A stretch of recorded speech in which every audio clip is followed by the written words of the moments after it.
Entering the class now, or entering the ring now, Class 1 feeder calves. There are 11 entries in Class 1, with steers weighing between 342 and 495 pounds. We do have 4 classes of feeder calves, feeder steers today before we start the feeder heifer division.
Good morning, everyone. It's a pleasure to be here with you. We've got a really nice set of feeder steers to start off our show with, and of course, a lot of variation in type and kind. And the Charolais colored steer, I think, is just the most of the best. Just a very complete steer, a steer that's put together really, really well. I think he stays really sound out of his front end, and that's the difference between him and the steer in second.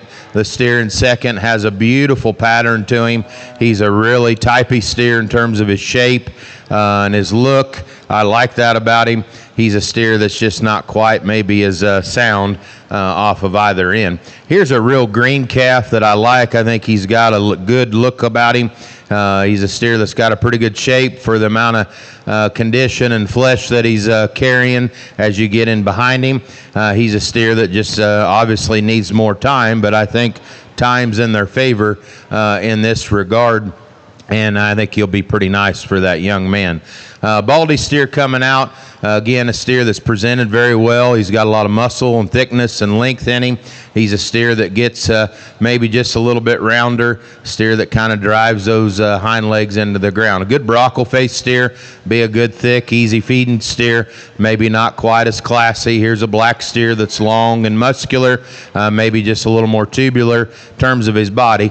Then we get down into two really deep rib, big bodied cattle. They're going to be easy feeding and moderate, very useful in terms of their structure, maybe just a little plainer and quicker. And then on down in our lineup, some cattle that just get a little piecier. Let's give them a nice hand. We'll move on to the next class. And results from our first class today of feeder steers. Receiving blue ribbons, John Zwingman, Antelope County. Augustus Hipke, Holt County. Grayson Hollopeter, Cherry County. Erica Graff, Stanton County. Connor Benish, Hall County. Dayton Pullman, Gage County. Brixton Dancliffe, Odo County. Receiving purple ribbons, Braxton Line, Buffalo County. Lachlan Setlick, Sherman County. Second purple to Cadence Schrad from Antelope County, and first purple to Peyton Niss from Greeley County.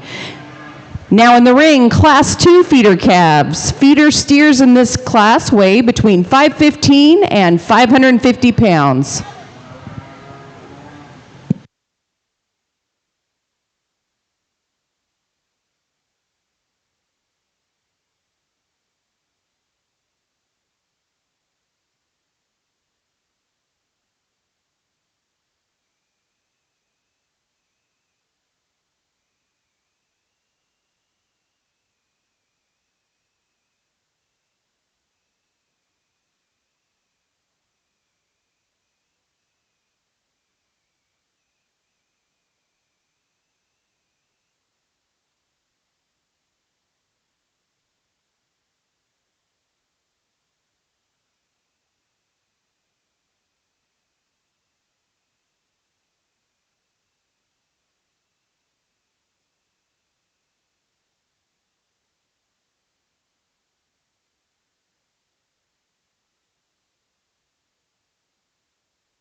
Really nice competitive class. Four really nice steers here on the top end. Just a really complete steer here to win the class. I think I'm a little more comfortable with where he's at in terms of his structure and just how he's assembled. You know, he's not as genuine. He's not as stout all the way through, even underneath, than the steer that's in second. But I think that's a really nice complete steer to go ahead and start. Gray steer here in second. You see a lot of shape in him right in behind his shoulder. He's very up-headed. He's got a striking look to him. Big pin, lots of twist and shape as you get in behind him. He's a neat-looking rascal. Just maybe a little bit tighter, a little bit more wound up right now, but a nice, good-looking steer. It's got a lot of shape. Here's two greener kind of cattle coming next, and if you want to move them up because they're not as far along and you see a little more future in them, that's fine. He's got a really good length about him. I think he looks like he's going to be a nice feeding steer, just not as powerful as those two cattle right ahead of him right now. Another green steer. You like the look and quality in him. He's really complete, really useful in his structure. Time will tell how he's going to feed. That's a nice steer, though, that's got a lot of quality, and I thought very deserving of a purple. Here's a thicker, heavier muscled, kind of rounder made steer. You know, he gets enough belly and body to him for where he's at in his maturity. He'll be just fine because he's thick. He's going to be a really nice carcass steer when it's all said and done. On down in our lineup, there's cattle that sure have some good to them. You can see why they brought them to the fair. Let's give them a nice hand, and we'll move on to Class 3. Thank you.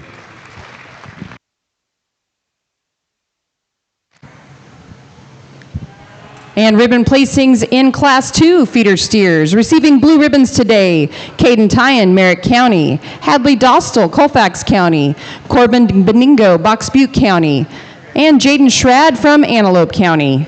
Receiving purple ribbons, Trevin Setlick from Sherman County, Atlee Clute, Hamilton County, second purple to Coy Robinson from Lincoln County, and first purple to Kelsey Amos from Lincoln County.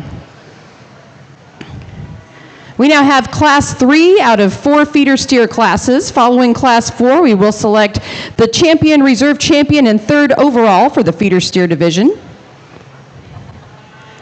Calves in Class 3 weigh between 560 and 617 pounds.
Right up front here, bud. Right up front. Take him right up front. This Charlet steer that wins the class, he's nice. He's really nice. That's a good kind of steer. There's going to be a lot of fun had with that boy and that calf. I like him. I like this steer quite a bit when he comes in the ring too. He's a steer that's very flexible, very sound, gets out and just goes really, really well. He's got a good rib cage and forerib and shape in him, comes back into his pins. You know, he just needs more time. That's two really, really nice steers. He just ran into a very good one at the front of the class. This one's no slouch. He's got a great shape to him. I like his look that he's got ahead of his shoulder. He's got a nice top and shape coming out of his hip. He's just a little goofy, a little inconsistent in how he goes down to the ground right now. Hopefully he's just going through a spurt, and he'll just be just fine. Here's another black steer that's green, needs more time, but that's, again, they're 600-pound steers, and that's what we want to look like right now. He's got a beautiful shape to him. He's thick. There's some power in him. Again, a steer in terms of the shape of his hock and how he goes to the ground could be maybe just a little better. This steer, you know, profiles real well. Young ladies got him shown to a T. He's put in a lot of effort already with this steer, and I appreciate that. He's got a great kind of top line levelness to him. You know, he's got a little more condition and flesh on him already, and for that flesh and condition, I think he just needs a little more genuine shape about him. Baldy steer that's got all the gas in his tank left to do all the right things. He just needs to fill out. Structure's right. He might be just a little bit plainer for some, but he's a nice long-bodied steer that's sound. On down in our lineup, we've got a really moderate black steer that's sure thick and chuck full of muscle. We got a big kind of a long Charlet steer, just kind of like how you'd expect in terms of performance and muscle and thickness. And then on down in our lineup, maybe get into some harder steers that need to be a little sounder off of either end. Give them a nice hand. It's a good class of feeder cattle. Ribbon placings from Class 3 feeder steers. Blue ribbons today for Shia Rasmussen, Howard County. Another blue ribbon for Shia Rasmussen from Howard County. Briley Mickey, Hamilton County. Cameron Boudros from Dakota County. Jet Fogarty, Thurston County. And Garrett Tolman from Dawes County. Purple ribbons for Gage Rupiper from Douglas Sarpy County. Zoe Malander from Merritt County. Second purple to Josie Wilson from Lincoln County. And first purple to Casimir Holeka from Cumming County.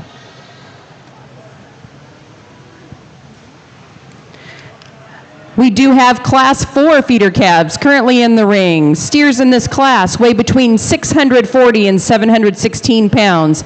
This is the final calf in the feeder, or final class in the feeder steer division, Following this class, we will select your champion, reserve champion, and third place overall in the feeder steer division.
I like the red steer quite a bit to go ahead and win. He's a real powerhouse. Undoubtedly, he's got just a ton of red meat packed in him.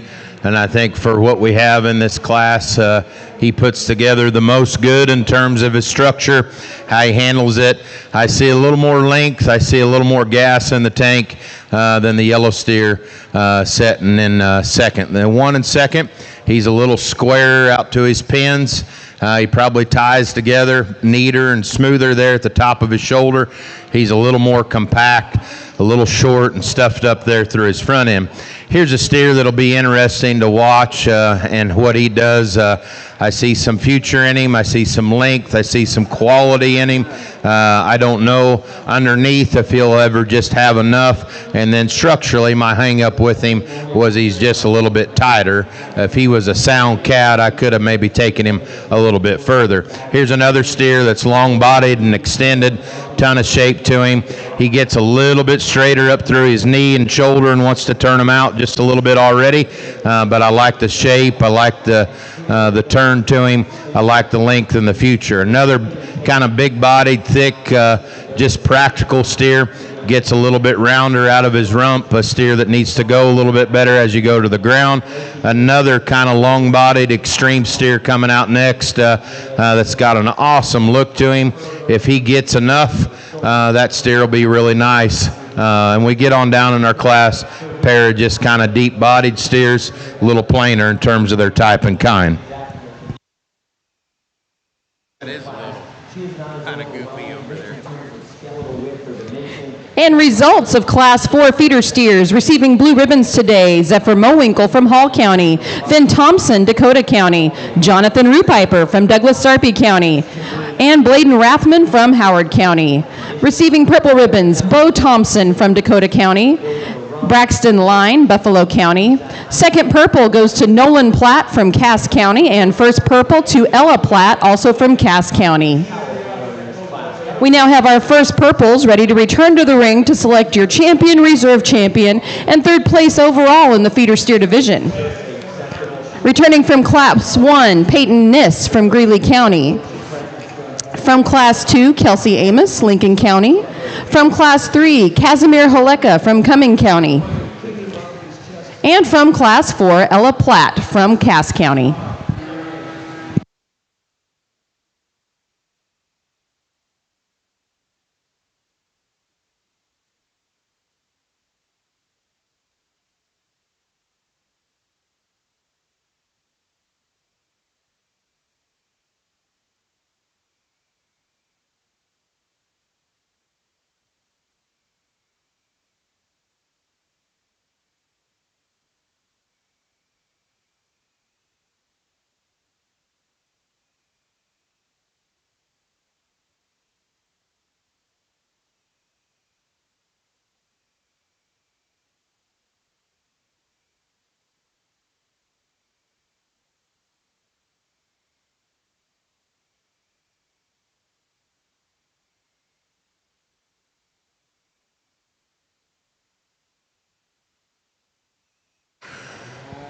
This is a great way to start the day off. We've got a big day. It's going to be a fun day, but we're going to keep moving right along here because we've got a lot of wood to chop yet. But this is a nice set of champions here out in front of the ring. I think there's one steer that's pretty dominating in a really competitive set of cattle. A steer that I liked a lot in class that just ties together future, power, structure. He's just a pretty dang nice one to go and use, and then I'll get you a second and third here. But if you could do one thing for me, give these kids and their families, their projects, a big, big hand, and I'll get you a top three.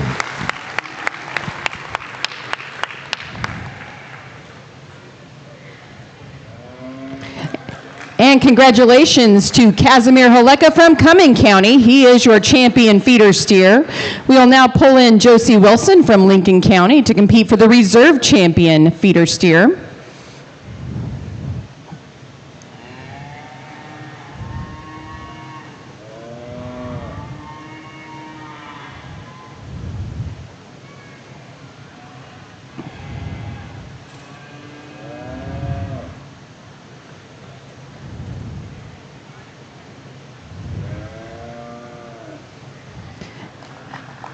Congratulations, Kelsey Amos from Lincoln County. She's exhibiting your reserve champion feeder steer. Pulling into the lineup is Coy Robinson from Lincoln County to select your third place overall feeder steer.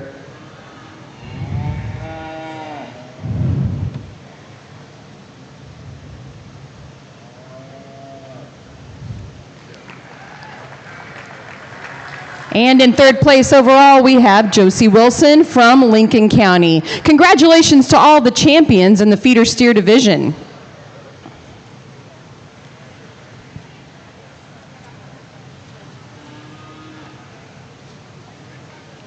We will be seeing our champion feeder steer return to the ring after the heifer division to select for the overall grand champion, reserve champion, and third through fifth place overall feeder calves. Entering the ring now, Class 5 feeder calves. Feeder heifers in this class weigh between 335 and 485 pounds. We do have 3 classes today of feeder heifers.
Start off with our feeder heifer show, pretty dominating heifer.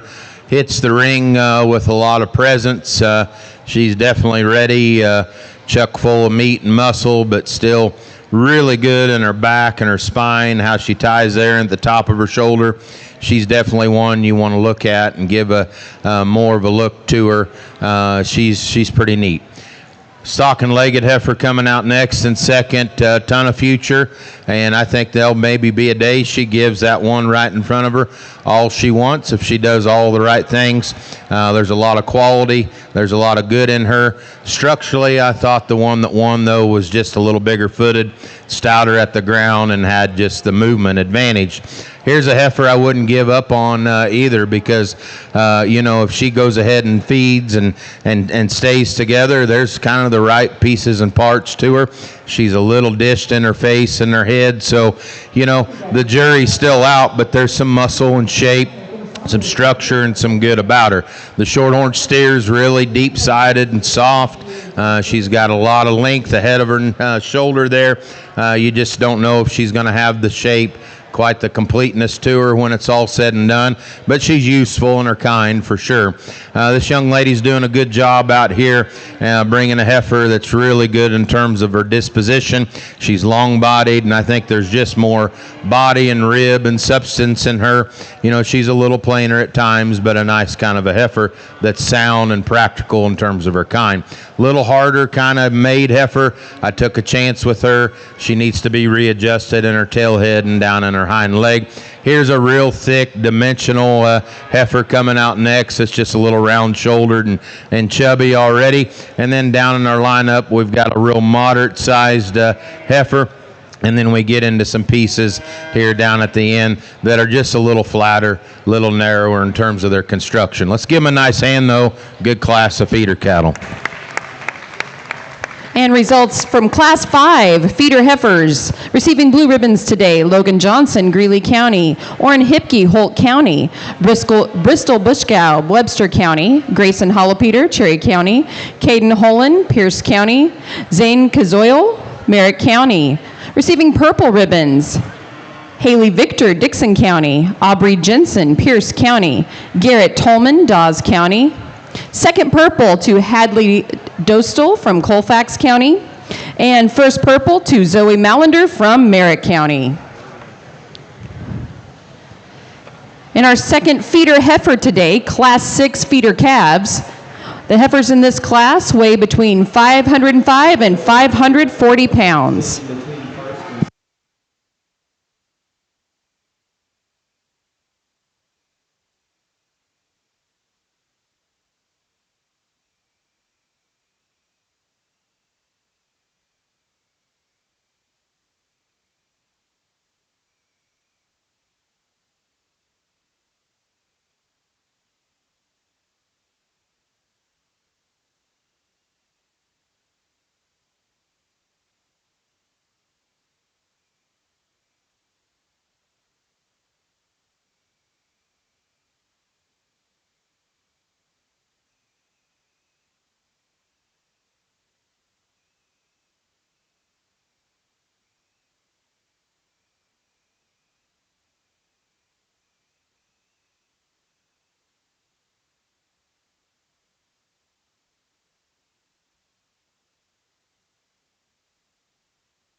It's a really, really good class. The heifers here, a lot of differences in terms of type and kind. This heifer's really nice. She's out there on the edge, probably a little bit for me, but man, that's a look.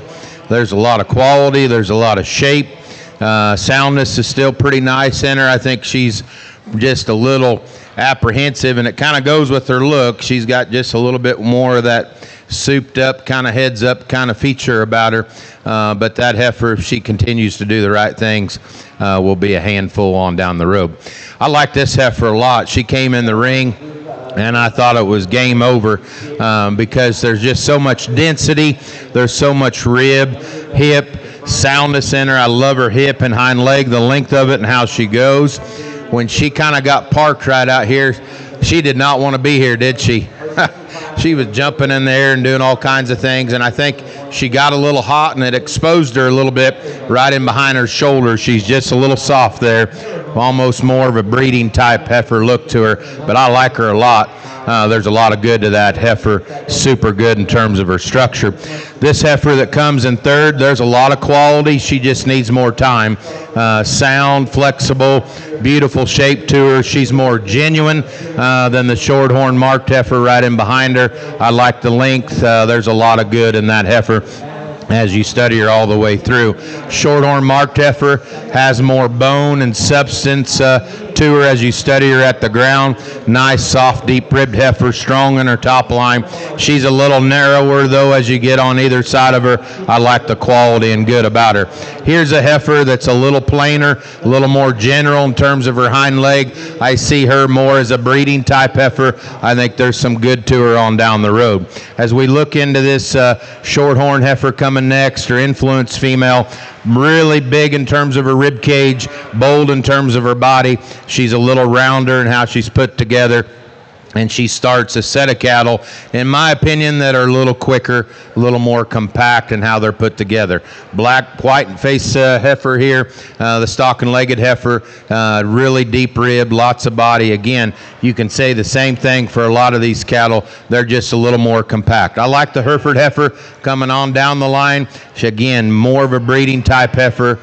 She's sound, she's useful, just needs a little bit more balance to her. And then as we work on down in a deep, good class, a stock and legged heifer that's just a little bit tighter in terms of her body. Awesome job. Give those kiddos a big, big, big hand. Results from Class 6 feeder heifers receiving blue ribbons today: Jonathan Rupiper, Douglas Sarpy County; Mia Lyons, Dakota County; Gage Rupiper, Douglas Sarpy County; Shania Bushkow, Webster County; and Lexi Wills, Box Butte County. Purple ribbons for Briggs White, Douglas Sarpy County; TJ Mueller, Lancaster County; Ty Sievers, Wayne County; Jovi Setlick, Valley County. Second purple to Josie Wilson, Lincoln County, and first purple goes to Coy Robinson, also from Lincoln County. Currently in the ring, Class 7 feeder calves. Feeder heifers in this class weigh between 555 and 680 pounds. Following this class, we will have our first purples return for the selection of your champion, reserve champion, and third place overall feeder heifer. Following that, we will select a grand reserve and down to fifth place in the overall feeder calf division.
It's a really, really good class of heifers all the way through, and I don't know if there's a right or wrong way to kind of assemble them.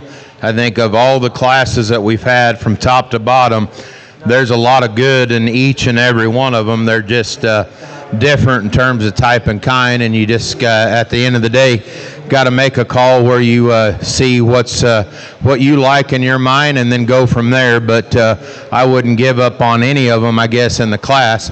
I think how you manage them is the difference of you being back a year from now or being competitive at your county fair. I think in this class too, because of the size and the age, you see probably a little more of a breeding type of a heifer perhaps in here versus maybe some of the market types that we've had in a few of the other classes. And personally, I have a breeding background, and so I'm going to lean that way unless I find something that's extremely intriguing. And so it's tough. It's a challenge to kind of put together. From the word go, I found the most quality, the most style, the most presence with the body and the rib, the completeness and the structure in this young man's snip-faced heifer. I see a lot of future in her. I see a lot of quality. That's a very, very high quality heifer to go ahead and start. This heifer kept growing on me, and I said, as I stepped back and just say, okay, what's really wrong with her? I see a lot of doability.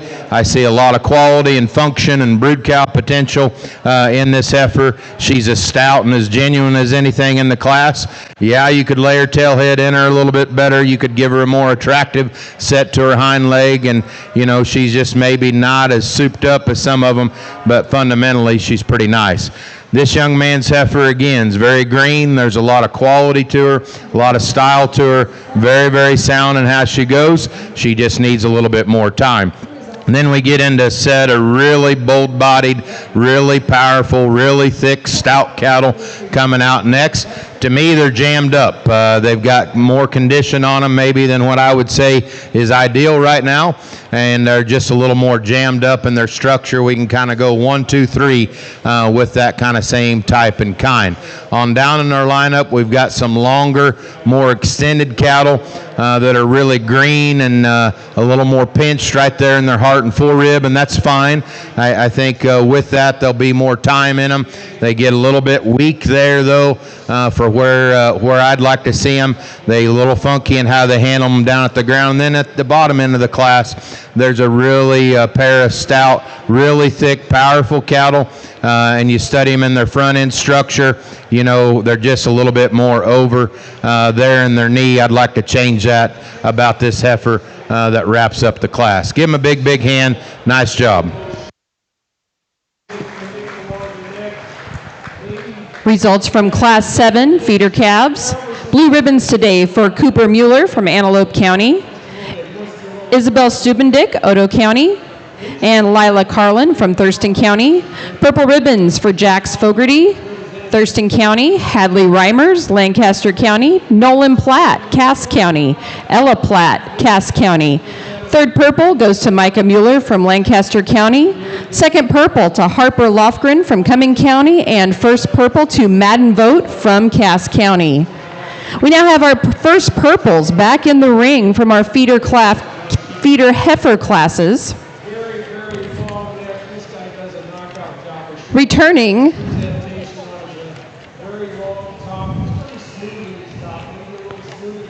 Returning from Class 5, first purple, Zoe Mallender from Merritt County. From Class 6, Coy Robinson, Lincoln County. And from Class 7, Madden Vote from Cass County. We will be selecting the champion, reserve champion, and third place overall feeder heifer.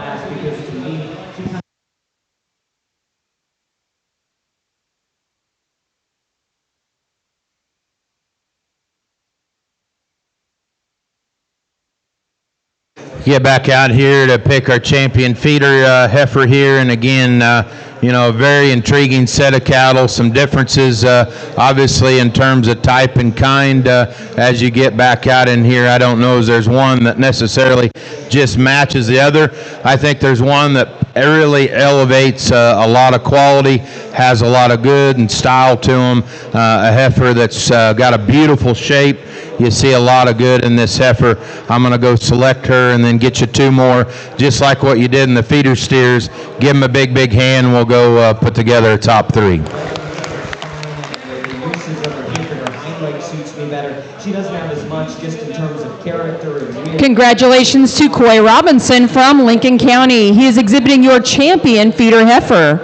Back into the lineup is Josie Wilson, also from Lincoln County, to select the reserve champion feeder heifer. Almost too much for me. I think she's got just a little bit of extra condition on her, and it amplifies the fact that she's not quite perfect in her balance from the side. I think out of her hip and tail and her hind legs where we need to change her more than anything. And reserve champion feeder heifer goes to Madam Vote from Cass County. Congratulations. Back into the lineup we have Harford Lovegren, and congratulations to Josie Wilson. She is your 3rd place overall feeder heifer. Josie's from Lincoln County. We will line up the champions behind the scenes and bring them back to select your grand champion, reserve champion, and place them all the way down to 5th place overall in the feeder calf division. As we line them up, we'd like to make sure to appreciate all the people who are making our show possible today behind the scenes. At check-in, we have Jennifer Ostendorf, the office manager in Howard County, and Brock Elson, a volunteer from Buffalo County. Our blow and go checkers, Tessa Reese, extension educator in Dawes and Sioux County, and Nathan Roth, extension assistant in Otoe County. Working on the gates, Aaron Schultz, Saunders County volunteer, and Noah Summers, a volunteer from Buffalo County. Arena stewards and ribbon professionals, Sydney Williams, extension assistant, Thurston County, and Danny Forrester, extension educator, Keith and Arthur counties. We appreciate our ring help today, the University of Nebraska-Lincoln Livestock Judging Team, making sure all of the animals are moving and that the ring stays clean and nice.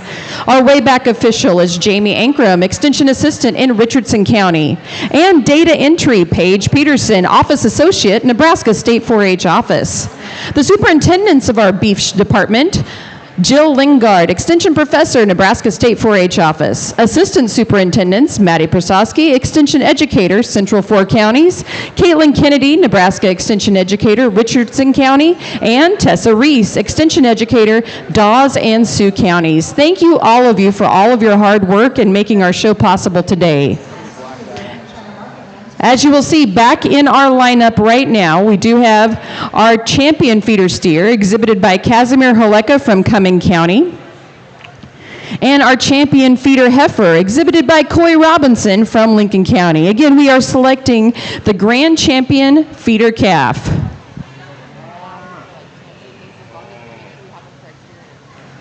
This has been a very good show, lots of quality in it, lots of different kinds as you'd expect, but I think a very, very competitive set of cattle that come out here that these young people will have success with, or they'll have success selling them and sending them on to some really good home to enjoy with. So put your hands together. Congratulate these young people. Let's cheer them on. Let's have some fun today. It's pretty awesome.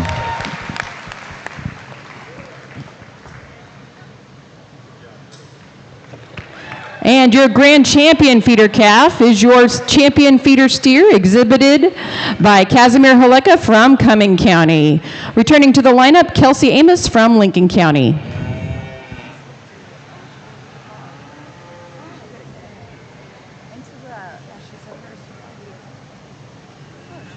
For me, a class that comes together pretty logically, and I think just in terms of structure is where you can really line these 4 up. Young ladies Doe here up front, to me, handles this group. And your reserve champion overall feeder calf goes to Kelsey Amos from Lincoln County. But she toes straight ahead. I think the angles. We will be pulling Josie Wilson Flexibility and comfort out here is class leading. as they select 3rd place. As well to go ahead and lead us off. 2nd and 3rd is where I probably have the most debate, and I think there's some give and take between them. Congratulations, Coy Robinson from Lincoln County, 3rd place overall feeder calf. In particular, rear skeleton. I think Madden Vote is now in the lineup from Cass County. allows her to take a longer and freer step compared to the one that comes in 3rd. I'd like to change her in terms of her skull and her In 4th place, we have Josie Wilson from Lincoln County.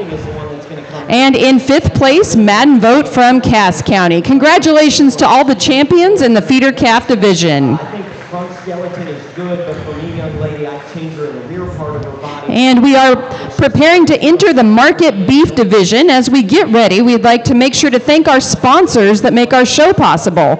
Home Innovation Spas is supporting the entire 4-H beef show. They are celebrating their 36th year of business, serving the entire state of Nebraska. They do have 2 large displays for you to check out here at the fair, inside and outside. You can also take advantage of annual state fair.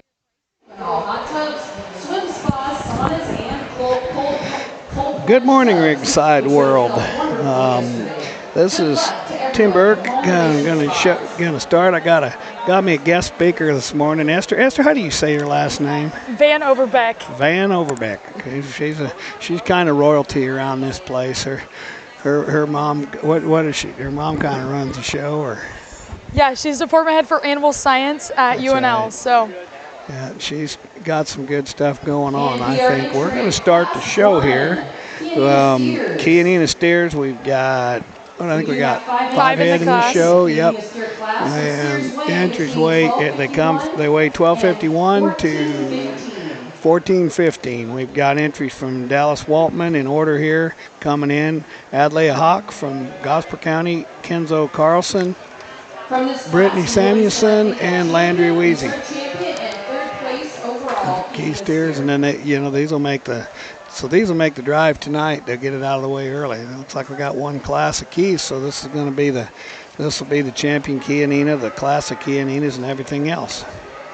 Just got wrapped up with the feeder calf show. Our judge today, Mr. Shane Bedwell, I think well-known judge, former livestock judge and coach, now with the American Hereford Association.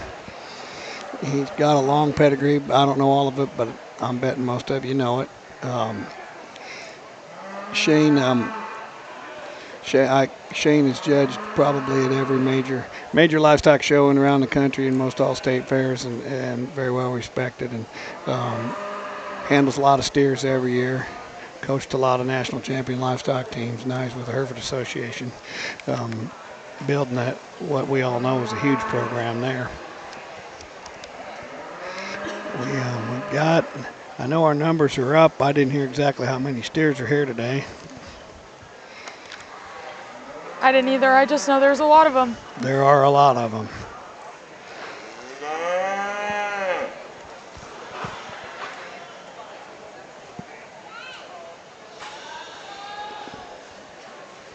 So Esther, you're kind of new to showing, but figuring it out. Yeah, this is my second year. Being from Oklahoma, our family didn't get involved in it until we moved. So, yeah, this is my second year, my first year at State Fair, and then my brother's first year as well. So we're really excited to be here. Like it? Yeah, it's been a lot of fun. Yeah. That's good. Where were you before here? I was in Stillwater, Oklahoma. My mom worked for Oklahoma State University, so she had the Hard to believe you could be in Stillwater and not show cattle. I know. That's kind of the hotbed for it. I know. But it's also a tough place to be. To show cattle there. That's a tough road to hoe. Everybody's I think everybody's got some excitement today, but everybody's kind of dragging. We had a marathon yesterday, didn't we? I know. 9:45, picked our champion breeding heifer. Yep, and they started with showmanship at 8:30, 8 o'clock in the morning. It made it for a little bit of a long day. I think most people think they could have switched that up and showed the heifers first. It made it tough. We had Macy Scott judged our heifers yesterday, and I thought she did a great job. Boy, she stayed hooked up. Hats off. I'll bet you if she's driving and listening, if she's sitting here, I hope she's got her feet up somewhere. That young lady, she stayed hooked up, stayed working. I mean, every kid got a good chance, and she talked them very well. Had a very, very good lineup. The best 5 heifers we had, I thought you could start them on either end. They were outstanding. I mean, taking nothing away from Champion. Champion was very deserving. All 5 of them were. I mean, it'd have been fun to do it, but I bet you got 5 judges, you'd have them line them heifers up 5 ways. I agree. I mean, they were incredible.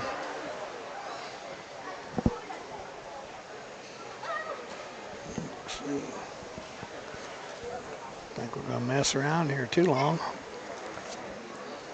Pulled in.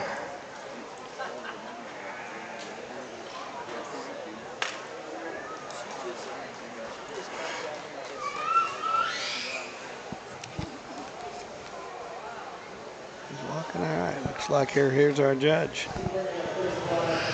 Really nice way to start off the fat show here. This is the key breed, and what our top three will go 1, 2, 3 here in this show, and that'll be our respective breed drive here right now. Undoubtedly, the steer that wins has the most quality, the most style to him. He's got a better shape right in behind his shoulder, and as you take him back into his loin edge, that steer's squarer and fresher. He comes back with a little more shape out of his upper hip. He holds together just more of the feature and quality, the style, presence, bone to go ahead and win the key show pretty handily. Nice kind of steer to go ahead and start. Soundness-wise, I like the gray smoke steer in second. He's very practical in terms of his kind. He's an easy-doing steer. He's just a little past 12 o'clock in terms of his top, in terms of his freshness. He's a little stale coming back over his loin edge, but in terms of just doability, an easy feeding, practical, sound kind of steer, he's your reserve key in my opinion. I like the end product and the power that you get in the red steer. He's chock full of meat and muscle and substance. He's trimmer up over his rib. I like that about him. When we walk the cattle, this steer's just a little bit rounder in how he's made off of either end of his skeleton, but he's a really good carcass steer. Black and white steer, just a really deep-bodied, a big-bodied steer. He's Father Time has won the race with him. He's just a little mature. He's just a little past 12 o'clock in terms of his finish, but I think in terms of ability to grade and maybe reach a quality grade that's a little more favorable, he's more practical in my opinion. The black steer that we closed the class with, young man's done a good job with. He just needs a little more body in my opinion. He's a little bit too hard up over his rib, but in terms of yield grade potential and shape, there's a lot of good to offer in him. That's a nice set of 5 cattle. Give him a big, big hand, please. You're up. All right, so coming off the Kia Nia Steer Show, our grand champion Kia Nia is Landry Weiss from Platte County.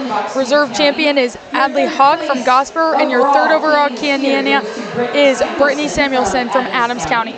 Reserve champion. Yep, for only having 5, they had a darn sure good winner for dang sure. That was a stout calf. Yeah, I thought the top 3 were super high quality, nothing against the bottom 2, but right. Yeah. Now we got Charolais. We got 3 of them, Avery Keister, Michael Warland, and Regan Babcock, 1380 to 1465. Our second class in the Market Beach show today is the composite Charolais steers. We have 3 entries today for the composite Charolais. Steers in this class weigh between 1380 and 1465, and again we can select champion, reserve champion, and 3rd place overall in this composite Charolais division. Somebody else maybe should have been a Charolais. I think, them are good calves. It's be a pretty good way to get in the drive tonight. Your work will be done. Go rinse them again.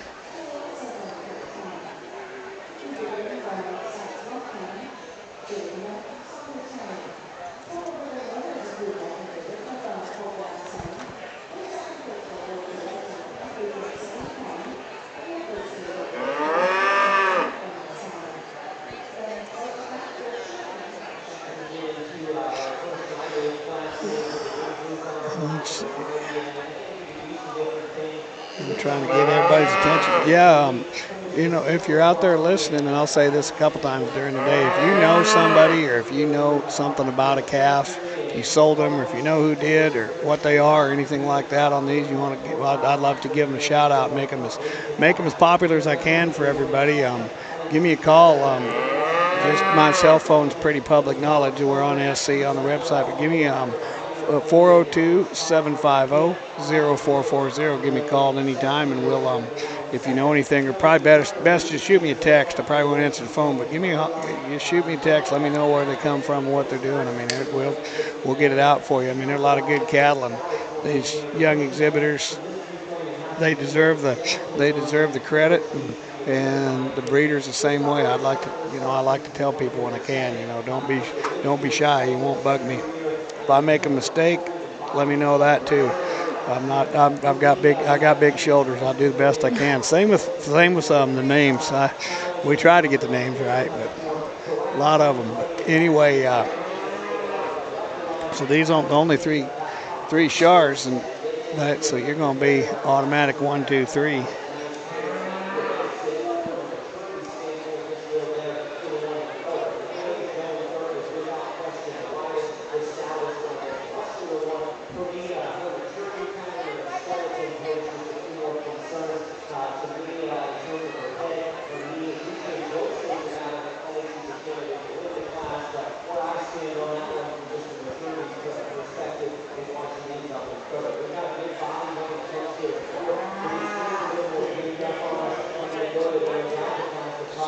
Got the stock all rinsed this morning and ready to roll. No, yep. That's what you got her done.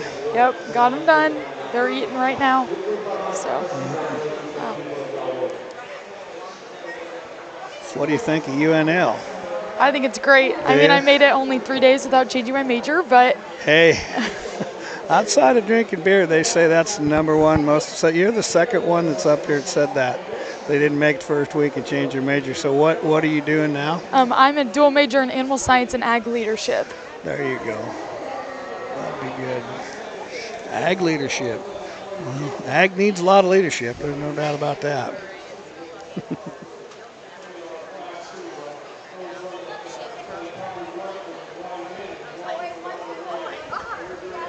You probably know more about it than I do, but you told me yesterday you're involved in the angler program. I am involved in the angler program. It's been awesome. Yeah. I mean, if you don't know, that started Paul Engler, Big Feed Yard. What is it? Cactus Feeders? What do you call it? He started in Cumming County, and he ended up in Texas, but he left an endowment when he passed, and there's a program, and basically you're right, your own curriculum is pretty much what you want to do. And yeah, it's the entrepreneurship program. We better let the judge Serving actually the third one, just in terms of a steer that's reached his ideal market endpoint and has enough finish on him to grade. Is very deserving of your top 3 Charolais steers or Charolais composite steers. And it's too bad there's not more of them because these 3 could have stood a little more competition. As you get into your Grannon Reserve, I think there's just a little bit faster track, and these cattle have just a little more presence and power and punch about them, specifically to the champion. When they're set up and put together, he's unrivaled in the amount of style, freshness, compositional correctness that he has. He's the really big-footed, stout-boned steer that sets up more attractively in terms of his hip and hind leg, and that's a big deal to me when he's parked right there. You get that look of him. I like his shoulder and how it sets into his body. It ties together better at the top of his shoulder. He's really practical in his body. That's a nice kind of a steer. When you let him go, he can get a little funky at times in terms of those back legs and his spine, but there's just too much to deny, in my opinion, when they're parked and set up. In terms of end product and just power and substance, the reserve champion Charolais is really, really nice. He's got a beautiful 4-rib shape in him. He takes that lower shape back into the lower 1/3 of his body very impressively. He's a big-ended steer that's got a lot of shape, and just from a total red meat yield standpoint, he's really good in my opinion. He wants to roll up in his shoulder. I think he gets a little rounder off of either end and just a little more mature, a little more past 12 o'clock in my opinion, but a good heavyweight steer. Like I said, we'll finish where we started. This young man's steer, just in terms of the basics, the fundamentals, this steer has a lot of good to him. Just ran into a stout top pair here. Give him a good hand. Very nice job, young people.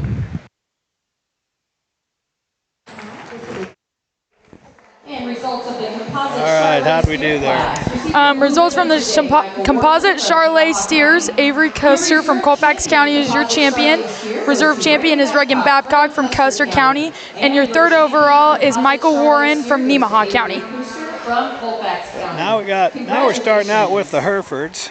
Looks like we got a couple We have two classes of Hereford classes of steers. Herefords. We do have This two classes today. weighs 1193 to 1496. We got some big ones coming, but I mean that's a lot of spread in this first class. That'll be interesting. But no, Esther, tell me a little more about how that, tell everybody how that Engler program works and what you do and how it's designed. It's really cool, I think. Yeah, I'll get a minor in the Engler program when I graduate from the university, but it's an agribusiness entrepreneurship program. So not only are they teaching us how to run a business and how to start a business, they're teaching us more about how do we change our mindset. And so the first day of class, we were told that our new question was not why, but what if. So what if we were to chase our dreams, or what if we were to be able to quit college because we were making way too much money to be there. And so it's really opened a lot of our eyes, and one of the girls taking photos in the ring is in that Engler class with me, and we had a conversation yesterday about just how it's changed a lot of our mindsets and encouraged us to dream a lot bigger, and that's only week one of class. So it's a great program to be involved in. The best of the best are in that class with us, and That's awesome. yeah, I think Now, we're really... Started. Tom Field still runs that, Yep. right? Yep. He was in the grad program at Colorado State way back when I was there, and even before Shane was there and stuff. I mean, that's where, and I think that was just an awesome hire for us. I mean, when he came to Nebraska, I knew something was going to change, but I had no idea it was going to be this. It's awesome. I mean, I was just telling you, and Judge was talking, every year we'll have 3 or 4 of our customers' kids and stuff that'll graduate, and the best of the best are the ones that usually, not that a lot of them aren't doing great things too, but some of the ones that you just know they're going places. Well, what are you doing? Well, I'm going to school. I got an English scholarship or whatever, and that's what I'm going to do. And I always remember that was the first thing when he taught. I mean, he's been around a while. Hell, he taught me. I mean, I went in the dark ages, but I remember he always said too. He goes, always ask why. He's always questioning guys. He said, don't just take it for an answer. Always ask why. And he's really good at opening eyes. And don't. He's got it. I mean, it's just an awesome program. Yeah. It's fantastic. The community is awesome. They put on so many events for us to not only learn from each other, but also learn from the best of the best in their chosen fields too. So it's a great opportunity to be there, and I'm really blessed to be a part of that program. Don't they have you? You design like a business or something too, don't you? I mean, a lot of them have been full time. I mean, I know there's quite a few that have kept them going, and now that's what they do. Yep, and one of the classes we can take either next semester or sophomore year, they give us $50 to start a business, and so that's where a lot of them come from. But a lot of them, yeah, you're right, they do maintain for a really, really long time. So yeah, we'll see how it goes. I remember when it first got started, there was a young lady, and they showed cattle down in southeast Nebraska, and she cleaned it all out, redid everything, converted their cooler room to a meat plant and started selling packaged beef. Now she's got a store in West Point, just rock star good, and I mean, it's some of the best meat you'll ever eat, and it just, and she started it on that Engler deal, and just, they remodeled. She's lucky they were close enough, and her dad helped, they remodeled an old show barn, and now she's in and they raise them and they feed them. They go from one to the other. It's incredible. Yeah, the opportunities that are given to us in that program are unmatched, and it's such a blessing.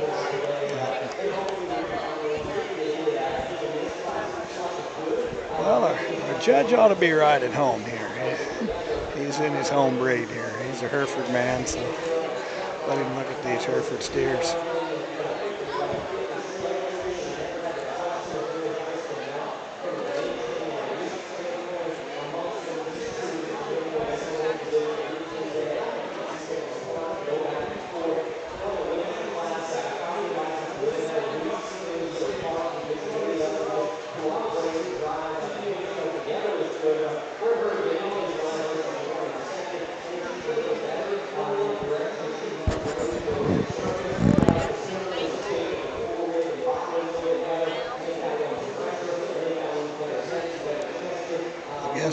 Stand right here from front to back, head to tail. We got Alexandria Huwalt, Blake Day, Graydon Forbes, Jolie Pearson, Camille Carr, and Cooper Lindstrom.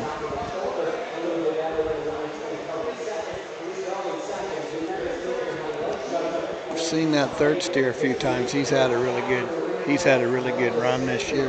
That Forbes steer.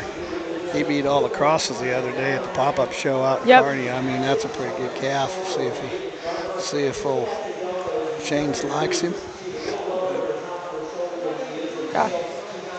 I remember seeing that steer, and that was a very, very high quality steer. So excited to see him back here again today.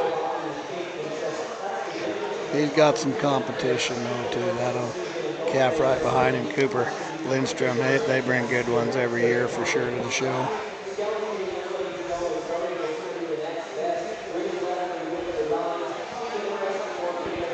I'm pretty sure he said that one came from Brian McMahon, if I remember right. I don't want to make a liar out of myself this early in the day. We're only on Class 3, but by God, I'm pretty sure that's a McMahon Hereford there, the Forbes steer. Lindstrom's I do not know. And then the first one in line, I missed his number. I guess I can figure it out.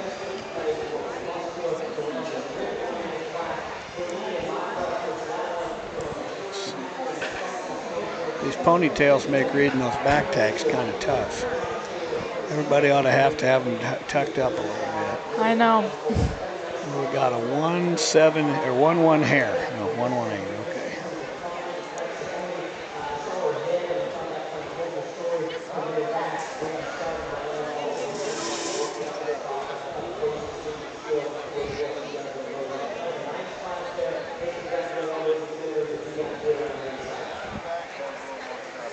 Okay, Blake Day is the other one.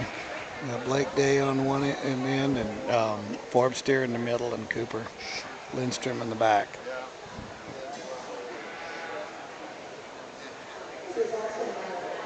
That's pretty tough trio.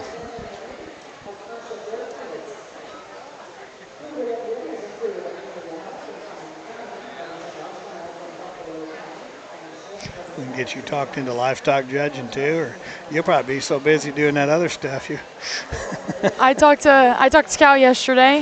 He wants me to meets judge first, but then there you go. Then livestock judge.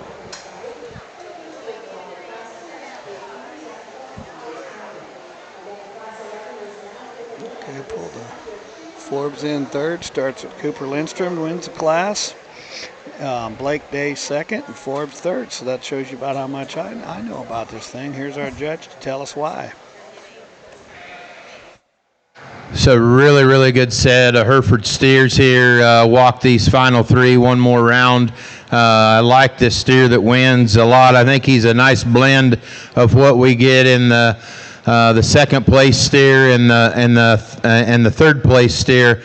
Compositionally, he's got more shape to him as you get in behind his shoulder. I like how he comes out of his pin set. He's a steer that's got more body and rib shape and just base width in him, and how he comes down into his forerib and his body. Just compositionally, I think he's got just a little bit more on him as you get up over his rib. Just a really nice, easy feeding steer. He's got a ton of doability and quality and good about him. The dark red short mark steer's got a little more bone and substance. I like just that quality look that he gives you in terms of his hip and hind leg. He comes to the ground with a lot of bone and substance. I need to give him more forerib and shape right in behind his shoulder. Personally, for me, he gets just a little more pinch right in behind his shoulder. But in terms of soundness, I think he has the advantage over the steer that sets in third. I like the steer in third in terms of his boldness, his rib shape, his body, and his stoutness. I think you've got to make a call on this steer and say, okay, does he just have enough more shape in his back and his top to go ahead and start? And are you okay with his look and his style? Because if you are, in terms of just his shape and composition, he does probably just a little better job of meeting the expectation than your two steers right up above him. Personally, for me, I thought he was a little more jammed up off of either end, and he misses his stride when he goes just a little bit more compact. The steer that comes next in fourth, in my opinion, is a really nice steer. This girl's doing a good job. He's a good long-bodied steer. It's deep and easy feeding, very sound and useful in terms of his structure. She's got through this just fine. Good job to you and your project. Young lady steer coming out next, a stronger top, made a little bit better and behind his shoulder. You know, these Hereford cattle are really good, and they're obviously this used to be a heavyweight class, and these are just lightweight steers. You know, he jabs them in maybe just a little bit, but that's a good big-bodied, practical kind of steer that you like. And then on down in our lineup, young lady's got a strong top, long-bodied steer, just doesn't have quite the substance and power to him as the cattle right ahead of him. Give him a big hand. Nice class of steers. And results. All right, you want me to do? Okay, winning that class, Cooper Lindstrom from Phelps County. Second in that class, Blake Day from Buffalo County. Third, Graydon Forbes, also Buffalo County. Fourth goes to Jolie Pearson. Fifth to Camille Carr. And sixth to Alexandra Huwal.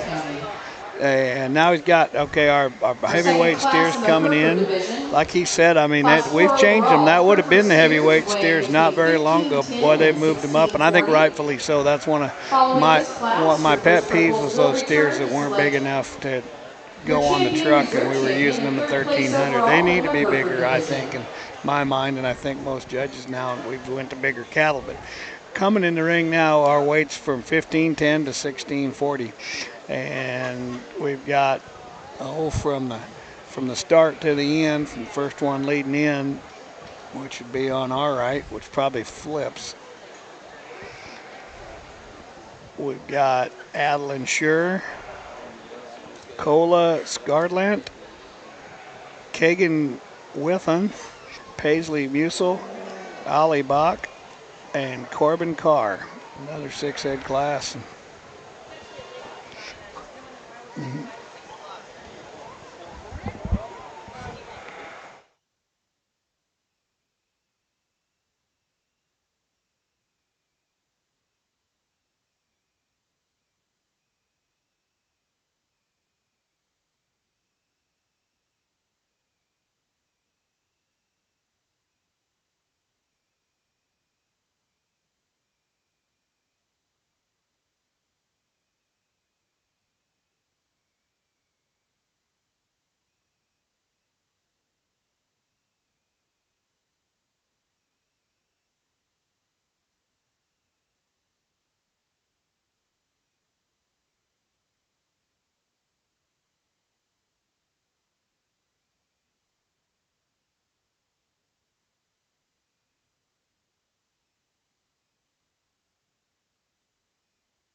Really nice set of steers, heavyweight steers here in this class. The young lady steer, there's a pair of kind of big-bodied, really kind of, just sensibly kind of sized steers that come up, heavyweight cattle. Compositionally, I think in terms of just how they can potentially cut and still grade, I like this steer. His shape, he come down his top. He's got a really good expression to him. He's a nice, real big-bodied steer. These two steers that we have in 1 and 2 kind of have a little extra rib, a little extra power to him.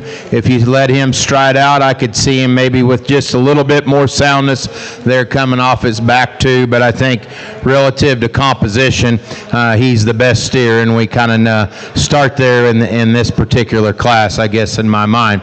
I like this steer, just didn't get enough good looks of him from the profile. He's more the kind of softer, more practical type of steer that I'm usually drawn to a little bit more. He's starting to probably push a little more condition than ideal down into his chest floor, and you can kind of see that up over his rib. He's just a little softer, a little plainer kind of steer, but just fundamentally, if you had 100 of those, you'd be in the money. I like the steer that comes in third. He's a little longer, a little more extended. There's a lot of top and power in him. I get a look at times, you get down in between his front legs. There's a lot of condition for no more body and rib than he has in him. He just looks a little shallow and hard for me for that kind of weight and where he's at, and that front end just separates out of him more than what I like. A big heavyweight steer that we've got in this class, lots of body, lots of rib. He's obviously grown quite well, got to a big heavyweight, and compositionally it's still pretty nice. He just kind of comes apart a little bit more in terms of that structure, how he goes. And then on down in our lineup, we got a long extended steer. There just wasn't enough product and meat animal shape when you got down his top. And on down in our lineup, the young lady's done a good job out here, the long-bodied extended steer, so it's a little bit too tight in his rib. Give him a nice hand, good class of steers. All right, coming out of Class 4 Hereford Steers, your champion was Kagan Withoon from Custer County. Second place was Adeline Skur from Lincoln County. Third place was Paisley Musel from Buffalo County. Fourth is Allie Bach. Fifth is Kola Skurdant. And sixth is Corbin Carr. And now we'll pull our top three from Class 3 and Class 4 and for our grand champion Hereford Steer. We'll now return our first purples to compete for the champion, reserve champion, and third place overall in our Hereford division. From Class 3, first purple, Peter Lindstrom from Phelps County. And from Class 4, Kagan Withoon from Custer County. The one that's coming in now, the Cooper showing. Well, that's good information. Lady just come up and said Lindstrom's raised that steer that wins that class out of a bull called Fastpaw. But that's a home race steer that won that first class that Cooper's showing. He's feeling his oats.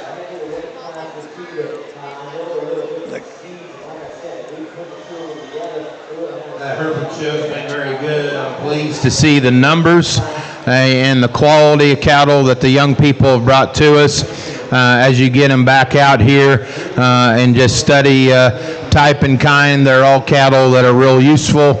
They're practical. Personally for me, the two out of the first class probably just have a little more style, a little more quality to them, and just have a little bit more presence. So put your hands together. An outstanding Hereford show. I'll congratulate my two champions.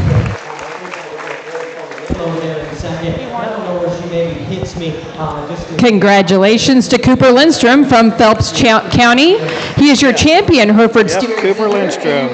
With a home raised steer, that's even cooler. You know, that makes it a lot better. And reserve goes to Blake Day from Buffalo He's County. got to pick a third from Buffalo County. And who do we pick third here? We're going to be the heavyweight steer of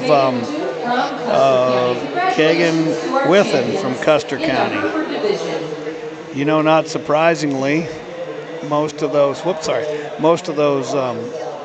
cattle come from west of here, Hereford country, which is a good thing. That's pretty cool. I mean, for him to be able to raise that one. I mean, weighing 1496 and held himself together that good. That's a pretty good Hereford steer you found to win that thing for sure. Yeah. So now we got a class of maintainer steers coming in. We'll just have one class of mains, and that'll be our breed. That'll weigh from 1175 to 1465. Coming in line now, starting in the ring, will be Emery Scott. Baldy will be Addison Stump from Custer County. Coming second. Coming in third, Bowden Bush from Franklin County. Kinley Schmale from Wayne County. Jace Rasmussen from Boone County. And Jude Gall from Black County. Again, these are maintainer steers, 1175 to 1465. So we got quite a variety for weight here. Terrell Veterinary Services, Agro Marketing Services Inc., Vintage Cattle Company, Cooper Specialty Feeds, DJS Feed Yards, Kim's Trailer Sales and Repair, Ritter Feed Yards LLC, Furnace Cattle Company, Polly and Frank Parch, Todd and Krista Prince, Wagner Show Cattle, Prince Inc., Landgren Ranch, and Terry and Betty Rasmussen.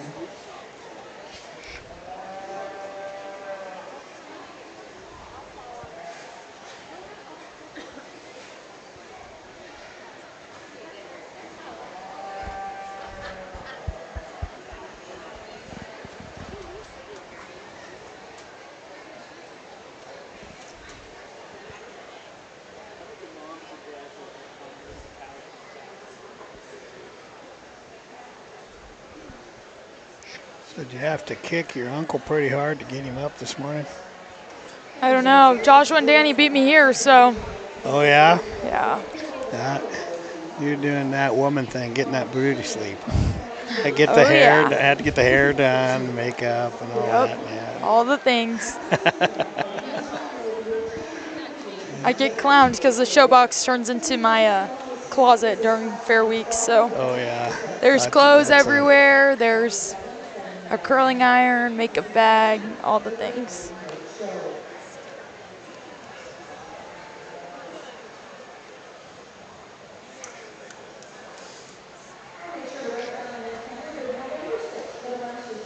You gotta go to Solomon's and get one of those great big ones that roll and got lights and they plug in, and they're pretty cool. I mean, we've had a couple families that got them, and they are bad to the bone. I mean, they are neat. You can charge your phone, play your radio, hang up your clothes, put your show sticks in the back, and still put all your glue in it. Exactly.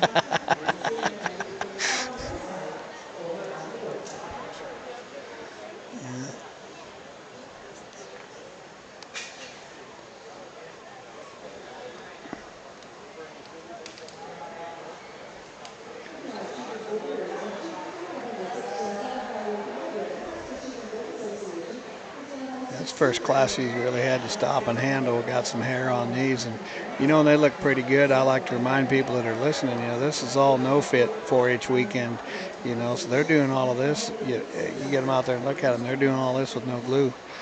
So I mean, Sullivan, God bless them. I don't know where we'd be without those people. They've changed the industry and they make them work. There's a lot of good products that work, but I'll guarantee you this make you work a little harder. Well, you have a no-fit show, and you got to have a little hair. It's got to be trained. It's got to be right. To me, it sorts the kids that want to do the work, because you better have. It takes a lot of dedication, a lot of time. Yeah. The judges will tell you, you know that you've been doing it. You give up a lot of things to take a show steer to your state fair. Yeah. And I don't mean the week of the fair. Yeah, you give up a lot of time. Yeah. I know Joshua and I have spent 5+ hours in the barn together every single day, all summers. So that's that bonding. That bonding is good. Yeah.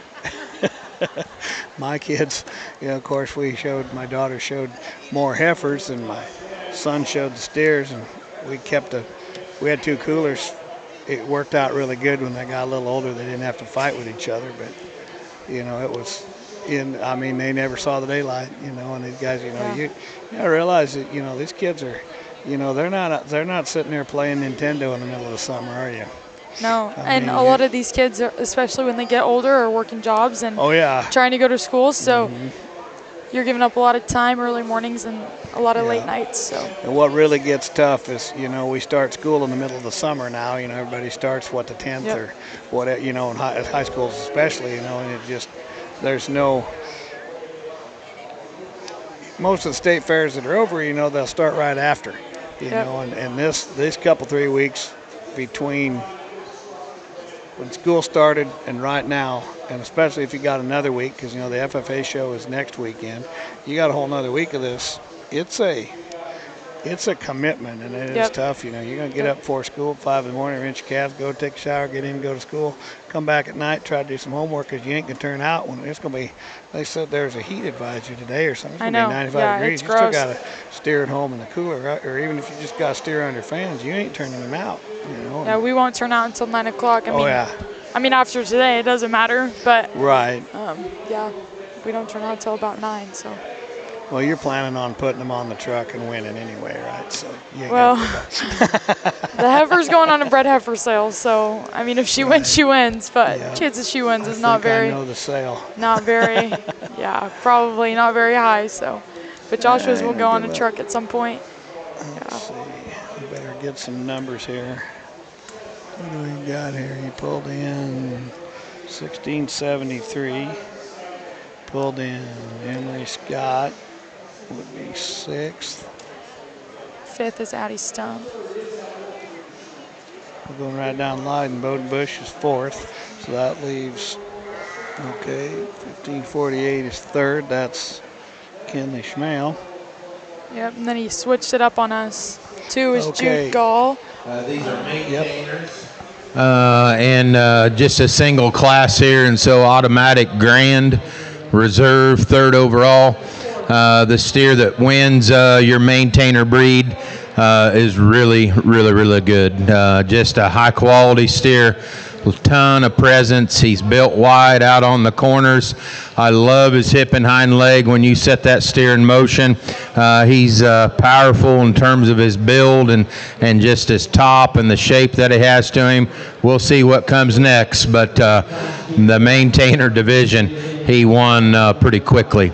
That's not to say, Bud, your steer that comes in as a reserve grand is a really nice one. I like his quality. That steer's been fed really well. He's fresh ahead of his shoulder. His shoulders lay into his body. I love his practicality. I love his body shape. He's a big-ended, thick steer, and he's pretty sound. So you're saying, well, why in the heck didn't I win the maintainer show? You got in the class with him. He's not quite as fresh and as square and behind his shoulder. He doesn't have the elite hind leg like our breed winner does. Those are 2 really good steers. The decision for me was between 3rd overall and the one that gets 4th in this class. And, you know, when it comes right down to it, fundamentally, the young lady steer has achieved a better average daily gain. He's an easier doing steer because he's bolder in his rib shape. He's more correct in terms of his body type, and that's allowed him to put on more finish. He's more correctly finished up over his rib. He's the thicker, stouter steer as you get in behind him. Now, he's a little plainer in his head. His tail head comes up out of him, but fundamentally speaking, in an industry where pounds are dollars, he's your 3rd overall maintainer steer. Let's give her a nice hand. Good job. Young man brought a more stylish steer that I want to kind of do more for because he has that.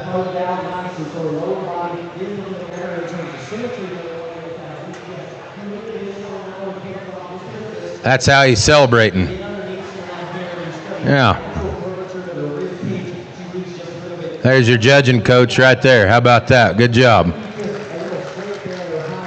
The 4th overall steer, I love his quality. And like I said, I want to do more for him because he's got a really nice shape in his back. He kind of wants to give you a little bit more of that style and that show steer image. When I get into him, though, he's open ribbed. He's not quite finished over his 12th and 13th, and that matches him back into his flank. Nice kind of steer, though. Baldy steer coming out next. Lots of quality, lots of style and good in him. He's a little bit of the same way, just a little bit harder. But this weight fits him really well. He's got a nice shape and a good look of quality. And then the black steer we finish up with, just your pounds light steer. Sure strong in his top line. This girl just done a really good job with him for a blue ribbon. Nice job. Results from Class 5. All right, results from Class 5 maintainer steers. Your breed champion is going to be Jace Rasmussen from Boone County. Your reserve champion is Jude Gall from Platte County. Your third overall is Kinley Schmalley from Wayne. Fourth was Bowden Bush. Fifth was Addison Stump. And sixth was Emery Scott. Now we'll go into our one class of shorthorn steers. The three of these will all make final drive tonight because it's only three in the class. Jace Rasmussen from Boone County. Congratulations.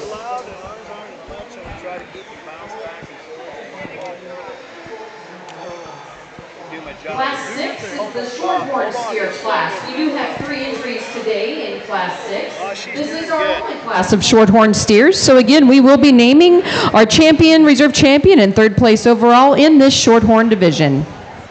Thank you.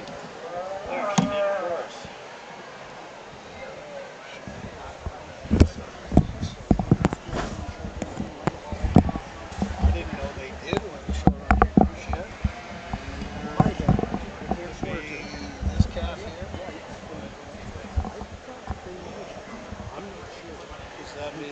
That'd be Keith Dostal's grandson. Could be. I don't know. Like I said, I didn't know enough people. I just kind of know a few of the cats. And I'm almost sure, dog. I think they might have, but I can't swear to it. But if I think I can picture, I don't know how shit for it. That family looks like I've been to when I was full 60. That calf, that family, you know, like over his Keith, his wife passed away. Go ahead if you do it. Yes, yeah. I think Grandma has it. Hell, we'll just announce that. Well, I have a shorthorn professional here with me, and he's telling me that Briggs White that's walking around here that came in third, quite possibly is the steer that won the Shorthorn Junior Nationals. And I ain't gonna doubt this shorthorn professional's right here. He's had a lot more shorthorns than I have. You know, I think he'll come. Dean, I think he comes to the top here pretty quick. I think just found this. Yep. Pretty solid. A pretty solid calf. Cut okay. Oh yeah, I know. I just can't. You breeding guys. Yeah, I can't stand looking at them because I don't have full fit heifers. Unless I do all my stuff. Yeah, I need to send you. He's taking some size. It's a good class of calves though.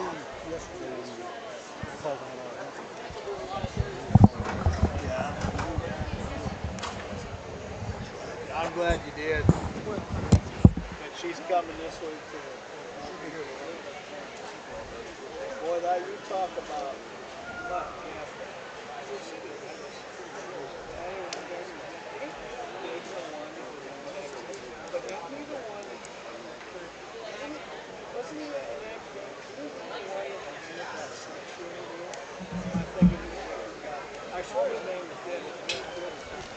He put him second.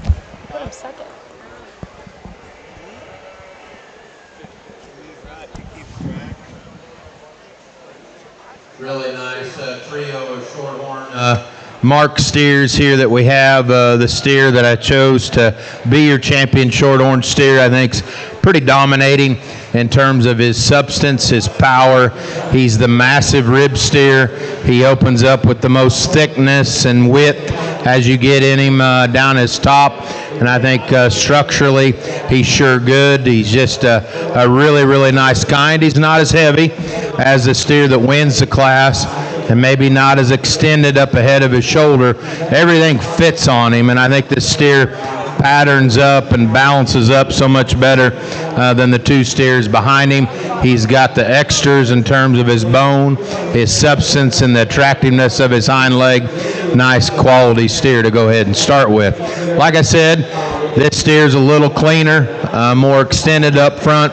I like the strength in his top line. He's a steer that's not quite as attractive out of his hip and rump. Just go ahead and take him, bud. I don't want you to get hurt. Just go ahead and take him out. He's got plenty of muscle and thickness to him from behind. He's just not as fresh in his top shape, though. He doesn't go to the ground with as much stoutness and just power. Then we finish out the class with a greener type of steer that's still a little bare over his 12th and 13th for me, but he's a sound steer. He gives you a pretty good look at times. He's just a little harder in terms of his type and kind. Give him a good hand. Those are your top 3 shorthorn steers. Results from the shorthorn steer.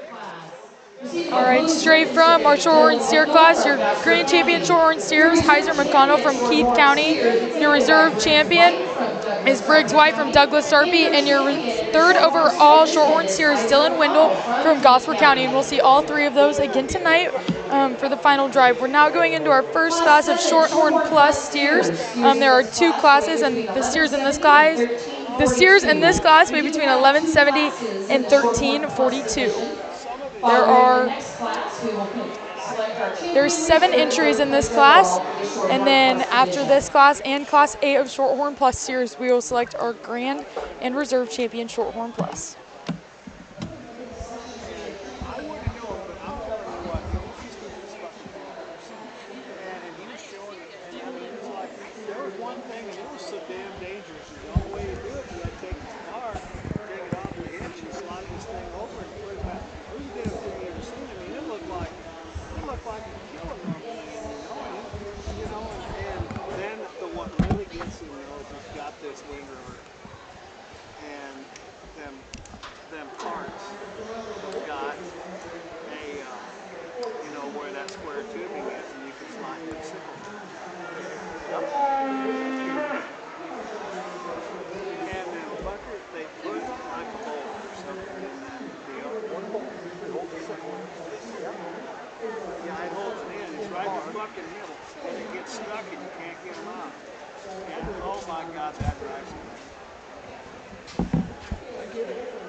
What a fight.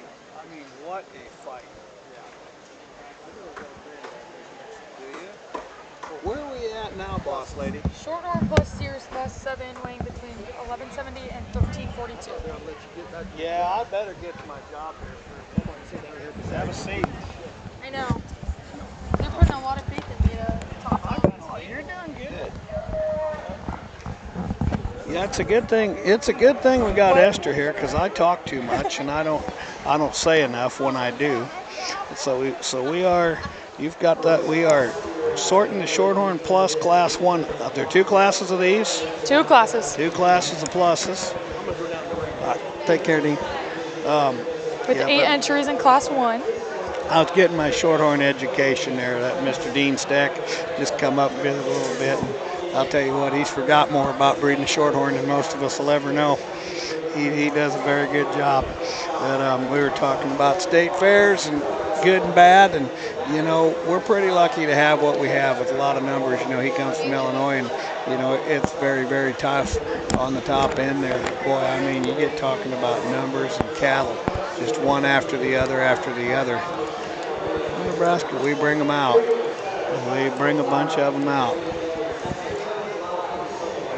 So from top to bottom, so we're 1170 to 1342. You go through all of that already, who we got? Yep. No, I didn't go through who we have, but I went through the weights. Yep. The yellow steer on the end is Gabrielle Calloway, and then Riker Bush, William Jessen, Erica Graff, Claire Sievers would be that blue roan. Solid black behind that one's Case and Drews, and Jackson Drews on the end. So we put in William Jessen for 7th. What do we got? Yeah. I think we have 8. Yes. We got one on the back page? No? 7.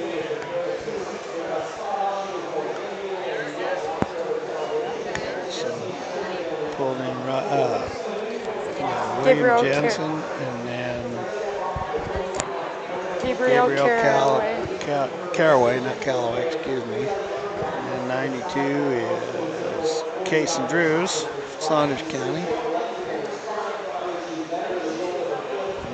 Got Erica Graff, and then Riker Bush.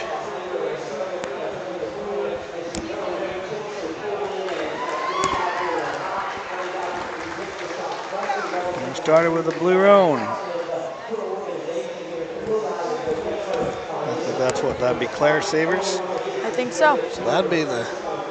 Here's the judge. We'll talk about that in a minute. I'll keep myself quiet if I possibly can. Interesting class. It's a little tricky, if I'll be blunt with you. These 2 steers on the top, I think just have a little more rib and body with muscle and just kind of some of those fundamentals. The blue roan steer has more shape and compositional correctness as you get in behind his shoulder. He's thicker and wider out of his pin set. My hang up with him is how he moves. He's a little too straight off of either end, and that's what makes a little pause, but he runs away with it in terms of carcass potential, shape, composition, freshness, style, look, presence, bone. There's just too many things he's got going for him. And it's not like this steer in second is just a cat himself. He kind of wants to waller out of his front end just a little bit and get a little pigeon-toed up front. And so I kind of let soundness just kind of stay idle there between those 2 and went with a steer that was fresher and more genuine in his shape. Now this steer, he's longer bodied. I like that in him. He's got a good soft deep rib in him. You know, he's got plenty of top and thickness in him. He's just not as genuine and as fresh compositionally as that steer that wins the class. And then from there, you either decide to move this steer up because he's more ideal in his cover and his finish, and he's sounder and more correct in his skeleton, has a little more shape, or you go with these 2 thicker-ended, heavier muscled steers in 4th and 5th that are rounder and just a little more jammed up. I went with this one because I think he's better up over his rib. Compositionally, he's more acceptable, I think, in his shape. He needs more substance to get real serious in this class. The red and white steer, and the black one, like I said, big-ended, thick, powerful steers, tons of end product to them. They're just coarse, they're round. I think they're short-bodied cattle that just need to have a little more structure and skeleton to them. And then we've got the opposite in the Charolais steer and the black steer down the end. They're lean, real trim steers. They're just a little too hard in terms of their type and kind. Give them a good hand. We'll move on to our next class. All right, coming off Class 7, our champion from that class was Claire Sievers from Wayne County with the Blue Roan steer. Second place was Jackson Drews from Saunders County. Third place was Riker Bush from Franklin County. Fourth, Erica Graff. Fifth, Kaysen Drews. Sixth, Gabriel Caraway. And seventh, William Jansen. We're headed into Class 8, Shorthorn Plus steers weighing 1360 to 1495. After this class, we'll pull in our Grand and Reserve champions from the last class and this class to choose our champion Shorthorn Plus steer. This is the final class in the Shorthorn Plus division. Steers in this class weigh between 1360 and 1495.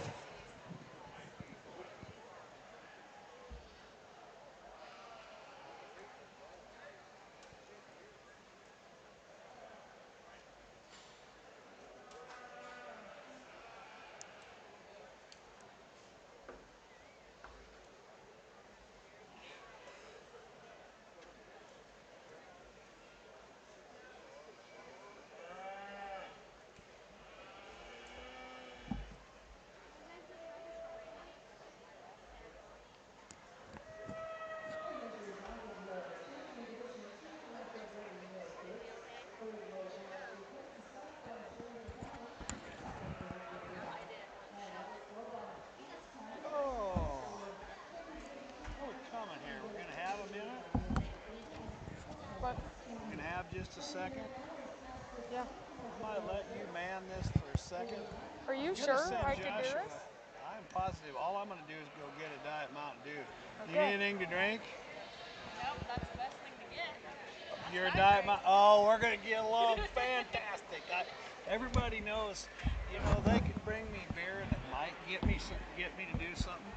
Yeah. If they bring me Diet Mountain Dew, it will get me to do something. Yep. I definitely am a Diet Dew head. That's me and my dad all the way. Really? He corrupted us, but it's all right. I can tell you've got good taste, Dave. That's a good deal. That's what you gotta have. You need anything? No, I'm good. Thank you. I do. There's a certain level of caffeination. How do I run this? This is mine and this is the judge. Yep. And like yours, when you run it, go ahead and turn it like all the way up because ours comes down lower. And then when This his one is keeps up, it out here.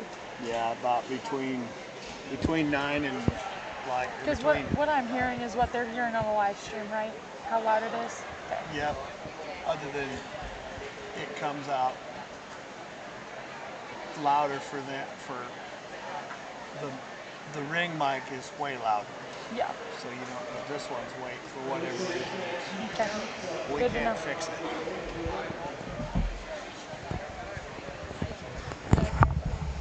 Yeah, I can do this. Can't be that hard.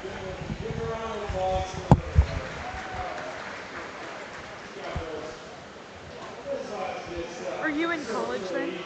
Where are you at? Okay, majoring in, I'm gonna guess, communications. It's one of my emphasis areas. I'm doing agricultural studies. Okay. One of the ways you can do the program is throw three majors together. Okay. And it just spits out a different title. So I do animal science, agronomy, and egg communication. Okay. Because I'm too indecisive in life, so then I get to pick and choose. Yeah, that's awesome. Are you in college? I just started at UNL. Yep. Nice. Yep. What are you majoring in? I am an animal science ag leadership major with a minor in the Engler agribusiness entrepreneurship program. Awesome. That sounds busy. It's fun though. I'm on the pre-law track, so. That way you stay out of trouble, right? I know, and I joined a sorority, so I really Did you? understand. Oh yeah, which sorority? Tri Delta. Right, yeah. Well, we have all kinds of names. Keep to myself. Okay. Good to know. There isn't an ag like this year there was one that They're Sigma Alpha, but they don't have a house, and I really did want the opportunity to live in a house my sophomore I'll year. tell you what, I'm a fraternity frat rat, I'll promise you. I learned more at the AGR house, like all these guys. Like, yeah, I mean, I promise, I know Shane does. Yeah. A lot of guys.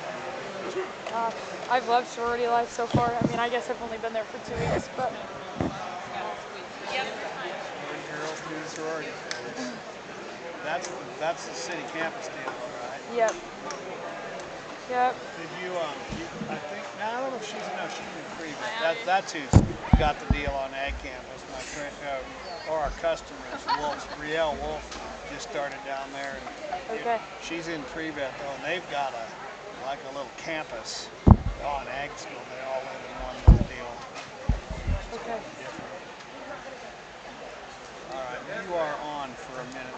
Okay, You sure you don't this. want anything? I'm good. All right, I got to get cabinet. See, I'm starting to come down. I'm not talking enough.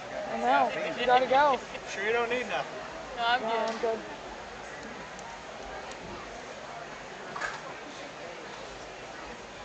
You know, shorthorns aren't my thing, but I think I need a couple steers so I can keep them as a rug. See, shorthorns aren't my thing either. No, my cousins have them, but that's not for me. But a lot of these would make a real nice rug. Anyone could be hammered.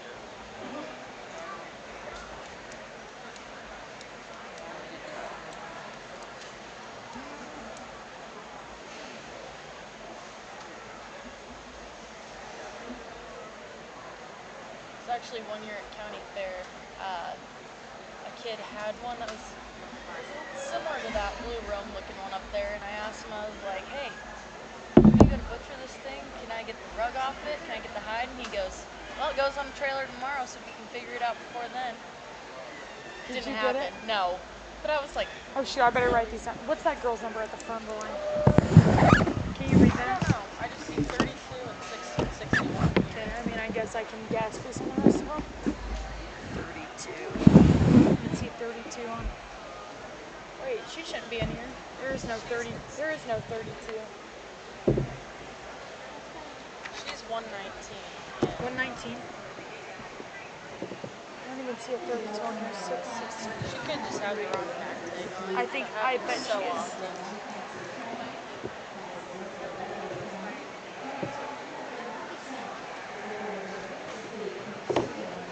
I mean, I'm sure she's probably 30 and she just has 32.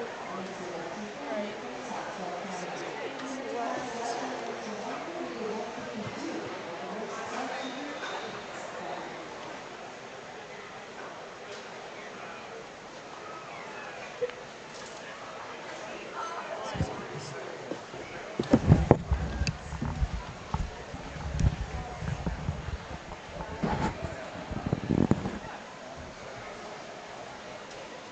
Really, really good class of Shorthorn Plus steers here. And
coming off Class 8 Shorthorn Plus steers. Your champion was from Blaine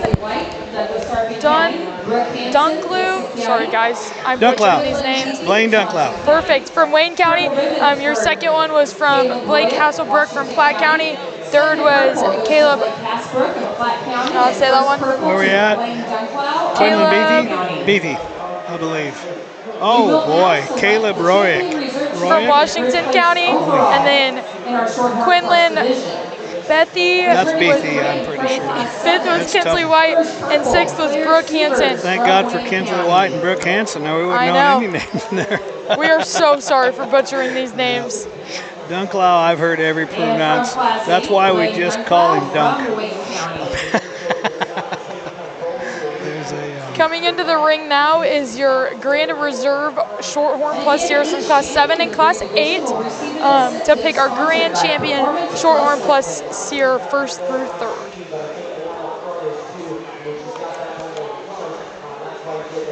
Hey, Sydney, I just had somebody text that said we lost sound on the live stream.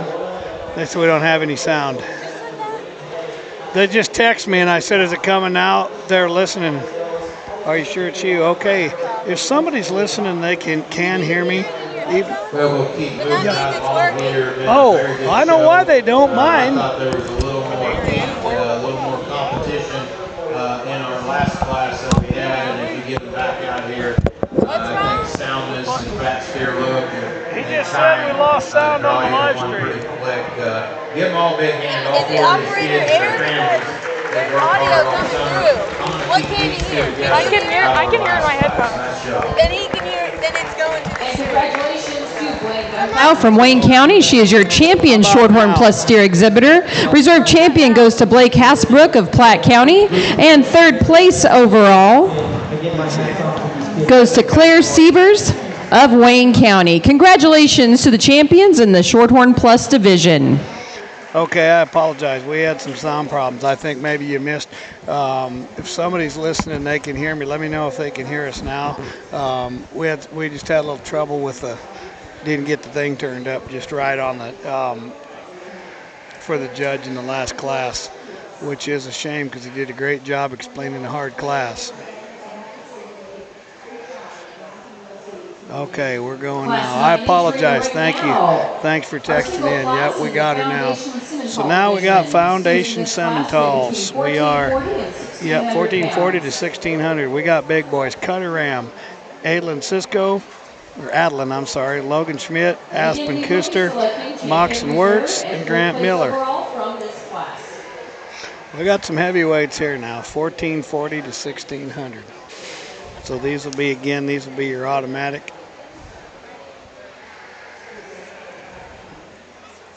Automatic champions. And I do know that Grant Miller was the 4th overall bred and owned steer at Simmental Junior Nationals. So he is rounding out the class, coming in the ring now. Awesome.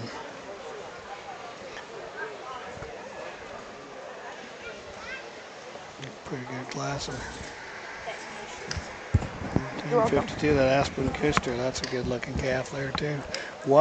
Okay, so we had Blaine Dunklew was grand champion, grand Shorthorn Plus. Then what they use for reserve? I think reserve was Blake Hasselbrook. Okay, Blake Hasselbrook from Platte County was reserve. Yep, and then third overall was Claire Sievers from Wayne County with that blue roan, steer. Out of the first class. Yep.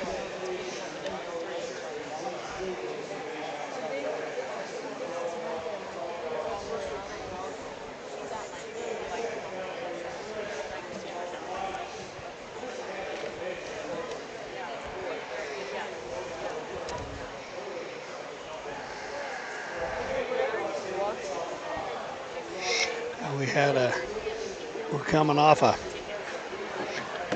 very, very big heifer show last night. We had a heifer marathon. We got done picked champion at a quarter to 10 last night. By the time we got her all in and got them all out, it was a very competitive show. Our judge Macy Scott did just an outstanding job. I mean, she did a really good job talking to them. I thought she did a really good job lining them up, and that top end, the kids that showed them. I mean, boy, I tell you what, there was 5 absolutely outstanding females out there that made the top 5, and they left just as many deserving ones out there. And it was a very good lineup, and we had a lot of showmanship. Probably could have a different day or a different time. Made it for a pretty long, pretty tough day for some of those kids. Maybe didn't get as good a shot as they could have in the show. Everybody's kind of wanting to go to tryouts, whether their human wanted to go or not.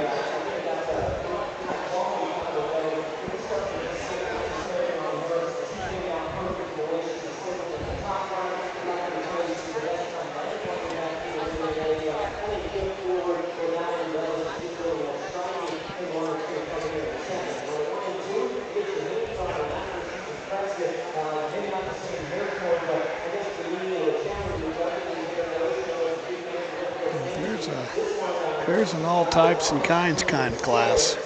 We got one of everything. Yeah, I think there's a lot of judges in here that if this was a different judge, you could place this class several different ways. So I'm interested to see how he places it today. His top end probably sorts out pretty good, but it's tough. I mean, there's 4 or 5 pretty nice ones. They're big when the first one coming in the ring, honestly, not taking anything away from the calf, but Cutter Ram's calf at 1440, you'd have to almost question if he looks big enough. I know this is a class of a lot of really, really big steers. So you wanted to think if you get right up, because he's not tall by any means at 1440, I'm sure he is probably big enough. Yeah.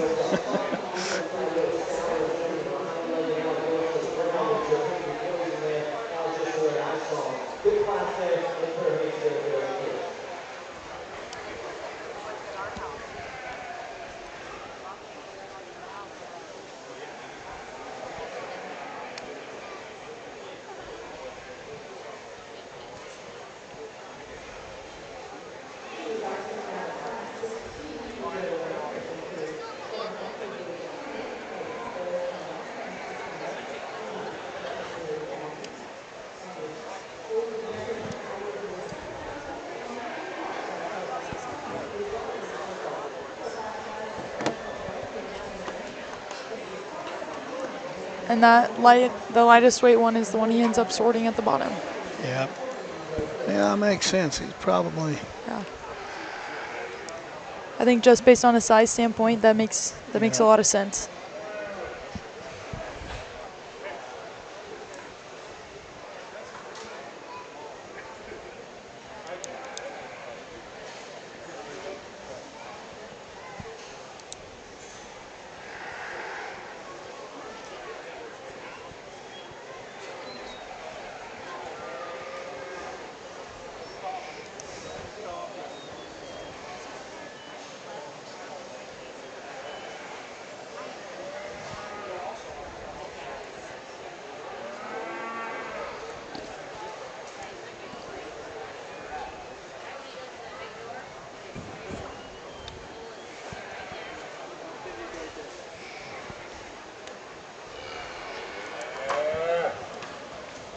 Okay.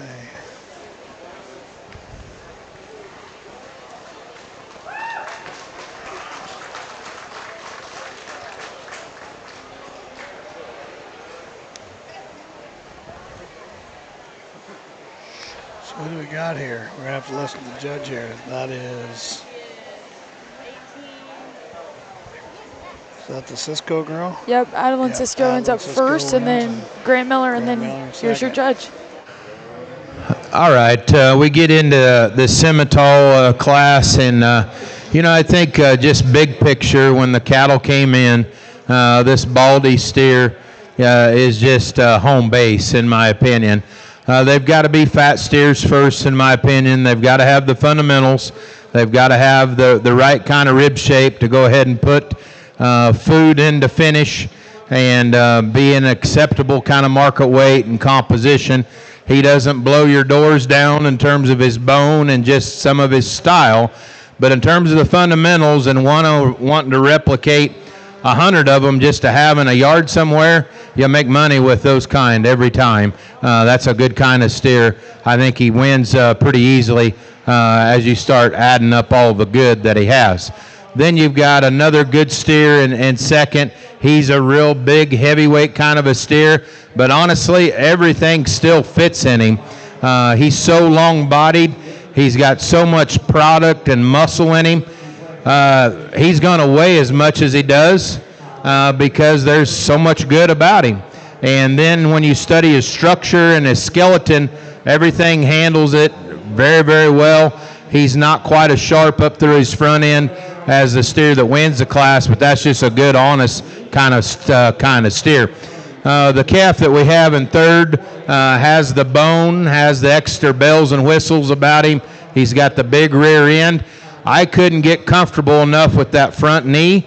He wants to come over in that left front knee, and then as you get into his heart and forerib and the shape of his body and the lack of finish he has over his rib, I just don't know if he's quite suits me. I like the extra things that he does, but at the same time, that steer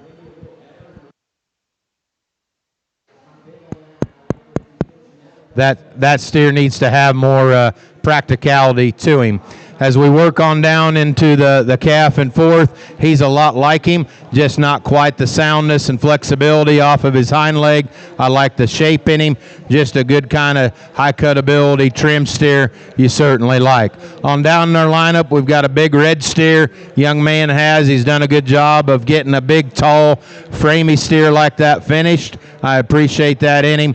He's just a little flat, though. And then as we finish out the class with a kind of a shorter, rounder kind of steer, young man's done a good job with. That's a pretty good class of Simmental steers.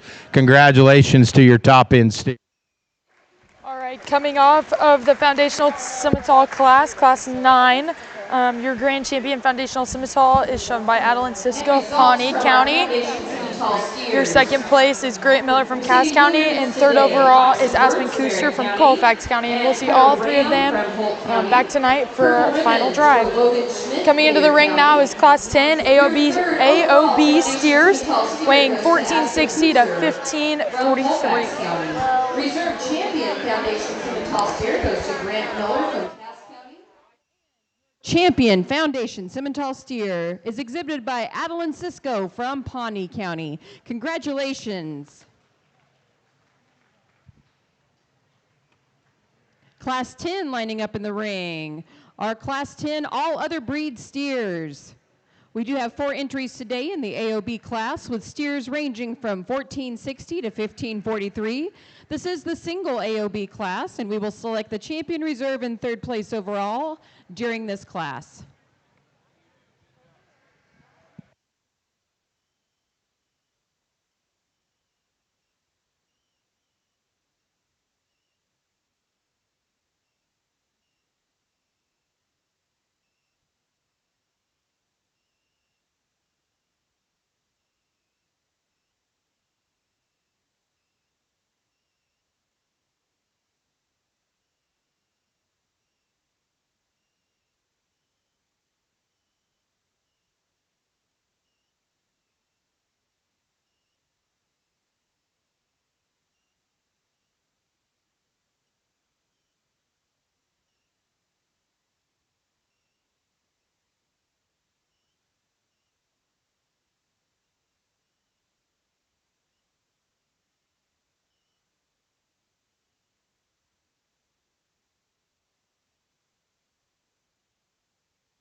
All right. So these AOBs they're pretty big boys too. 1460 to 1543. 15:43. Leading the way, it would be Brennan Mickey, then Riley Codner, Avery Ostrand, and Ava Dietz. Leading at 15:43.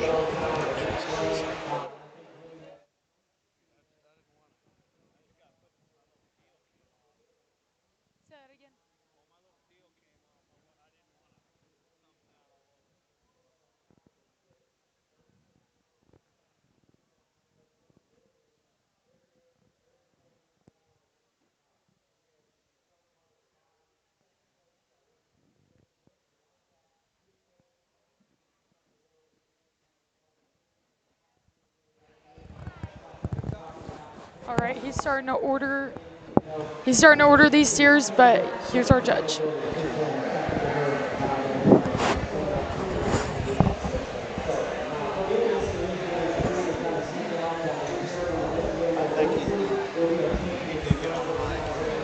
As we come into this AOB drive, I think we've got a really, really nice steer to go ahead and start with. Just compositionally right, lots of quality to him. He gets around the ring and handles himself really, really well. That's a high-quality steer to win your AOB division. The steer in second, that's Reserve. Really nice pattern steer, smooth-shouldered, very attractive at his hip and hind leg. He's a steer that's trimmer up over his rib compositionally. I think he's fresher. He's a little flatter in comparison in his rib shape to the steers on either side of him, but he's a nice steer in terms of his smoothness and his balance. Hey, you did good, all right? You know, you just stuck through it, and you're just fine out here. Big heavyweight steer. He just lumbers around the ring. He's easy going. He's done all he can and more because he's a big heavyweight steer that's certainly easy doing. Looks like he'll grade with no problem and probably push pretty high up in that choice category. He's a plainer steer with that, though. Just a little past his prime. But I like his doability. I like his soundness and flexibility and his body type over the steer that we finished the class with. That's just a little bit harder in his rib, harder in his body type and structure, but he certainly has the yield grade advantage. Give him a big hand. Very nice job. All right, coming off of Class 10 AOB steers, your champion AOB was shown by Ava Dietz from Buffalo County. Reserve champion is Radley Codner from Hall County, and third overall was Avery Ostrand from Custer County. Yep, so that's your automatic champion. Yeah, that's that many breeds. It's fun. It's funny they had an all other, and they couldn't find something to register them as. Yeah, I agree. I suppose. You know, we didn't have an Angus class, did we? We did not. But you know, they used to have a big added purse, and they took that away and switched it around, and now the money is all darn sure. You know, it's way, way, way better, but it's all on your top 5, and I think it really. I know they used to have 40 to 60 of them, and they went down to 1 or 2 and of any. So I suppose a couple of those probably were Angus or whatever, but yeah, maybe a couple Angus, a couple Emmys or something. You know, that's kind of a deal. So coming in now is our champion registered steers. Oh, right. We got to pick a registered. They don't all just waller in there tonight, do they? No, they do not. My bad. So starting out with Landry Weezy with her champion Key. And let's see if we can get this right. Then we have Avery Custer with your champion composite Charlet. And then the let's see, the Hereford steer will be Cooper Lindstrom. Your maintainer is Jace Rasmussen. And then Shorthorn purebred is Heiser McConnell. Shorthorn Plus is Blaine Dunklow. And AOB, the Simmental Foundation, Adeline Cisco. And then your AOB is Ava Dietz. But I think they're still trying to get that steer to weigh back. Yeah, that's going to take just a minute. Yeah, Ava's steer does not want to be weighed. He doesn't want to go to shoot. We're kind of having a little locked up problem. But boy, he's got a good lineup of these. I'd forgot we did this, sister. You're right. I was thinking they'd all get out there tonight, and that'd have been that'd have been like getting the easy pass that you go through on the toll road, you know. Exactly. Morning, brother. How we doing? Yeah, not too bad.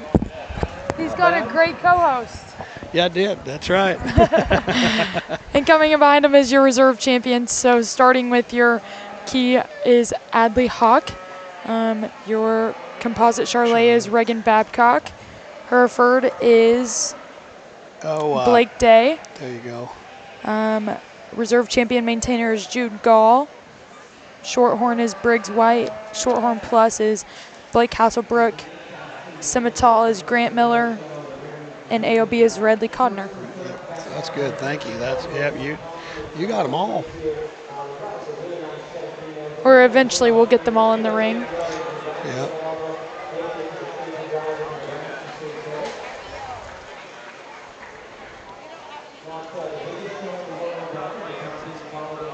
We've got about 6 people trying to push that AOB steer into the chute. So boy, they need the hot shot down there. I know they're pushing hard. Ooh, he took a pretty good shot at him too. He's kicking. He is not happy. He does not want to go in there and get weighed back.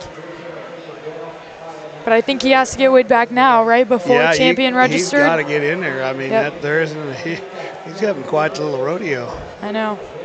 We got 2 on the front and 4 on the back, and we ain't got a calf going in the ring yet. We're pushing. We made a little bit of headway there. Our champion lineup completely situated. We want to make sure that we thank the Nebraska 4-H Foundation. Our champion and reserve champion awards are both sponsored by our Nebraska 4-H Foundation. It's moments like that when you wish you showed goats. You can just pick it up and carry it in there. Businesses and individuals for contributing to the Nebraska 4-H Well, I don't know. He weighs 1,543 pounds. I don't know if they're going to get him picked up. I don't think so. I don't even think all those people got so could. long, and they're going to wait. I mean, and nothing against the calf, but there's probably a fine line with how long they need to mess with it, because he's probably not really in contention in the top 3. I'm not going to go out and be the judge, but it's unfortunate. Somebody get hurt down there the way that's going. We're getting in there. We've got 2 people in the chute. Yeah, so he jumps forward. We're going to have 2 guys on the ground and a show steer on top of him. I know. Whatever he did at the last time he went to shoot, it was a bad experience. There's no doubt about it. They probably remember when they cut him as a calf the last time he was in the shoot. He didn't want to get cut again. So. Probably not. And they're working real hard down there to try and get them in there. But are we only picking top 3 or are we picking top 5? It says 3 on our little deal here. Yep. I was wondering that too, but I think we just got 3. I guess we'll find out. Yeah, they're picking top 5 over all of it, right? Yeah. Yep. We're still working to get that calf through. But everyone else out here seems to be ready to go. Well, I think in our judge, Shane's getting after it. He's looking at him, and we got him now. I think there we go. I think we're on there. Yep. But he's going to weigh a little bit too much with 5 guys standing in the chute, though, Esther. That might be a problem. I know. I think they're going to need some people to back up and step forward. The worst thing is. There we go. I think he's in there by himself. They're going to open it now. If he weighs out, they're really good. That'd be really sad at this point. That would be a bad day at the office. Well, we got the gate shut. Life is good. We are 5% way back. Yep. Which, they give me 50, 60 pounds on all of them. Yep. That gives them enough time to eat if they didn't eat before weigh-ins on Friday. It's all about where it's got better because, the judges are taking them bigger than they used to. Yep.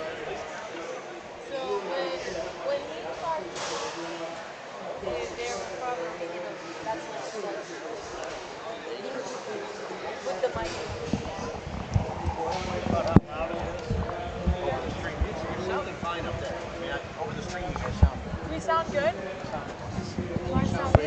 Thank you. Oh, you're right. You got that now. Exactly right. Shane serves as the Chief Operating Officer and Director of Breed Improvement for the American Herpers Association. Shane works closely with the AHA genetic evaluation as well as the National Reference Sire Program. Partner joining the AHA, Shane was a professor and livestock judging coach at Colorado State University for 8 years.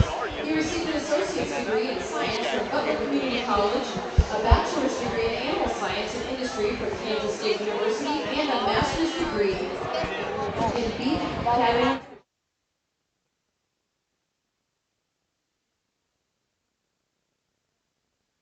Is part of that, and 3 foreign countries.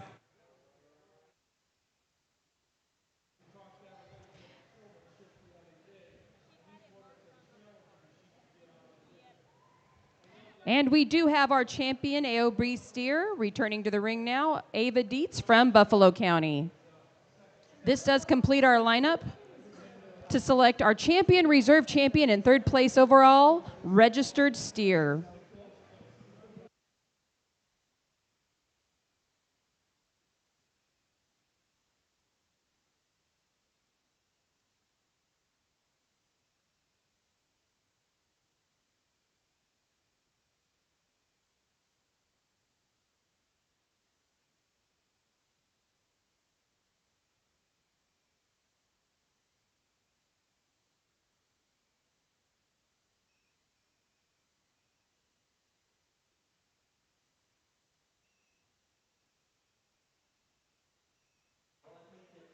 As these breed champions come into place, very, very excited about the 3 that we're going to send to the final drive here later this afternoon.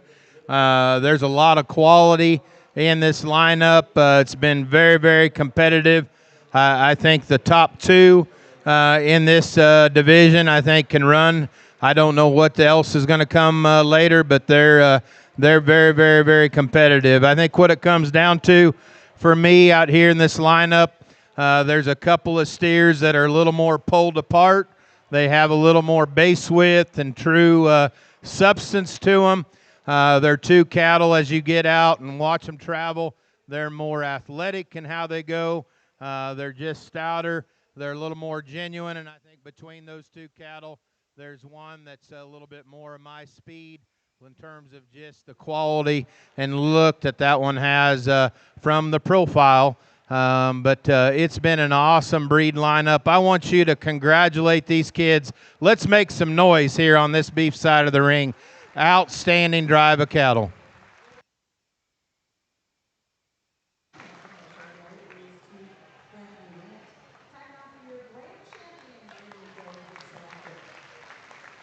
And congratulations, your Maintainer. champion registered steer is exhibited by Jace Rasmussen. This is your champion Jace maintainer, Rasmussen and Jace is from maintainer Boone steer. County. He loved him when he was out in class. That's a great calf. Seems good, but are they on? So now we'll pull our reserve maintainer steer in to select a champion, or reserve champion. We can go with the he's gonna go with Shorthorn the Plus. Shorthorn Plus. It's Blaine Reserve Dunclow. champion registered steer goes to Blaine Dunclow of Wayne County. Congratulations. That brings up, what is it, Brooke, I think, Hasselbrook, yeah, or Blake, excuse me. Blake, yep. There's a lot of them, and they all start with B's. We'll see who picks 3rd. Okay, I bet we're going to maybe go down and get the key of Landry Weezy's if I was betting. Yep. Maybe not. Nope, I'm going to be wrong. See, I jinxed her. The composite Charlet. Yep. And 3rd place overall is your champion composite Charlet, exhibited by Avery Kuster of Colfax County.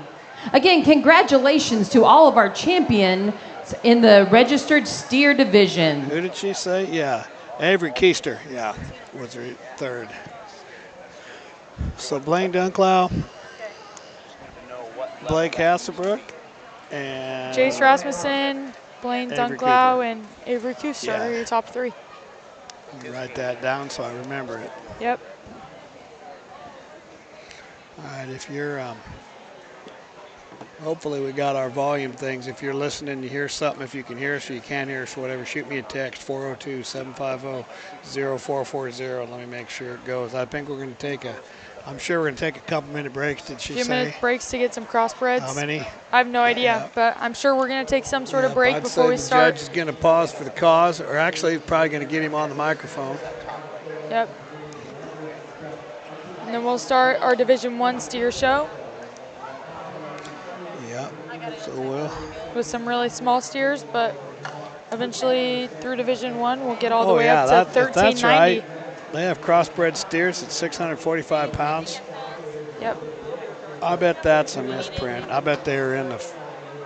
I bet those two are in the feeder cap show. Yeah, that is some lightweight steers right there. That couldn't be. I guess we'll find out whenever they come into the ring.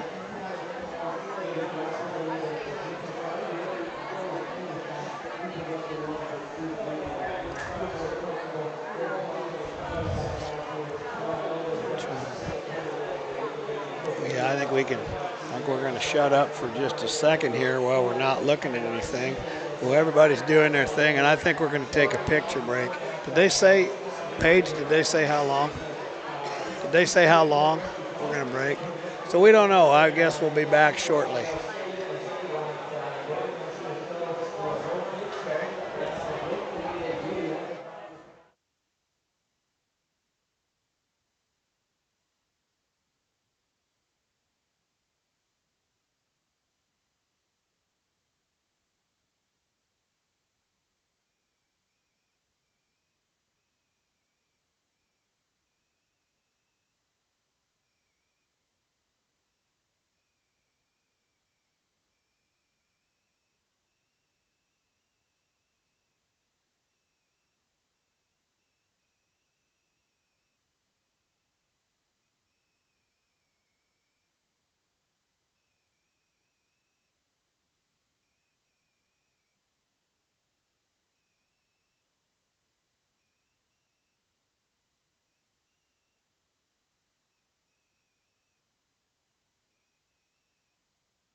All right, we're rolling right into the crossbreds, and surprisingly, we got two Hereford steers that weigh 645 and 647, and why we didn't show them at feeder calves, I do not understand. But they say, ladies and gentlemen, they always say 4-H is a learning experience, and I think we're going to have a learning experience with two Hereford steers in the head. I mean, I feel bad for the kids because I'm not making fun of anybody. Don't get me wrong. I feel like they probably got put in the wrong class by mistake and didn't know to ask them. Nobody told them, which is unfortunate. Box Butte's clear out west, and that's unfortunate. Anyway, here, this is going to start our crossbreds. Of course, those first two are 645, 47. Then they weigh 1090 to 1183.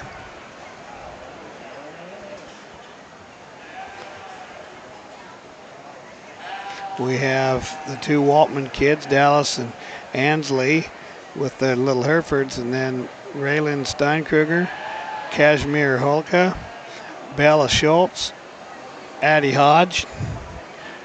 Morning, John. Jackson Korth, Zaya Anson, Reed Selman, Kyla Nelson, and Abigail Martins. If you just joined us, our judge for today is Shane Bedwell. I don't know his whole biography. I consider him a friend, and I should know. He's with the American Hereford Association now. He was at Colorado State and the judging team. I did hear him say he's judged in 33 states, and I'm positive I think he's done something about every steer show for sure. Now he's doing a lot of breeding cattle shows now too and stuff, but I think he's been at most all of the majors. Very qualified, very good judge. Been doing a very good job today explaining what he's seeing, and he'll get in a little tougher water here right directly.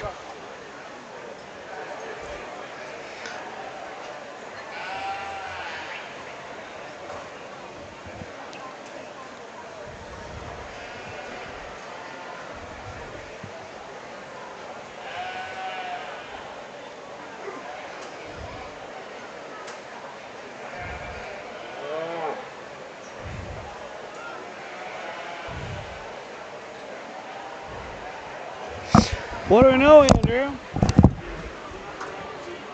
Yeah, why not?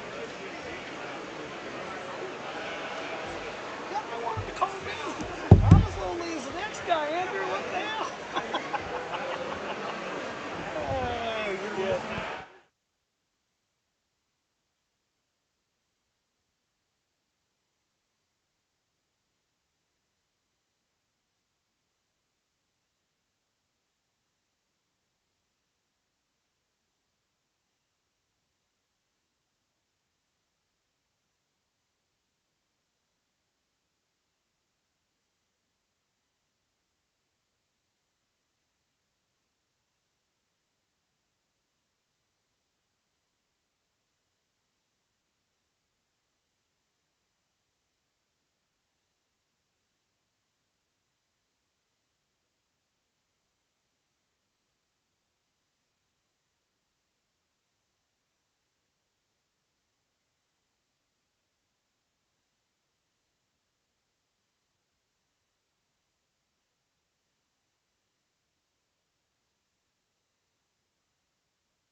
steer show, and the smokes, you know, kind of come to the front here. The young man steer, I think, is a nice blend of kind of a fat steer look at this weight and size.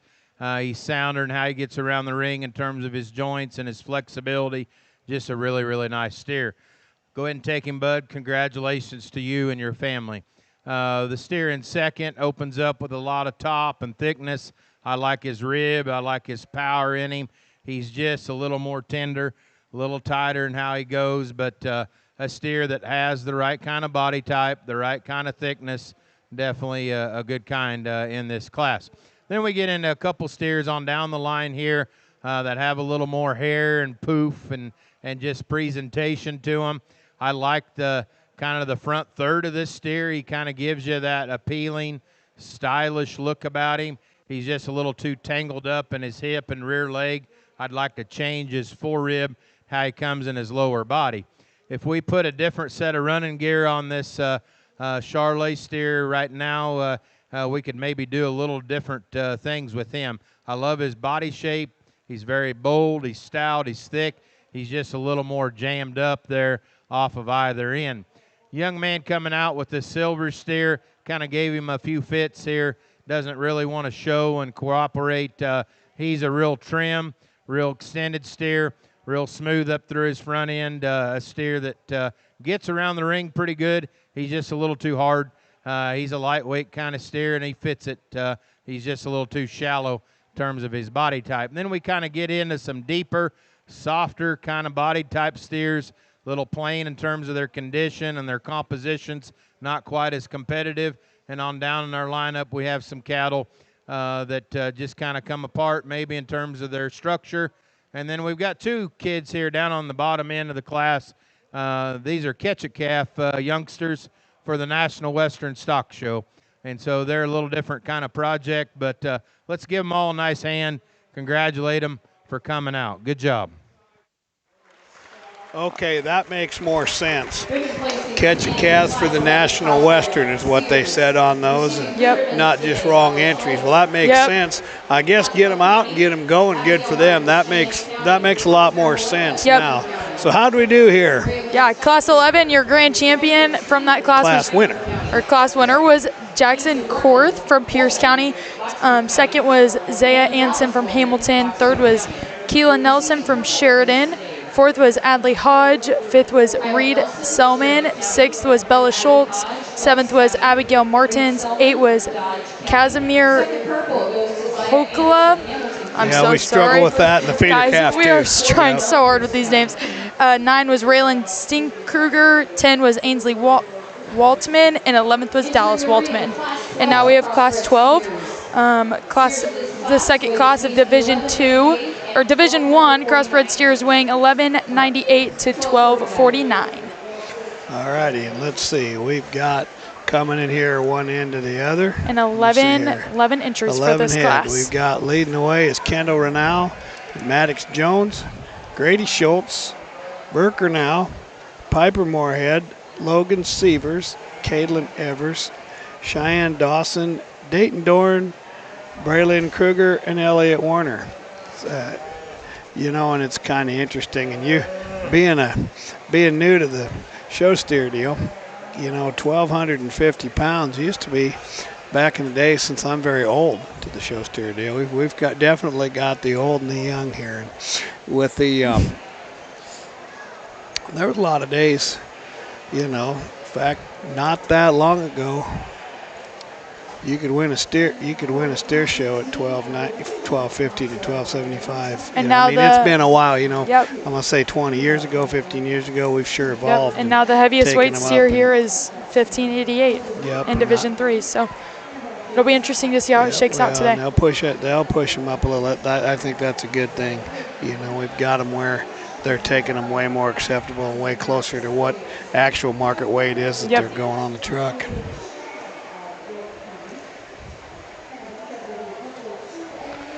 Just talked to the grandfather of the champion registered steer. He's a How Great Thou Art out of one of their donor cows. So that's a home raised steer that won it too. Awesome.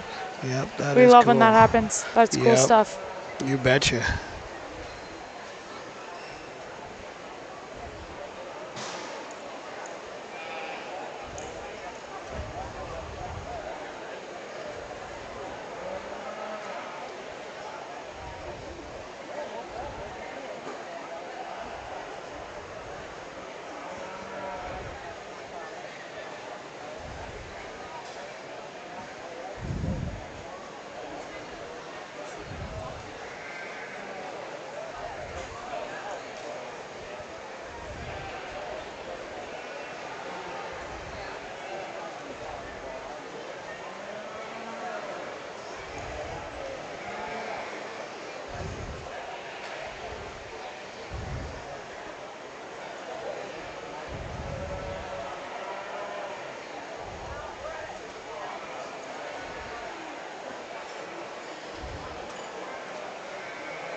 think our ring helps maybe a little tired from yesterday, Esther. You know, yesterday we had the judging team all over. I seen they kept him up and made him work out after the show last night that didn't get over till late. 10 o'clock, yeah. And so, and they were back here this morning before I was here, so we're really thankful for them and all the help they're providing.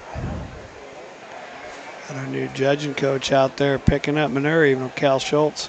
Where did he come from? Where, Oklahoma? He came from Oklahoma State. His team won Louisville while he was there judging. And he was the high individual at Oklahoma City while he was on the team. Awesome. Well, that's encouraging, have a new man at the helm. Yeah. I've heard nothing but great things about him and around the Animal Science Building, so, yeah.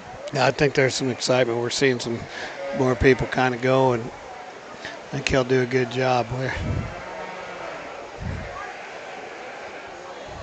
And he started to already sort some cattle out, so that's good to see. So what's your uncle doing? He just take a nap? He's probably napping at the stalls, honestly. Yeah, that's okay. I made him work yesterday. Yeah. You do better anyway. Perfect. Yeah. That's what we like to hear. Good.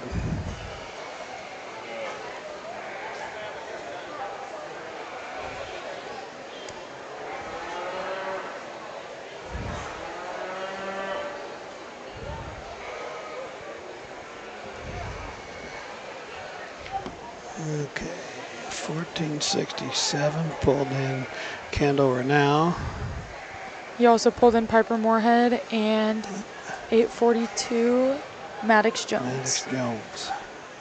I think the one thing a lot of people are going to appreciate about Shane today is that he is not taking forever. Right. He understands we want to get in and get out of here. Well, you know, you got to realize, and I think a lot of our listeners probably do, you know, you take a guy like this, I mean, he's judging 33 states and he's done it for a long time, and, you know, and he's a very seasoned judge. And, you know, that didn't, I mean, you can't blame Macy Scotton for yesterday. There was a lot of kids. They were up a lot of numbers. Yep. And the problem with the breeding heifers, too, I think, when you get going is, you know, you got to breed them. You know, they break them by age, and you got to break them by breed and all that. And they have so many small classes. 72 classes. Well, plus so, yeah, exactly. Champions, 72 champions or 72 classes, and you know those single entry classes and all that. They take up a little too much time. You know, we had showmanship before that class. Yep. That's probably, if I was gonna say anything, you know, and I think a lot of people were saying that. So I hope, you know, if you think that, you know, got to say something to somebody that'll listen. Get it in the inbox. You know, tell the people. You know, and they, you know, I don't think anybody at the state fair looks at it as just complaining and crabbing and bitching. I think they think, you know, you want to hear it. You know, and I don't know if they understand exactly the ramifications of getting done at 10 o'clock at night and starting at 8 o'clock the next morning. And you know, it was tough on those kids and tough on those cattle. Especially if you have cattle that showed late last night and then you've got different cattle this morning. I'm sure you took them out to tie-outs together, so. Well, and, you know, when Exarban was this big, and in fact, even back in the Omaha days, well, here's going to be our judge. Here's our judge. Yeah. Turn us down or turn him up some. It's a red and white steer, I think, wins pretty easily. He hits the ring with the right kind of composition. He actually has some quality to him in this particular set. I like that look he has ahead of his shoulder. He's real attractive in his hind leg because he's sound and he can get around the ring. That's an easy place to start, in my opinion. The black steer's just as easy to get in second. Just meat and potatoes. He does it really fundamentally well. Bold rib steer. He's finished well. He's thick. He's going to hang a good carcass, and I think for all of his width, he handles it really, really well. He's a steer that's maybe a little plainer for some, but fundamentally he's just a good kind. Young man steer in third I like in terms of just he's an easy kind of doing steer. He's a soft-sided steer. He's pretty sound in terms of his joint work. He plays out of muscle shape as you get in behind him. I wish he was more genuine in terms of his type and kind, but he's at least kind of a fairly practical steer in terms of his depth. and his soundness and how he gets around the ring. Here's a really heavy muscled steer in fourth. He's got a lot of shape to him. He starts kind of a set of cattle, in my opinion, that are just a little harder in terms of their body type. I know they're lightweight cattle, but they can still have the right kind of rib shape, and I think he's just a little tubular. He's really big bone and stout, though, as you take him to the ground. We can bring these next two cattle along at the same time. I think, again, they're shapy cattle. They have a good expression to them. They're steers that just get a little bit tighter. Again, in that rib and structure department, we just need to give them a little more practicality. So we work on down in this class, you'll see steers that have fed pretty well. They have some depth of body to them. They just run out of compositional correctness, in my opinion. Let's give them a good hand. We'll move on to our next class. Thank you. All right, so coming out of Class 12 Crossbred Steers, your class winner is Shane Dawson from Cherry County. Your second place is Braylon Kruger from Pierce. Third was Elliott Warner. Fourth was Dayton Dorn. Fifth is Caitlin Evans. Sixth is Logan Sievers. Seventh is Grady Schultz. 8, Burke Ranu. 9, Maddox Jones. 10, Kendall Ranu. And 11th is Piper Moorhead. And entering the ring now, we have Class 13 Crossbred Steers. This class and one more will make up our Division I champions. So here's a little tighter, 1250 to 1275 in here. Coming in at you, the gold steer first is Tanner Bang, and then Piper Monte, Blake Day, Henry Rohde, Trevin Setlick, Ace Pelster, Harriet Albright, Tyrone Ray, and Adley Ewing.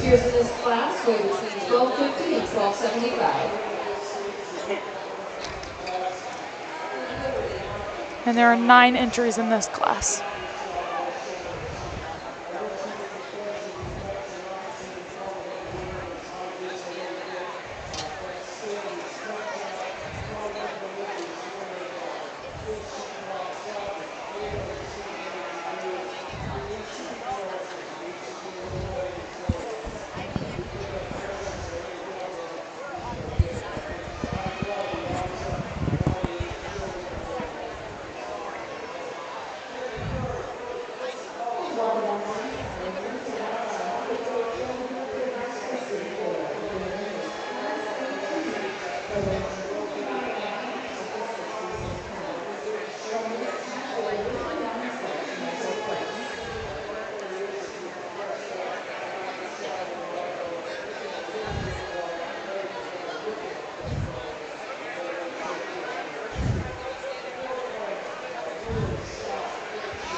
You gotta go to work? Gotta go to work. All right, well, my help. So now you better send Danny up. No, he's got to work. Send him if you can. I'll get it for a little bit here. Thank you, Esther. Yep, come back. All right, my good help left, guys, so you're stuck with me, but Esther's got to get her market heifer ready for the end of the day, and her brother's got a show steer coming in a couple classes. So you're stuck with the old man now.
This black steer that wins, he's just a breath of fresh air in this class.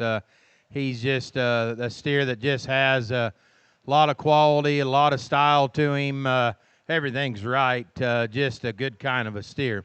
The one in second, I just kept working him up. He came in the ring and he's a little jammed up, maybe perhaps up through his front end and his head. But the longer you look at him against his contemporaries, he's a really good carcass steer. There's a lot of rib and muscle and width in him. He's a little rounder than what I want to tie into, but he's a pretty good steer, and he's right in terms of his finish and his body. I like the steer in third a lot. The boy's done a nice job of feeding him. He's a long-bodied steer. It's got a good wide hip in him. At times he's pinched in his heart and forerib and his flank. He's a little coarser in how he's put together through that shoulder, but a real good thick steer. We get into this orange steer next, and both him and the yellow steer behind him are a little stale and past 12 o'clock. I do appreciate their ability to get fat, though, and they have some muscle. They're just kind of deep-bodied, practical steers that are heavyweight in this particular set of cattle. Then you got a real chunky, thick steer coming out next. The boy has. He's got a ton of muscle, ton of shape and width in him, just a little rounder again up through that front end and shoulder, and of some lightweight cattle, he's a little low set to the ground. And then the young man steer actually coming out next is a little different type and kind. He's long and extended, real smooth-shouldered. With that, though, he's pretty flat-ribbed and narrow from behind, and I just couldn't accept his tightness off of his structure. We'll finish out the class with a pair of boys that are doing a good job out here at the State Fair. Again, kind of tubular cattle that get a little narrow as they go. Let's give them a nice hand, congratulate them. Good class.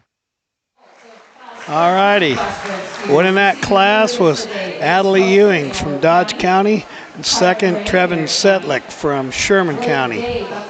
Third in that class, Tanner Bang. Fourth goes to Ariat Albright. Fifth goes to Piper Monty. Sixth goes to Ace Pelster. Seventh to Tyrone Ray. Eighth to Blake Day. And rounding out the class in ninth is Henry Rohde. Again, winning that class, Adley Ewing. Cappy had lots of good things to say about. And Trevin Setlick. Okay, so here's our last class in Division 1, or Class 14 to be the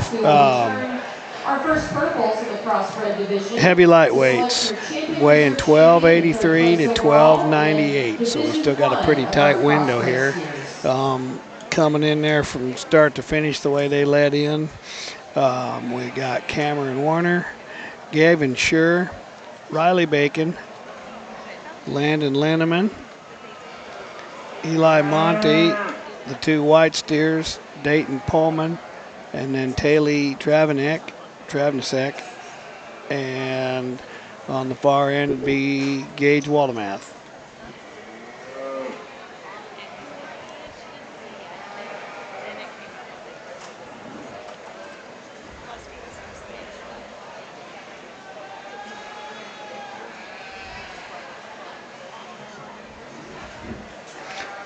I'm gonna bet this set probably gonna take him a little bit longer. He got a little more market ready, a little more style, a little more balance, quite a bit deeper class. They all kind of landed in here, which makes sense. You know, we're up to 1298, 1283 to 1298.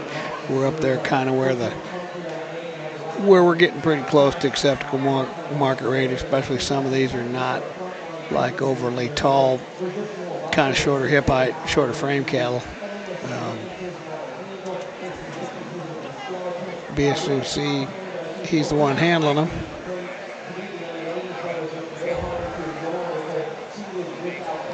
Doing a good job talking to the kids and keeping everybody pumped up and being positive. Shane's a great judge for that. He's very good with the youth, really good teacher.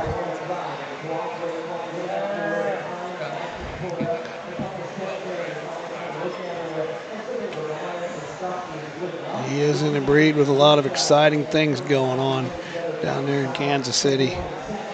Got the new facility going to be ready for the Royal. I think tentatively, according to the last time I talked to her, they're also planning on having the Junior Nationals at the new facility in Kansas City. I think everybody's getting pretty excited to see that. I ran into a good friend that was up here visiting her family yesterday that works in Kansas City, and she said it is one tremendous facility. They got stopped. They call them star bonds or something. They had stopped with the bound issue, and they got that rolling again. Now they are going wide open to get that thing done. But I was told that there are enough stalls they could have the Angus and the Hereford Junior Nationals at the same time. I haven't heard a number of stalls. If somebody knows, let me know. But I've heard that that's been a problem with room. You know, we got a lot of Junior Nationals that they're getting up. We're talking about 15, 16, 1,700 head that go, and his office staff, of course, led by him and Jack Ward, and the junior program led by Amy Cowan, who always deserves a shout out. At a show, that Hereford thing is exciting. He's got a lot of good stuff in front of him.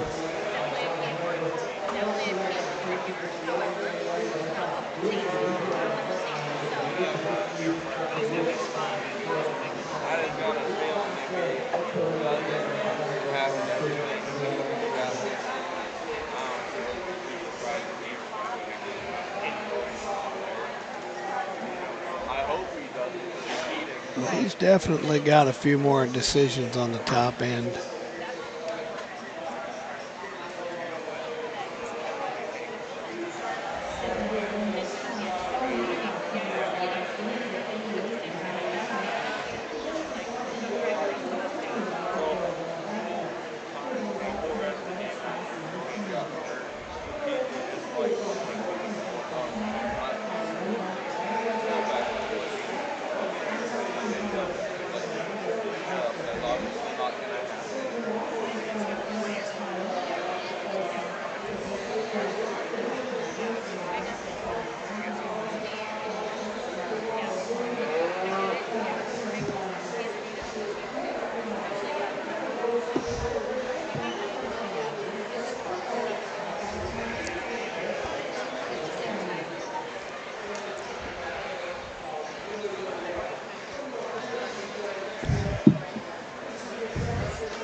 A little more competitive here on the front end of this class, but the young man steer here that I chose to start with, I think is just a really complete steer. Got a awesome shape to him coming out of his shoulder. You can kind of see it if you're setting up top just a little bit. He's fresher there over his loin. He's got a really great shape to him coming down into his twist. He's got enough body, I guess, for me. The one in second's probably a little softer. But he gets around and he tracks really well. Competitive steer we'll get back here real shortly. Young man in second, just a real deep-hearted, practical, nice-bodied steer. He's got the right kind of muscle, got the right kind of base width in him. I think specifically up through his front end, he's not quite as fresh and as clean down into his chest floor, but he's a nice, sound, thick kind of made steer. Just wish he was a little fresher there in terms of his top shape. Young man coming out in third, just a good, solid, useful steer, very practical in his body, a little plainer, a little staler out through his head, but I think he's a little more flexible, a little more functional there in his structure. Young lady steer in fourth, I like the muscle shape, and the trade-off that you get in terms of thickness and shape. Structurally, he's a little tighter though. How he goes from behind is a little more jammed up and straight there through his shoulder, putting a little more condition down through that lower body. This boy gets all he can out of the steer coming out next. To me, you know, he's just a little heavier bone, a little thicker, a little more attractive hip steer. We need to adjust that front knee and change him there off that left front, and give him just a little bit more shape coming out of his shoulder. In terms of carcass shape and finish, this steer actually on down the line has a big old top in him. He's finished over his rib. He just needs to be sounder and more practical in terms of that structure and functionality. And that kind of begins the statement that we have on all these steers that we finished out. Just a little bit flatter, harder doing steers. Just need to go better. Give him a big hand here. We'll move on to this division, I believe. All righty, winning that class was Landon Lineman, Franklin County. Second would have been Gage Waldemath from Phelps County. Third would have been Dayton Pullman. Fourth, Tally Travanik. Fifth was Riley Bacon. Sixth was Gavin Schur. Seventh, Cameron Warner. And eighth was Eli Monty. Okay, we're coming in with our first division. Coming out of the first class is going to be Jason Korth, Class 2 with a steer weighing 1153. Class 2, the roan short-horn appearing steer is Cheyenne Dawson from Cheyenne Dawson, from Cherry County.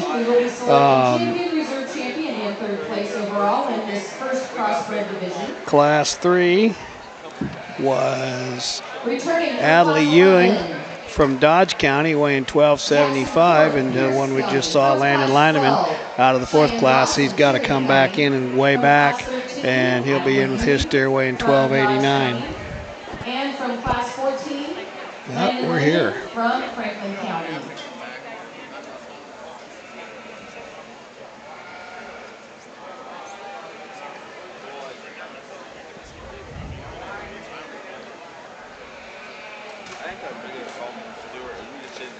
We gotta.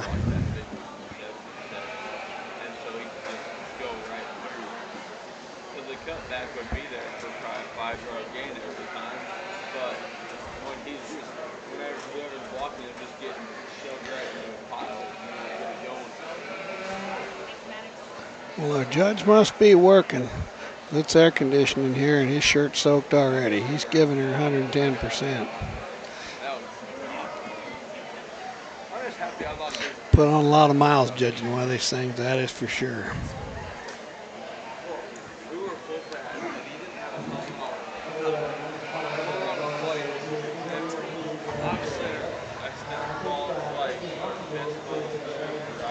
I did just get a call in too. The shorthorn appearing steer is actually a New World Order that Craig O'Keefe raised. Sold up to a neighbor there in Cherry County. O'Keefe's have had quality show stock for generations. Really flashy, attractive. I'm going to say that one behind him. He talked to him really well. It went out of class 3. Addie Ewing's weighing 1275.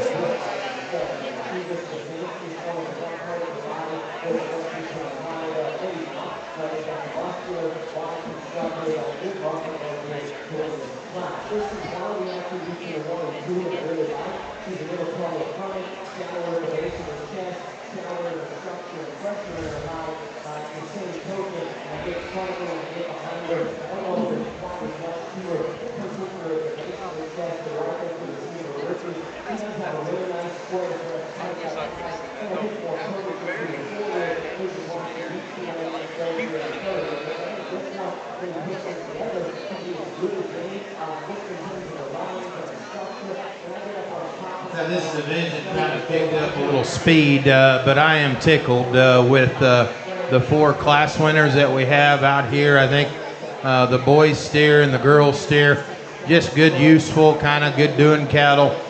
They fit this weight really, really well. But as you get into these 2 winners out of the 3rd and 4th class, I think there's just a little bit more of the extras. There's just a little bit maybe more quality, if you will. And then in between those two cattle, in my opinion, there's one that's a little fresher, a steer that has a little more style, a little more balance and quality. I think structure is kind of some give and take in it. And I think as you study the rib cage coming off of their top, there's a steer that's a little bolder, a little more genuine. And then I know he's more attractive and square there to his pin set and just sets up with a little more quality. So I'll show you my reserve and my third overall in this Division I. But again, you've been a great crowd all day long. Put your hands together for these kids and their families. Pretty impressive. All righty. First division's going to be Adelaide Ewing. Congratulations to Adelaide Ewing from Dodge County. She's your champion Division I crossbred steer.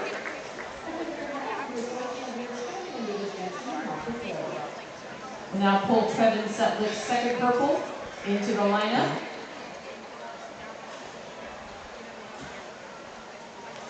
And reserve's going to be Landon Lanneman.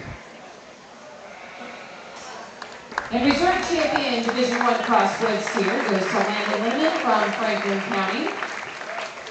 And third overall is Gage Waldemuth from Phelps County. He kept the two together out of the big division. Third overall is Gage Waldemuth from Phelps County. So again, winning that class, Adelaide Ewing, the steer weighing 1275. And Landon Lindeman and Gage Waldemuth out of the big class of small crosses. We got middleweights coming in now.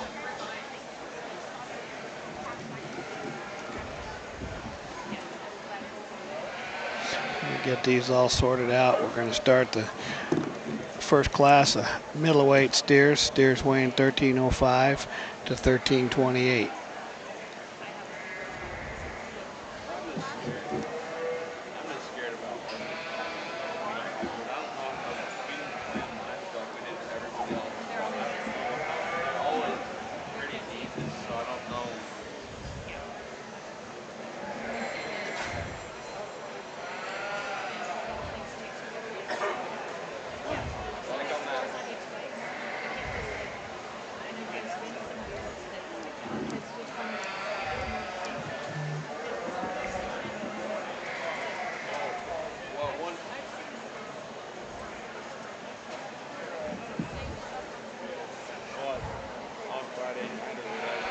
We'd like to thank the Nebraska 4-H Foundation for sponsoring the Champion and Reserve Champion Awards for the Crossbred Division I steers.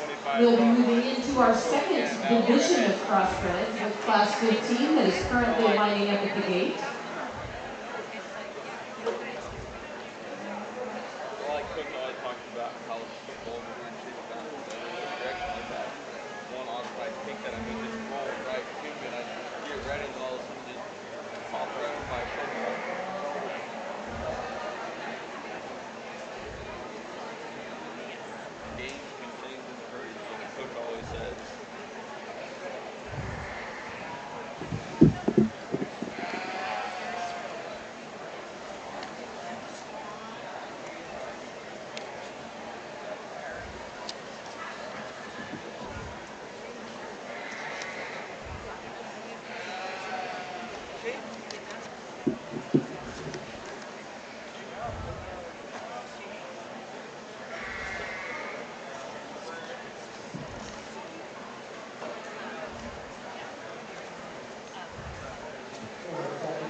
As we look at Division II coming up, we have classes 15, 16, 17, and 18 making up our Division II crossbred steers.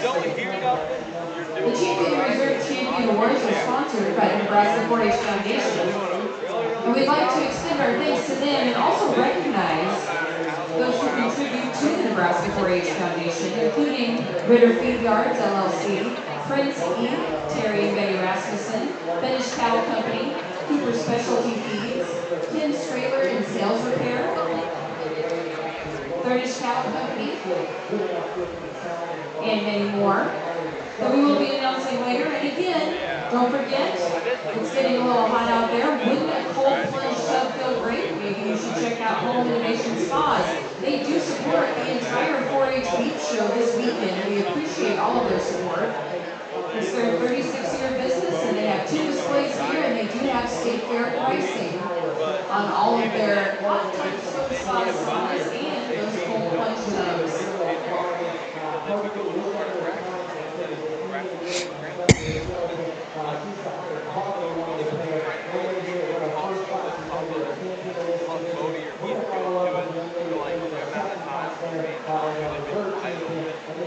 We have an excellent crowd here today for our Market Beach Show. We appreciate all of the support that you're providing our 4-H members. If this looks like something that you know a youth that may be interested in 4-H, whether it is showing an animal or maybe they like to shoot a rocket or make a baking project, make sure to check out 4h.unl.edu or contact your local county extension office to figure out how you can get involved in the Nebraska 4-H program.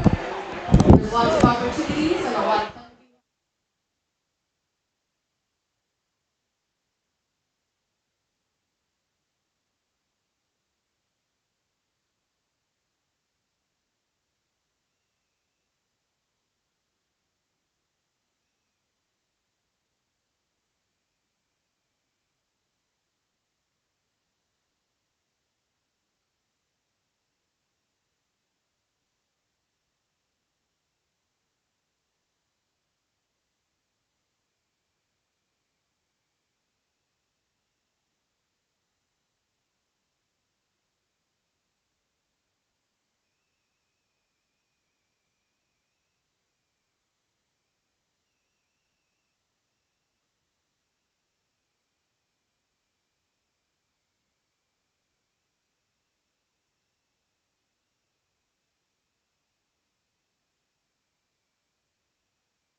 All right, we're back live and on fire here. First class of middleweight crossbreds, weighing 1305 to 1328.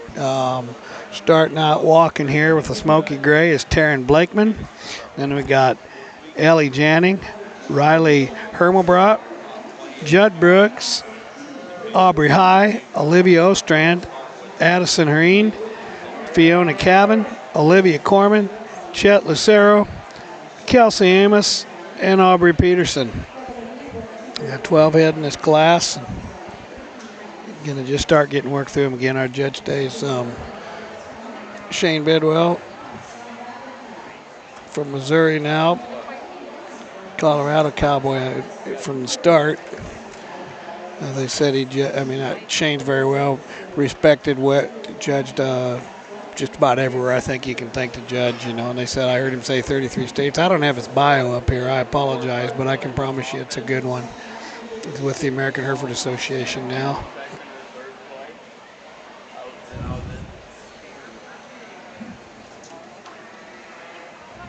If you just had tuned in, winning that first division was Adley Ewing from Dodge County, and Landon Lineman was reserve.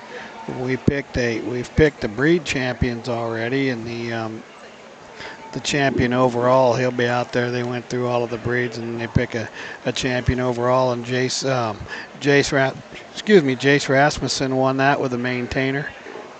Blaine Dunklow with the Shorthorn Plus was reserve of the breed steer, so they'll come back out tonight for the champion.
very competitive class to start Division II.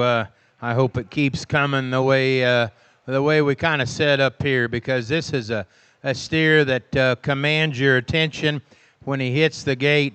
He has a ton of quality. His structure is impeccable when he gets out on the move. He's got a really fresh top sitting in him. You know, there's thicker steers out here in this lineup, but his balance, his shape of body, his show steer image, pretty hard to deny in this set of them. He just outwalks them. We've got a Baldy steer. This girl, I'm telling you, steer traders, I would get this girl a steer, and she's got a good one this year. She can sure show. She gets everything she can out of this steer. Not like him. He's a steer that's got a huge top in him, big old top, tons of rib, tons of power in him. You know, he comes apart a little bit out on the move, but she pulls them together so well. I like the quality in him when he's parked. He just doesn't have quite the elite balance and structure as you get down into his legs as that champion does.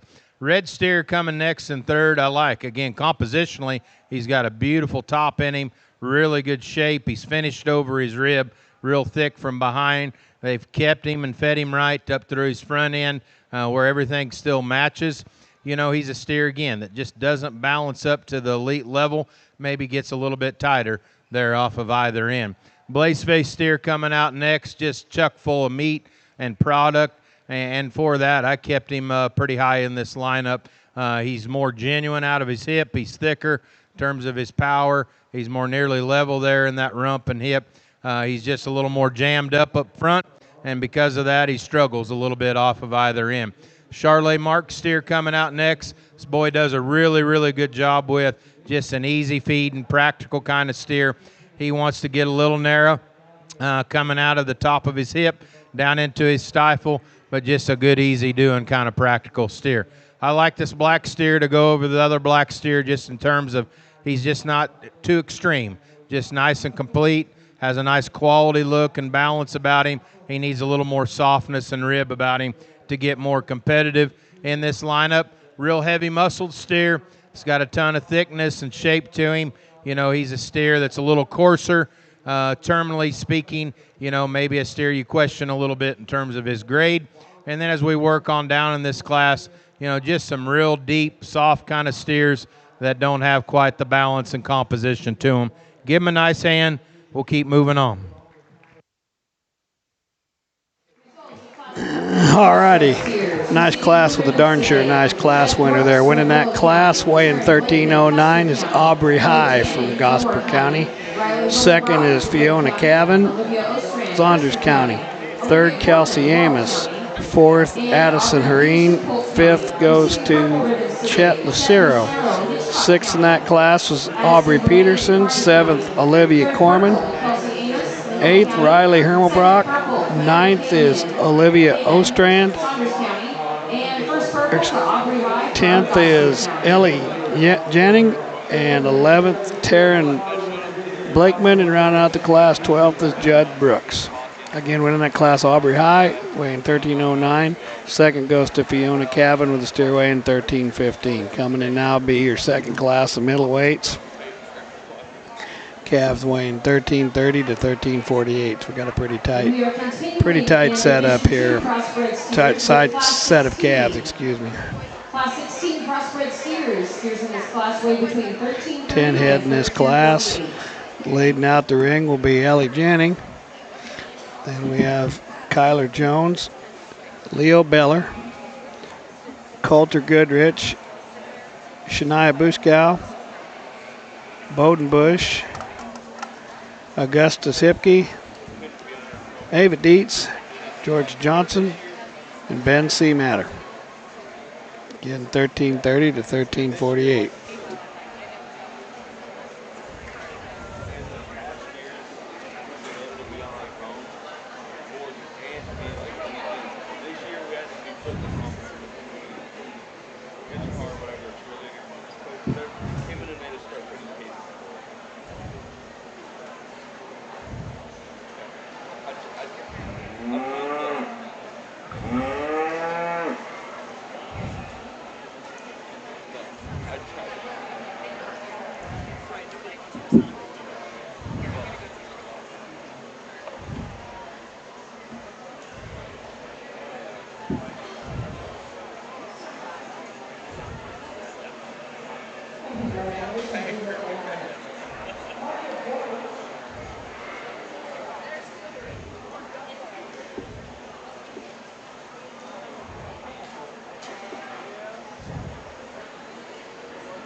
Congratulations to Eric Hill from Buckstown will be your third overall market vote. Your third goes to Tracy Vogt from North Atlanta. Congratulations, your third champion market vote, exhibited by Stewart County. Welcome back now to the market vote for this afternoon. This is class 22 entering the room. 200 letters to be completed to 64 pounds.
Well, that one feels good. There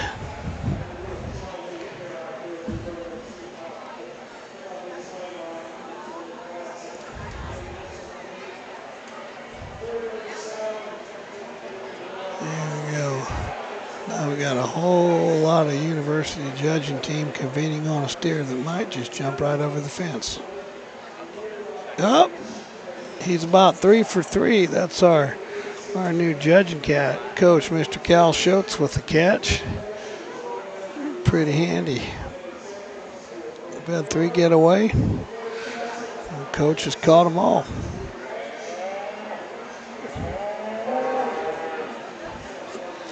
Well, they got him pretty good in exercise. And by God, he looked pretty good on the move.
Good class, a little interesting, just kind of putting it together. You got to make a call here or there, and we'll talk about that here in a little bit. But the steer up front, I think, just kind of finds his way there pretty quick, standing still, out on the move. This steer, when you get your paws on him, he's got a big old top in him. He's finished really well over his rib.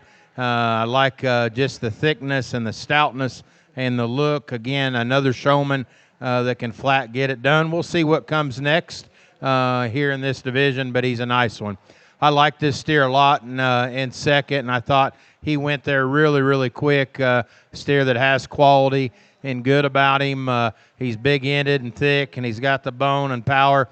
He's just being a knothead out here, and that amplifies how he's built right in behind his shoulder and in his spine. He's just a little too inconsistent there, but we can take him out the gate. This little dude here in third, he's got a pretty good steer. He looks like, to me, he needs a big drink of water or maybe just a little bit of feed just to go ahead and fill him out. But structurally, he's pretty nice. He's got the finish on him up over his rib. You know, he's just not quite filled out, but he's a good steer. He can get just a little narrower at times from behind perhaps, but you did a good job with him. And you hung in there. He was trying to get away when that other steer was running around. You got yourself a third place. Nice job.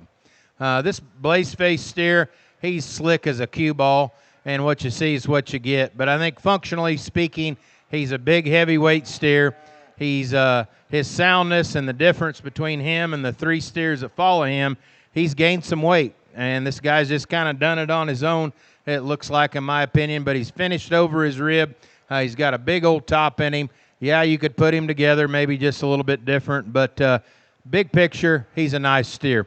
This one gives you more of a show steer look, and I like that, standing still from the profile. You know, he's a steer you want to give a second look to him. When you lead him away from me, my problem with him, he gets too bowed out in his hock, and that's why he stands right where he does. He's high in his tail head, and he wants to roll pretty tough off of those hocks, and so he needs to be squared up.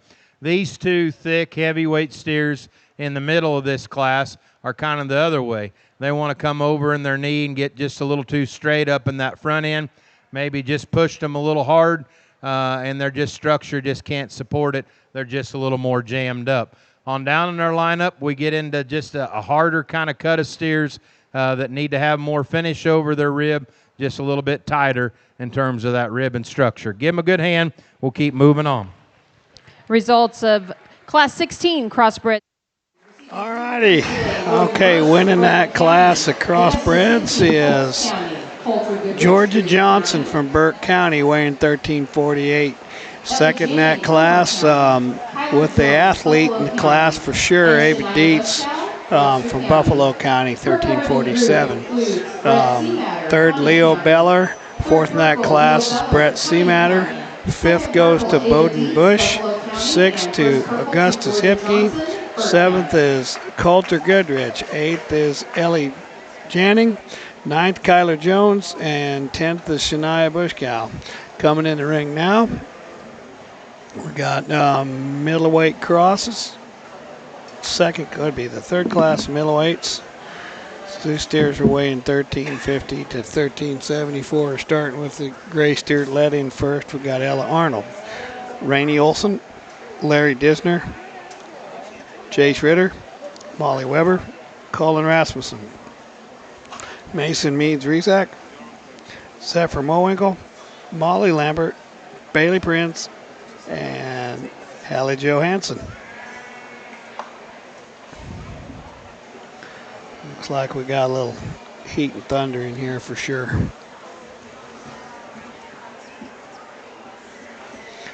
Got a couple block end white-legged ones on either end of it.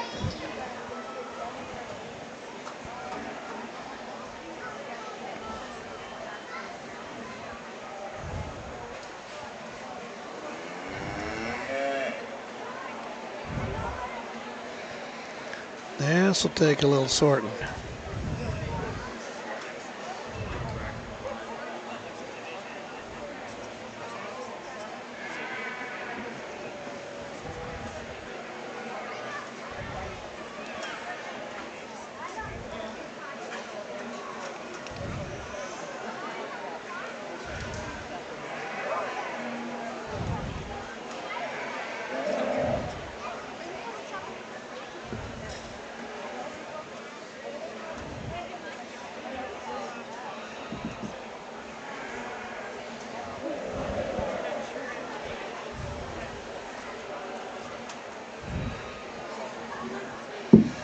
My God, there he is. Got some relief. What do you got here, boss?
Well, we got some. I got some relief, so you guys don't have to just listen to me now. Joining me now is the world famous Jason Hansen. Well, I don't know about world famous, Tim, Or is but it notorious? I greatly notorious. It could be a lot of things, but I don't know about famous. I'm probably. How about C team? How about that? What's that? How about C team? CT? Yeah. Well, you're a practice man of squad. many hats these days. What Yeah. all are you doing? Well, you know, I'm at Northeast Community College. I adjunct instruct and then also run the farm there. Gotcha. And then me and Chris Butler, we're kind of on the road a lot in the winter, you know, yeah. selling digital advertising and working a lot of sales. So, you know, we got quite a few cows at home too, me and my family. So we stay pretty busy. There's no downtime, that's for sure. Tell you what, we got a hell of a class of steers here, though, man. Timmy. You ain't a kid. I'd say I just got here to the big country fair, but I'd say the heat got turned up a little bit. Oh boy! And all at once, they had a really nice. I mean, they had a really nice drive up. Of course, it's kind of one when they did the breed steers. They come up with a really nice threesome for that. You know, that wanted. I was watching in the car on the way down here, and you know, you shouldn't do those things, but I'll admit to it. So at least I didn't get. You're a road man. You're a road warrior. You're supposed to be. Yeah, you're supposed to be. I don't know if that's totally illegal, and thank God there wasn't one of them fancy new cameras everybody's talking about being on the road. I didn't see one of them, so we got the flock. Yeah, the flock. I don't think we need the flock. Everybody's getting pretty wild. I don't know. Maybe I don't know. I guess if it stops the right thing, that's one thing. But yeah, we got it. He's going to take a little time. This has got to take a little time. Yeah, I now. think Judge Bedwell has got some stock to analyze here. He for does. And I don't know. The deeper we go, the better the cattle are going to get. Boy, that's exactly right. And I like to see, this weight move. I've been talking to you a little bit. The weight going up a little bit has really been, we're a lot closer to real world weights when we start talking now. From now on up, we're 1350 to 1374. Yeah, and in the real world, that isn't even big. Yeah. No, in the real world, when we sell these cattle, regardless if we're gridding them or if we're selling them live or whatever the case might be, we have to have pounds, and pounds is what pays the bills. And I'm not saying we all need 1,800-pound cows running around, but we've changed how we feed cattle, and the industry has changed. Yes. And we got to still have tonnage to supply the market. Yep. So especially with short numbers. Yes, and sometimes show steers get a bad rap for being like little putty cute things. Exactly. And I love them as much as the next guy, but I'm glad to see that we've got some muscle and some performance and some, just that, but yet they still have that look, the phenotype. You bet. Well, that's exactly right. I mean, that, for so long, we had the theory that they just couldn't weigh. First it was 1350, and then boy, I mean, it really took somebody to wait out there in the big division if you were going to get a 1,400 pounder. I mean, it took I did it once at the Montana State Fair of all places in the world. Used a 1,400 pounder a few years back, and boy, I mean, I almost want, that boy, that's a lot, but he was the best one. But, for so long, we were all shrinking them back and, and holding them back to try to make them weigh 1,350, and they were all 1,500 at home anyway. Yeah. But it's good that, I think our big time judges like Shane and guys that run around that are, we're like, I don't have his whole bio, but I know he used to coach at CSU because that's where I sent my daughter to go learn under him. But he judged in 33 states, they said, and I'm sure he's probably been to Brazil, Argentina, Lord knows where. But and Shane works at a breed association. He's at the Hereford Association, and he understands and knows what it takes for the real world to kind of get these cattle where they need to be, but yet still have some presence and some eye appeal. And and I've said this for years, there's a lot of cattle that get, sold at a sale barn, or they get sold private treaty, or they get sold on a video, and we help market some of those cattle occasionally. And I tell you what, phenotype still sells, and it still gets you the most ticket, to be honest. And so it doesn't matter if we're in the show ring, if we're out in Montana on a 1,200 cow ranch, or if we're in the middle of the Sandhills, or in Missouri selling fescue cattle. I mean, phenotype sells, and that's what derives price. So, and anybody that doesn't think so, run a set of uneven, kind of average, hard doing, hard made, high tail headed, crooked steer, like cattle, or run a set of big fluffy stout pound ones, and I mean it makes sense. Like you talk about being in the middle of Missouri selling fescue cattle. I mean the hair kind of has to go away in places, Correct. You bet. And I get that. If you're feeding cattle and you're going into spring and you're buying feeder cattle, you probably don't want them shaggy hairy, but that's part of this deal. You got to dress them up a little bit and make them look good. Absolutely. Boy, I tell you what, there's 5 steers there now. Oh man. I tell you what, there's a couple hammers out there now. Who do we got there in first? Is that Disner maybe? I think Larry Disner, and then Jace Ritter. Yep. And then we got Rasmussen's calf, and then we got. Is that a Hansen calf there? I think Haley's the one. Is this her in the back? Is the Hansen calf? What's the one between them? Well, we pulled Ritter's in 5th. 170. Bailey Prince. Who's that? Bailey Prince. Oh, okay. Kenny's daughter. Yep. She had a good day yesterday in the breeding heifer show. She did. Had good heifers. Yep. Really nice purebred Simmental they exhibited. Yep. That was a heck of a breeding heifer show. We were sitting at home, and this is Elliot's last year of showing, and so we're showing next weekend in FFA. But I tell you what, we were sitting there on the couch watching the final drive last night, and Stacy said, "Boy, this is a great way to watch the fair, isn't it?" I was gonna. And I said, "Well, we might be bad fairgoers after next year. I don't know, but it isn't all bad. I hate missing the Iowa State Fair, but I just had to. I couldn't get over there, and I had to rewind some of it and watch it. But I'll tell you what, sitting there and watching it on screen, it's sometimes. I mean, it's not all bad. It's hard to travel. But it is. Yeah. Especially if you got a lot going, and you got last night it really would have been the way. I mean, boy, they had that showmanship from 8 in the morning to 1 in the afternoon. Then she starts on the cattle, and I mean, she rolled through them as fast as she could. She did a very good job, stayed hooked up, stayed energetic. I mean, that Macy Scott, I mean, she earned my respect for sure. I mean, she did a great job. And that top 5, I'm not saying I would have lined them up different. I like them that way, but I'm going to say you got 5 judges. You probably could line them up 5 different ways. Right. I mean, they were all outstanding. And, I probably take, like, many semis as we got, I take the Simmentals home a little too much, like the judging coach says you can't do, and that is probably the only breed that I might have done them completely different. Sure.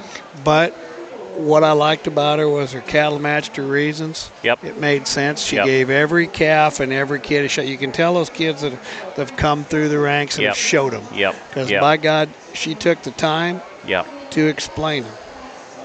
Okay. He's still scratching his head here a little this bit. is kind of a head scratcher. Yep. I don't know. I don't know if I'm going to say what we pull in third. $12.99. That'd be that Larry Disner from Greeley County. That'd be third. Let's see. We got her done. I think our decisions are made. Going to use Rasmussen calf. Let's hear it. Let's see what Mr. Shane says.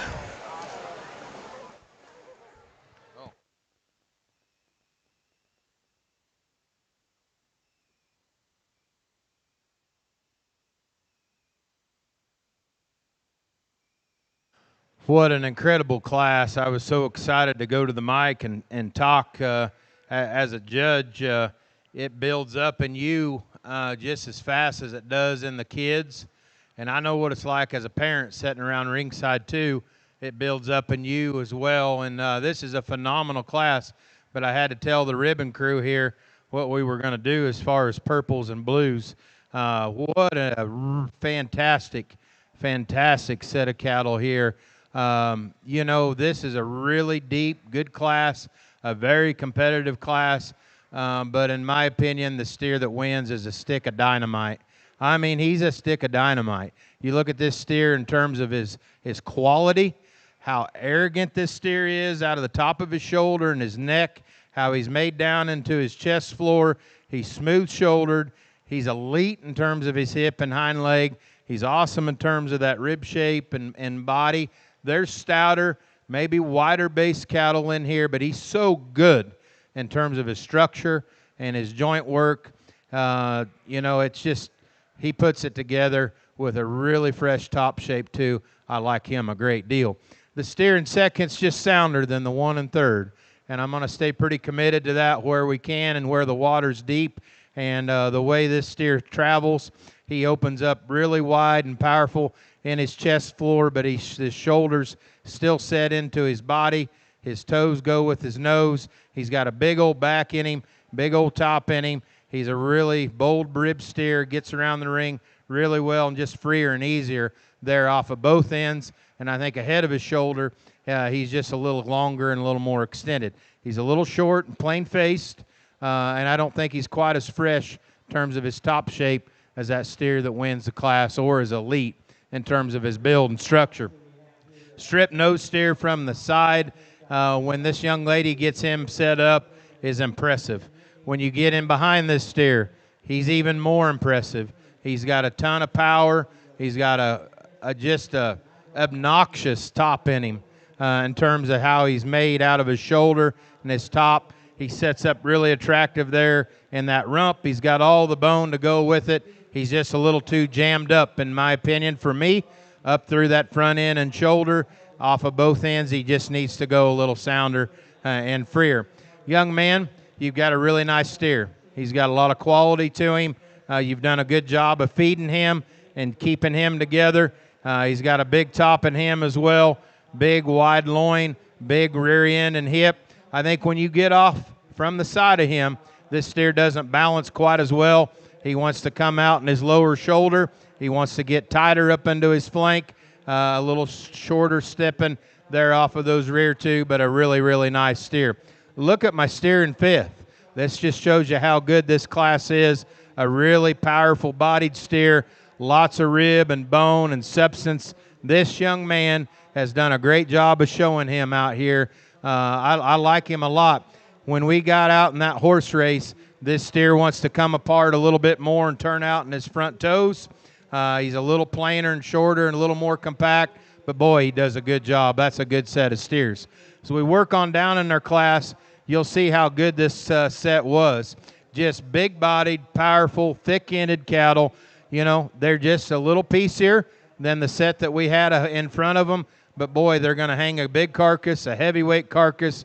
They're finished up over their rib. They just don't do it quite as at a high level that we found at the top end. Let's give them a good hand, and we'll bring on our next class. Thank you. All right. We did a great job describing them, I thought. You bet. Winning that class, Colin Rasmussen from Boone County. Second, Bailey Prince from Colfax County.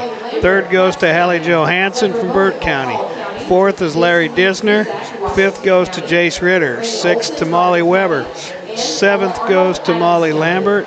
Eighth goes to Zephyr Mowinkle. Ninth to Mason Meads-Rezak. 10th to Rainey Olson. And 11th to Ella Arnold. But yeah, that was a way good class. He did a nice job on them. And a stick of dynamite, he said. Yeah, that's the first time I maybe heard that. But that's a new one. I wrote it down so I could remember it for later. I got to write my name down so I remember that for later. That sounds like something maybe the Colonel would say over the block. Oh, boy, he's a stick of dynamite, boys. You betcha. You bet.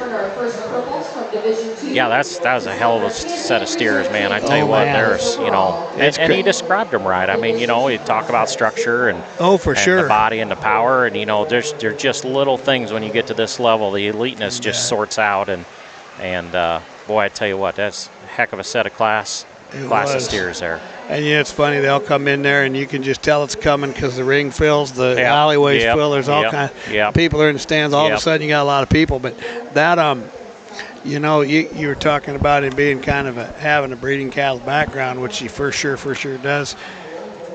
It's interesting, a man like that, one of the first things he talked about was freshness. Yeah, you bet. We're talking about the weight, and that's great. Yeah, it is. But that, for this part here, that being fresh is, yep, I think it's huge. Absolutely. Absolutely. One thing I always am amazed of is the quality.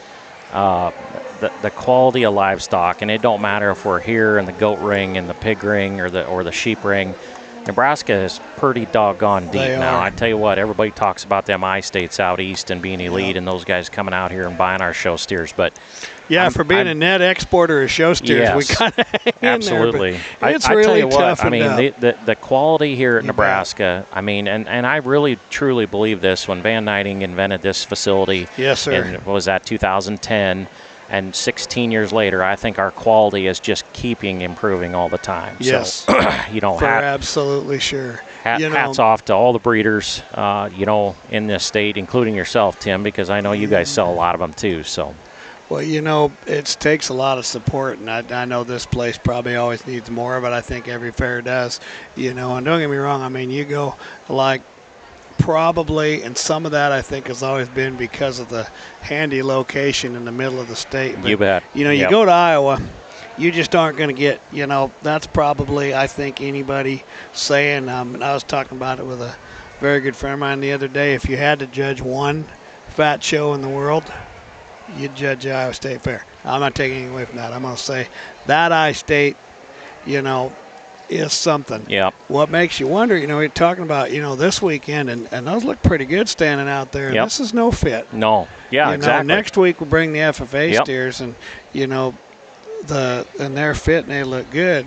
You think about putting these and the FFA show, if they're all on one weekend. Yep. Then it gives them all a run. It does, absolutely. And this is kind of where, it's really built the FFA side up because if you want to fit them, you go over there. Yep. And that's the older kids too. And, there is, I'm not a proponent of no fit, never will be. It's not my thing. But I do think if you look at it if you don't have a team of people, but you got some work ethic and you got a younger kid, or maybe you got one, or whatever. I mean, I don't think, where they do it this way, you can show it 4H. What do you have to be, 8 or 10 now? I think they changed it now. I think it's lower. I think it's 8 or 7. I think it's 8, I think. I think so. It was 10 for the longest time. Yeah, it was 10. Yep. My now, kids of course, had to you be got to both be in 10. FFA. Yep. For the FFA show, so you need to be about a freshman. I think some of them get in 8th grade, maybe. Some of them are doing junior high FFA at some of these schools. Yep. Yep. And then, but still, you've been around a while, and by then you maybe could, because I don't know. When we started, and hell, when we finished, with me, my own showing, these families that really know how to do it, it was a bigger advantage now, with Sullivan Supply came along and developed products that were tremendously better, easier to use. You talk about an innovator. And I mean everything from the comb to the clippers to the glue to the fans to the hair. The man once spent $50,000 to a grant group back when he made them blow dryers. He went down to Missouri and give some grad students a project. Give them a grant to figure out what motor they could find that blew the most air. Yeah. And they figured this deal out and they put it in a tube. Yeah. And blew the stuff up in the air. It's cool. I mean, it's just kind of stuff like that. Hell, we were just glad that ours turned on and we could get the switches on it. Well, I'm old enough, Tim, now that I can still remember when I think my first blower was an old Patterson blower. Oh yeah. And then brown and yellow. Yep, brown and yellow. And then we bumped up to a Circuiteer 2, and holy moly, yeah. we thought we had a tornado in our hands. I remember that same thing. Mom and Dad got me a Circuiteer 2 for Christmas one year. I got mine on my birthday.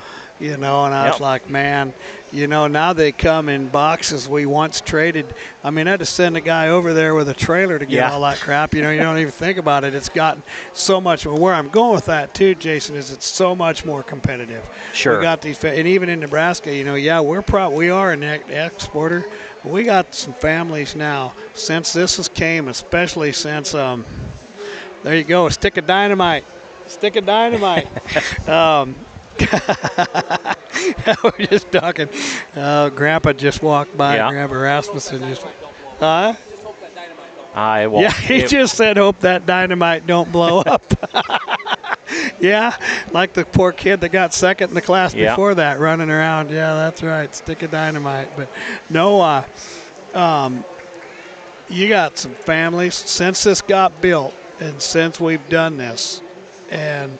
Like you say, hats off to Van and that crew that did it, and I remember the flying pig in the office when they first had it. Remember that? Yeah. They said we'd build this thing in 11 months. Yeah.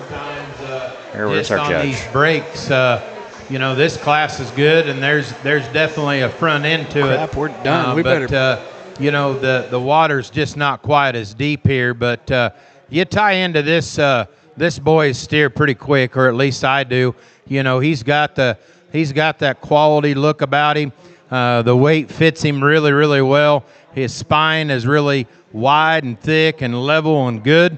A steer that's really clean and trim, but yet really bold in his rib shape and in his body. At times when you let him go and travel, he's just a little tighter. And how it goes, he gets a little up there in that jump muscle. But, boy, that's a nice steer up over his loin. I like that steer.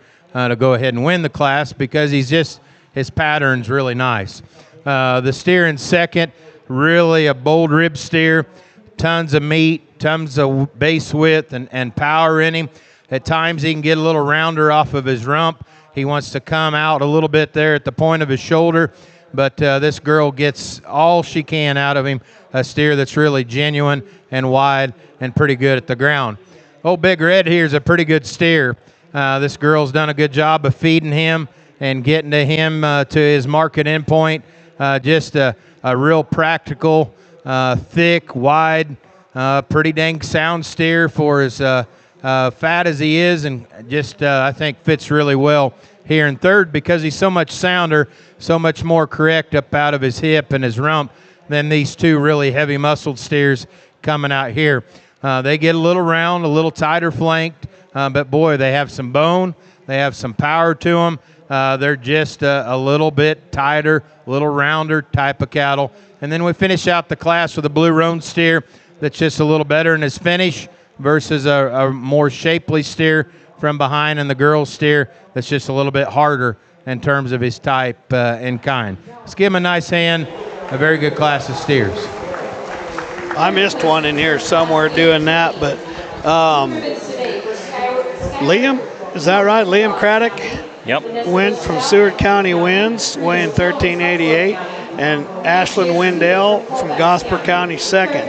Third, Mackenzie Bacon. I think fourth I had Jace Kuda. Fifth, Cruz Jones. Must be sixth is Knox Smith or Vanessa Bushkow. I got those two kind of mixed up. Seventh was Skylar Edelman. Coming back in, we got our division drive already here. So the first class out of this division is going to be Aubrey High, weighing from Kearney County, weighing 1309. Class 2 was Georgia Johnson from Burke County. Class 3 was our Stick of Dynamite, Colin Rasmussen from Boone County. And Class 4, that we just saw, was Liam Craddock from Seward County. Yeah, I think you're right, Tim. Yep, coming into seconds here, we're going to have Fiona Cavan. He really commented on how that young lady shows. I mean, that one was tough to show, and he's number in the box of rocks. Boy, that kid, she can show one, you know. And then second in the next class. Well, I think, let's see, Ava Deeds, I do not see. And I know if I called that little boy, that was that black steer that ran around a little bit. Oh, yeah. I wonder if maybe we didn't move up the third. Did we not make way back? Oh, here's our judge. Some more cattle to judge yet, but boy, it's gotten good and gotten deep, and just very competitive, as you'd expect it to be at this state fair. So my congratulations to the families. My congratulations to these kids. This summer's been a challenging one on multiple aspects, but it's pretty impressive how these steers all kind of come into the ring and have the look and the quality. They've been fed well. Their hair's really nice, and you know, that's just icing on the top. That's not where I'm starting to look. That's just icing on the top here. But I think we've got a pair of really, really good ones in this class. I'll go show you those, and then I'll take a little closer look for third overall. But it's been outstanding. Let them know it's been outstanding. Put your hands together.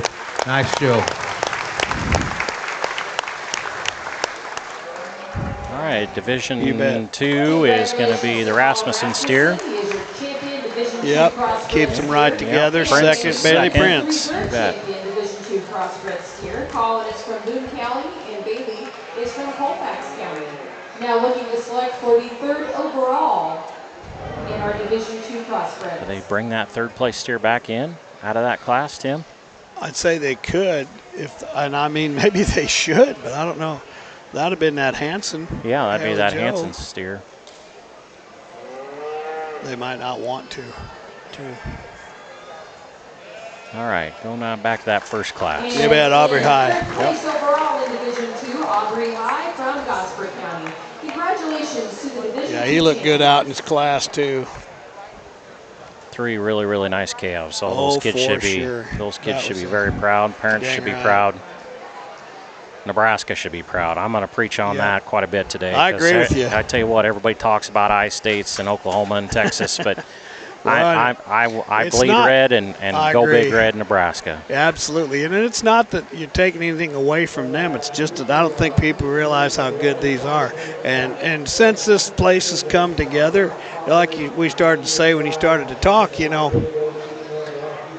the building's part of it, but the heart and the people they've got, you know, and the work ethic. And like I said, we might be an exporter of them, but there's some families now that are pretty big importers. You know, you take the top 10 families in Nebraska, and you're running with some pretty deep water anymore. You know, and really it boils down to all the way to the state fair crew, and sometimes those guys catch a lot of flack, but they're improving this place all the time. And now we got paved parking lots, and you know, it's the maintenance guys all the way up to Vaughn Sievers and his crew. And I tell you what, I'm never more so proud to be from Nebraska and the facility that we have. So well, and we got a great board. You don't want to not mention them. You know, they inherited some problems. I mean, they inherited some headaches that no fair board, nobody that would volunteer for anything would say, oh, geez, I'll go do that. Right. And I don't care what stipend they get to do it and have to come. You know, it's not worth the pain.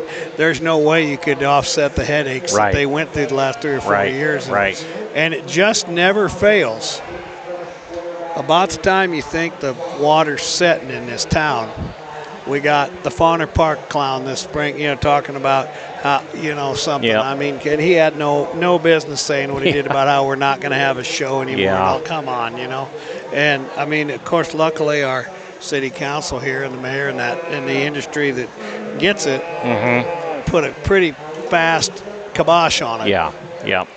But well, it's revenue generating like no other. I mean, holy moly. Well, you know, and it's not just Nebraska State Fair. It's the AGR show. It's the Big Red Show. It's, look at the junior nationals that we host. 1,500, 1,600 maybe. Excuse me. Blake told me 1,455 at the Keys and Mains. Yeah. And the semis would have been less than that, but they were high. But we had 4 of them because I believe it was either the Red Angus or the Gelbies, and then they ended up, and they had the national, not the Boar Goats, the IBGA. Yeah, they had some big goat deal down here, I know. Yeah. I mean, they went 4 weeks in a row with a national junior show here. 4 weeks in a row, Yep. Jenna, how are you?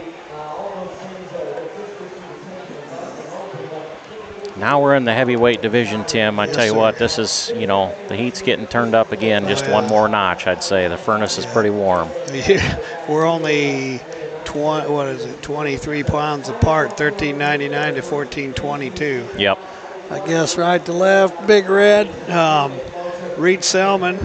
Yep. From clear up in the corner of the state. They've been dry and hot. And Ryan and his crew out there. I asked him, Ryan came by, I asked him if he'd had all the fires put out yet, and he said, man, I hope that was getting pretty old. I feel for them guys out there. I told him, I said, we had little grass that we cut, and we had little hay. Mm-hmm. Normally I take my, what do they call it, obligatory snapshot. Yeah.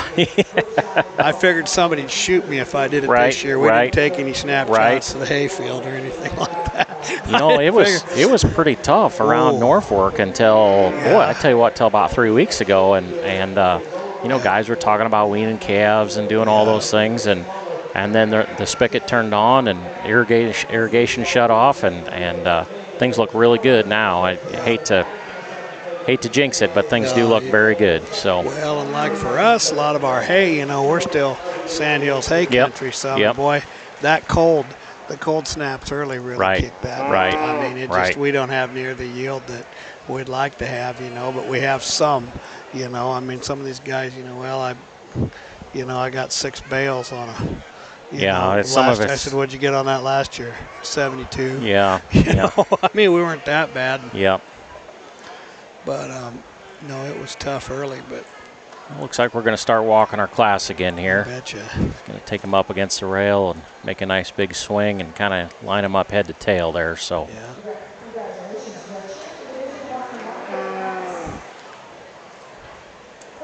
Really nice set of steers in here. While they're taking a walk, I'm glad you're here because I need a 2-minute Diet Mountain Dew break because I got 3. If I get rid of one and get another one, you need anything to drink or anything? Just grab me a bottle of water if you're just a water. Yep, water's fine. I will be right back. All right.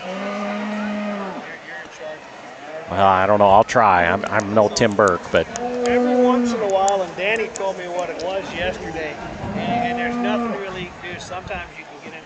I don't think they got it here. Every once in a while, they give you 2 cards, and one of them's for the front of the stall. Yeah. And you can't fly a lot of wisdom. And the other one's for your back. Not everybody gets that right.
Yep, I know. Yep, we're good. All right, if you're watching on Ringside Live, Class 19 Crossbred steers weigh 1399 to 1422.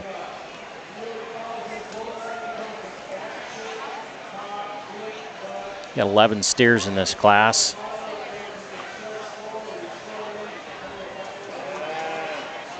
This is the heavy division of the 4-H market steer show this afternoon. So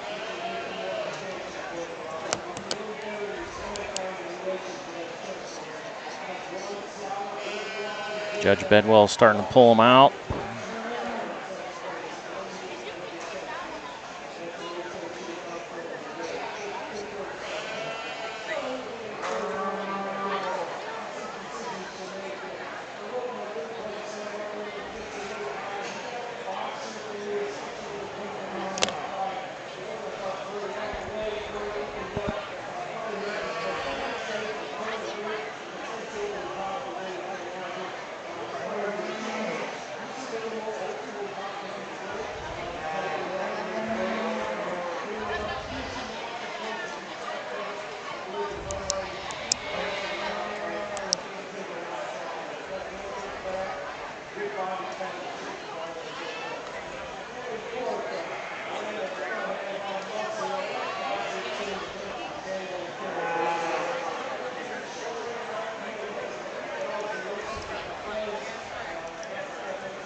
Kind of got about half the class picked. We got 5 left up here. He's kind of starting to make some final decisions on what he wants to do. He's going to walk all these steers one more time here just to kind of evaluate another round of structure and kind of see what he likes.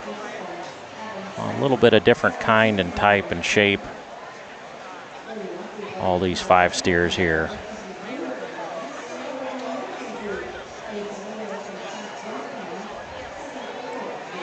Definitely some quality though, that's for sure.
Okay, looks like we kind of got down to where we want to be.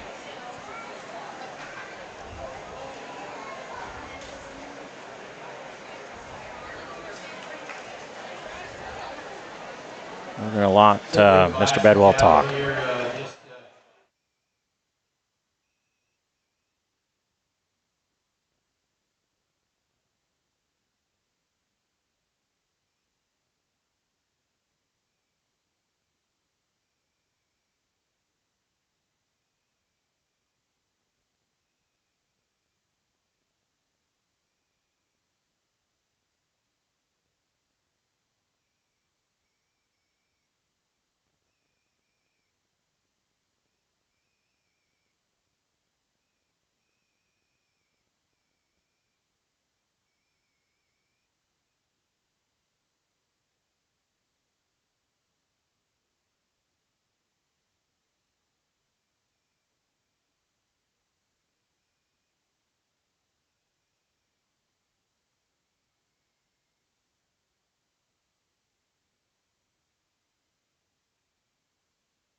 All right, winning that class, Kyle Shaw from Box Butte County. Coming in second, we Braxton Line from Buffalo County. Third place, Reed Selman out there at Dawes.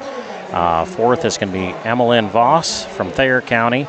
Fifth place is Britton Kullock from Kimball Banner County. Sixth place would be Kendall Meents. She's coming from Johnson County. Seventh place, Jax Bergen. Eighth place, Peyton Hemmelbrock. Ninth place, Chisholm Goodrich. 10th place, Ty Sievers. 11th place, Quinn Blakeman. All right, coming in the ring now, Class 20, crossbred steers. These steers going to weigh 1432 to 1456. So we got a pretty tight weight group here, 1432 to 1456.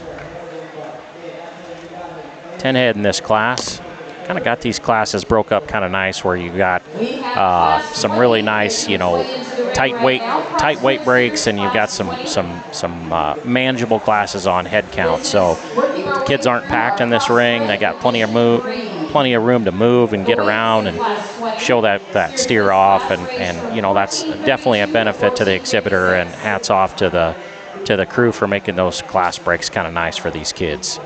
Sometimes we get too many calves in a ring and you can't really see them, and you don't give a fair shake to everybody. It's not fair to the kid. It's not fair to the exhibitor. Just one of those things that just doesn't want to. It's more fair for everybody, I guess. It's fair for the judge as well. So got some really nice calves in here coming too. Definitely got some high quality individual coming in right there.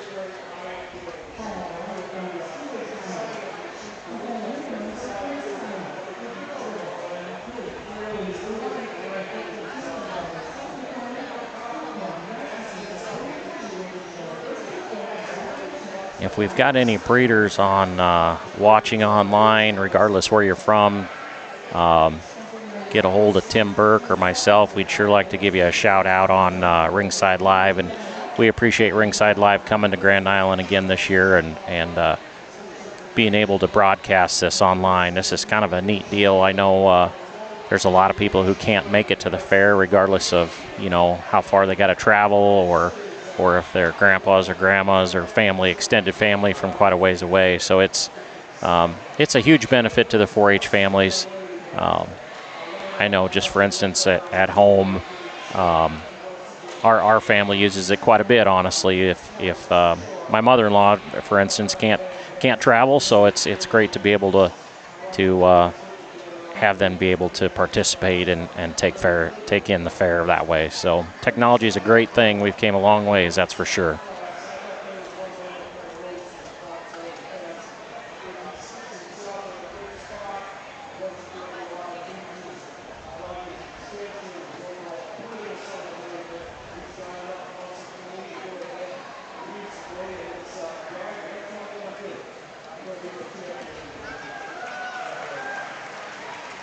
Judge Bidwell right now is handling a calf. He's just kind of taking a second look at that one. That one there's definitely got his attention, I think.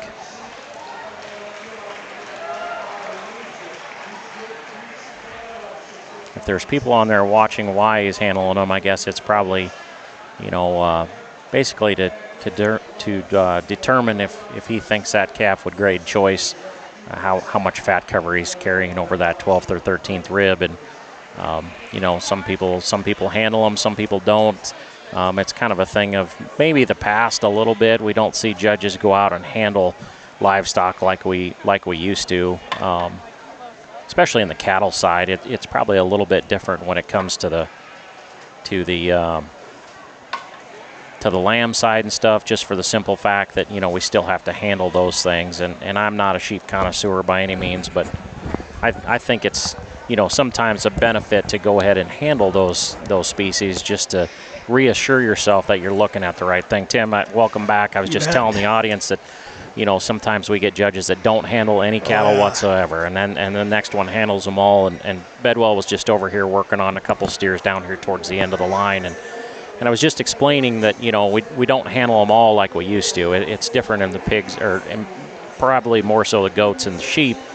But it's just reassurance to tell yourself that, you know, maybe that steer is going to grade choice or he's not going to grade choice. Oh, yeah. So. And I don't know if they know or not, but well, at least if you try, it's peace of mind. It's peace of mind. You know, we were talking about that the other day. Someone, they didn't know for sure if they thought it was worth it, not worth it, whatever, you know. But man, back when I got scared, back when I showed, everybody handled every stinking one of them. And I didn't realize and it took a lot why of time. He did it.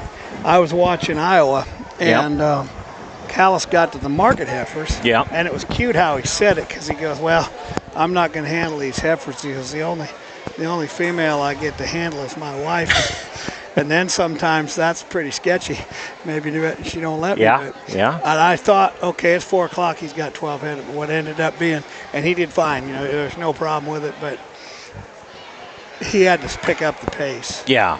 Because they had a governor coming at 5 o'clock, and they had to change the arena. I did watch it, and I noticed that. And of course, you know, Brandon being from where he's at in the world, like those guys are not used to judging market heifers like we are up here. He started in about the second or third class. He made that comment. We still got to make them functional so they go out and beat cows. And I just screamed at my computer, "No, you don't."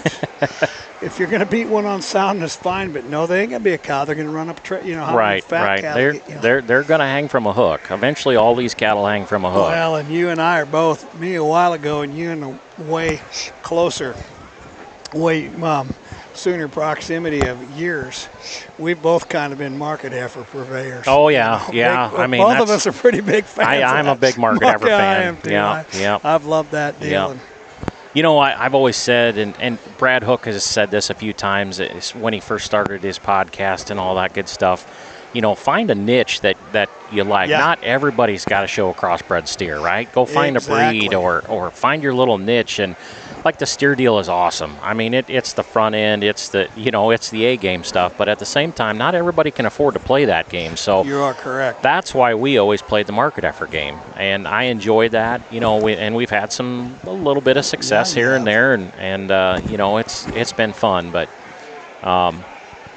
you know, growing up as a kid, we always showed home race stuff. We never went out and bought anything, and so I always showed breeding cattle, right? So I always wanted a steer, and then, you know, never got one, and so I always told myself, well, my kids, they're going to show steers, right? So, you bet. And then I'm like, oh man, I don't know if I really want to pay all that much money to compete. So, you know, that's why we always play the market effort game, I guess. Well, and we did kind of the same thing, and I always, you know, when I started doing it, I built a cow herd that way. Yeah. And then, you know, we got some of them now that got awfully terminal and hard to do that with, but you still, you know, we like to turn them up. You know, we'd kind of do it till spring of breeding time, and then we'd just quit. But now you got to be so stout.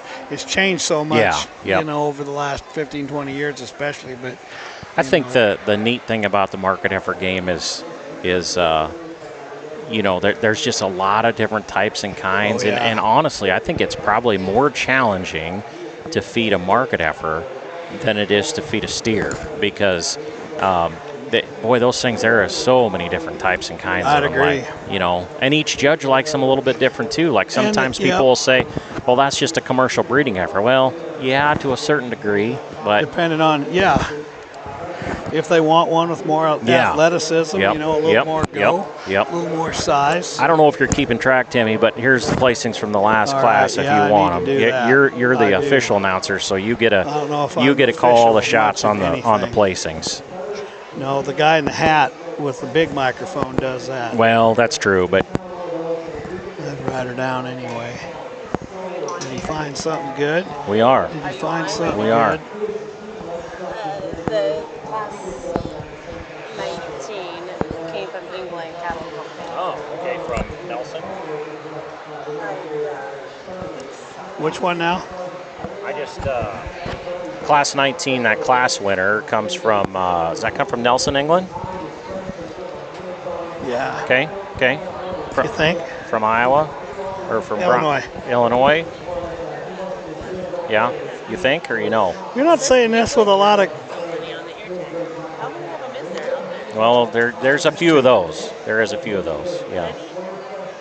What's that? I was okay. I didn't realize there was that many guys.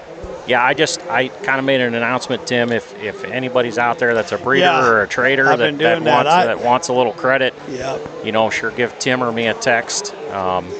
We'd sure like to give you guys a little credit. So she said the last class winner came from Nelson's. Here's our class winner. I think Bedwell's ready to talk, Tim. We better be quiet for a minute.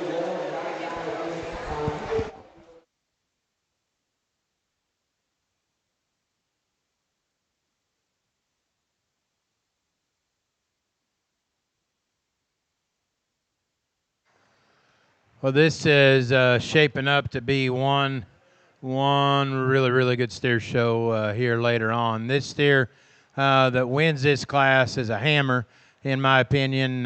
Just powerful, stout, incredibly good looking. You know, we're in the 1400s, and they look like men, and he does that. I mean, that steer is just opened up really good underneath. Not 1 ounce of chest floor in him. The shape of his neck and how it comes out of the top of him draws back into a massive top, a massive pin set, very sound. And when he goes, that's a really nice steer. Calf coming next in second. I think he's just a little bit more of my type and kind. I like his rib shape. I like how his shoulder lays into his body better than the third place steer. He's got a beautiful fresh back and top in him as well. He's wide pinned. You know, he's not as elite in terms of his skeleton as the steer that wins, but I think functionally speaking, he's a little bit more in line with where I want to be than the third place steer. Third place steer is wild looking. He is genuinely powerful and just exotic in his shape.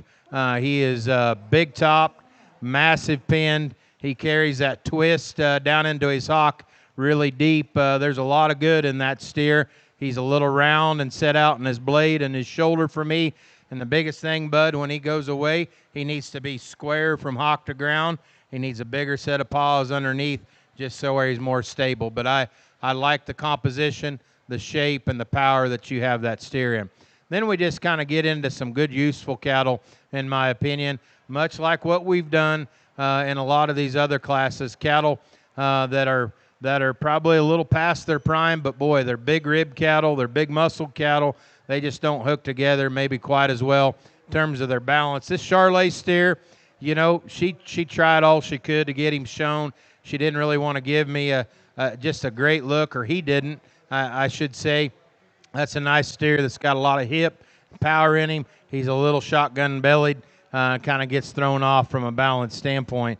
Good old blaze face steer again, deep rib, soft, practical. I like the length in these cattle. That's why they can get of a weight like that. Just a steer that needs to piece together a little better in terms of his eye appeal and his structure. Then we've got 2 real thick, moderate steers coming out next that have a lot of just power to them. He gets a little round for me. Young man, your steer gets a little wide out through his front end and shoulder. But again, big top, thick cattle. Same can be said for these young people. Maybe just don't have quite the structure, quite the body to them. Give them a big hand. Keep cheering them on. The quality sure hadn't dropped off. Yeah, that's for sure. So winning that class is Cutter Prince from Cumming County. Second is Owen Lawson from Dawson County. Third, we have lost it in the shuffle. I'm still off one. Who got third? Coy Robinson. I think that was fourth, I thought. I didn't write it down, but I thought you were the bookkeeper, Timmy. I was, and I am. I apologize. Because from after Coy, I thought Coy was third, which would put, and if she would just tell us, but she's not gonna. For those of you listening, what the problem is our big voice lady that talks here just tells us if they got a blue or a purple kind of in the order that you read them. So we're trying to go back through. But if we're gonna call Coy third, if we missed one, I sincerely apologize. And then we have Cooper Mueller, Annalyn Beach, Lokeland Setlick, Austin Yoakum, Burke Blakeman, and Windley Altmeyer, or Elijah Estequin, and then Ulmer. Yep. But I think we both kind of got kind of paying attention to. Now we're going to have a few people looking at the deal. We got to kind of pay attention to that first one. I think that last class I kind of forgot what the rest of them were. Boy. But he was a hammer. I agree with that. But so we got dynamite and we got hammers, and I wonder what the next word. We're going to have words in this class too, I'd say. This one Tim. might be a stem winder. I don't know. That's a pretty good word for one of these. And boy, I tell you what, if this don't get your blood pumping just a little bit, you probably better get in the car and find something else to do. Find you a new hobby. Go buy a boat, go fish, do something else. And I like to do that stuff too, but boy, I tell you what, there ain't nothing better than Nebraska State Fair Steer Show, boys. That's right. This here now, we got Hadley Dunklau with a gray one in there, and see the Hawkswell Cruise here. Hawkswell's got one in here, and Brody Weezy's got a silver steer down there. Yeah, that's right. We got the Broadster in there too, don't we? And okay, well, starting from the lead out in first, where Shane started, we're starting the class going down the line. These are 1462 to 1498. Weight-wise, we got Dayton Dorn, Emerson Dosler, Parker Caraway, Audrey Pearson, Colin Bickemeyer, Rosie Ritter, Adelaide Ewing, Brody Aarons, Hadley Dunkau, Aubie Kulik, Brody Weezy, Brayston Hawkswell, and Regan Babcock. Now, if this doesn't take him a little while. Yeah, I'd say we're going to spend a little time here. Somebody said I was just walking back from the bathroom, and somebody said, well, he says, the next class will be good. I said, who's in it? He goes, all of them. Yeah. It might kind of be. It's funny to think about how these projects start, and we start in September, October, maybe November, buying a calf and working on it, and then you get to State Fair, and State Fair is usually kind of a culmination for most 4-H families. And, this 15 or 20 minutes in this class means it's worth every bit of it. Everything for the last 9 months worth of work and feed and fights and laughs and all the good stuff that happens in the barn. So hats off to all those families.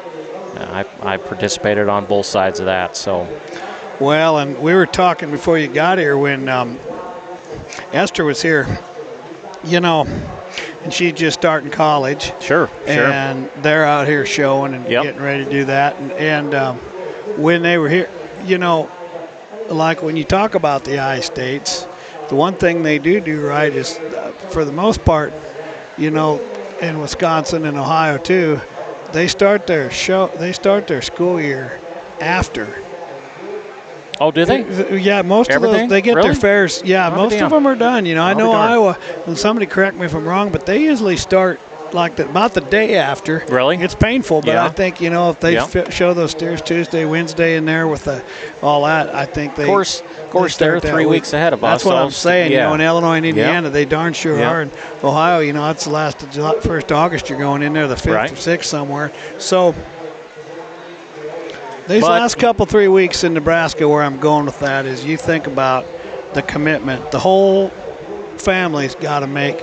You got kids getting up before school. Yeah. Putting calves in the barn. Getting to school. Trying to do homework if they're playing football. Then come home and then try to do some homework and turn these things out at night, or playing volleyball. Excuse me. I don't mean to be one way or the other.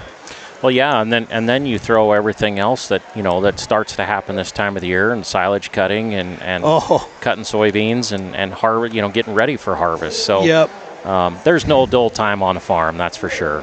Well, you're right, but it is. I had 3 or 4 guys who said, "Boy, I can't wait till it's Monday.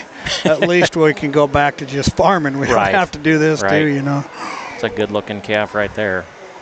He'd definitely be in the hunt for Yep. upper part of the That class. that's Josie Ritter, right? Yep, I think. Yep, that's Jeremy's daughter. They're kind of There from you my go. part of the world. They Yep. got a nice Oh, feed yeah. yard down there at Beamer. So then, God, I had a fleeting thought there. What'd you learn? Brian England. Oh, Brian England, sure. Okay. Okay. All righty. So I think that was class 19. Class 19. And what is he? What's he out of? Told you so. Told you so. Raymond Gonet.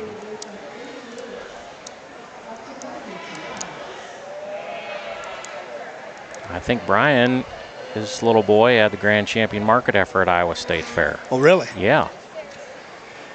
Yep.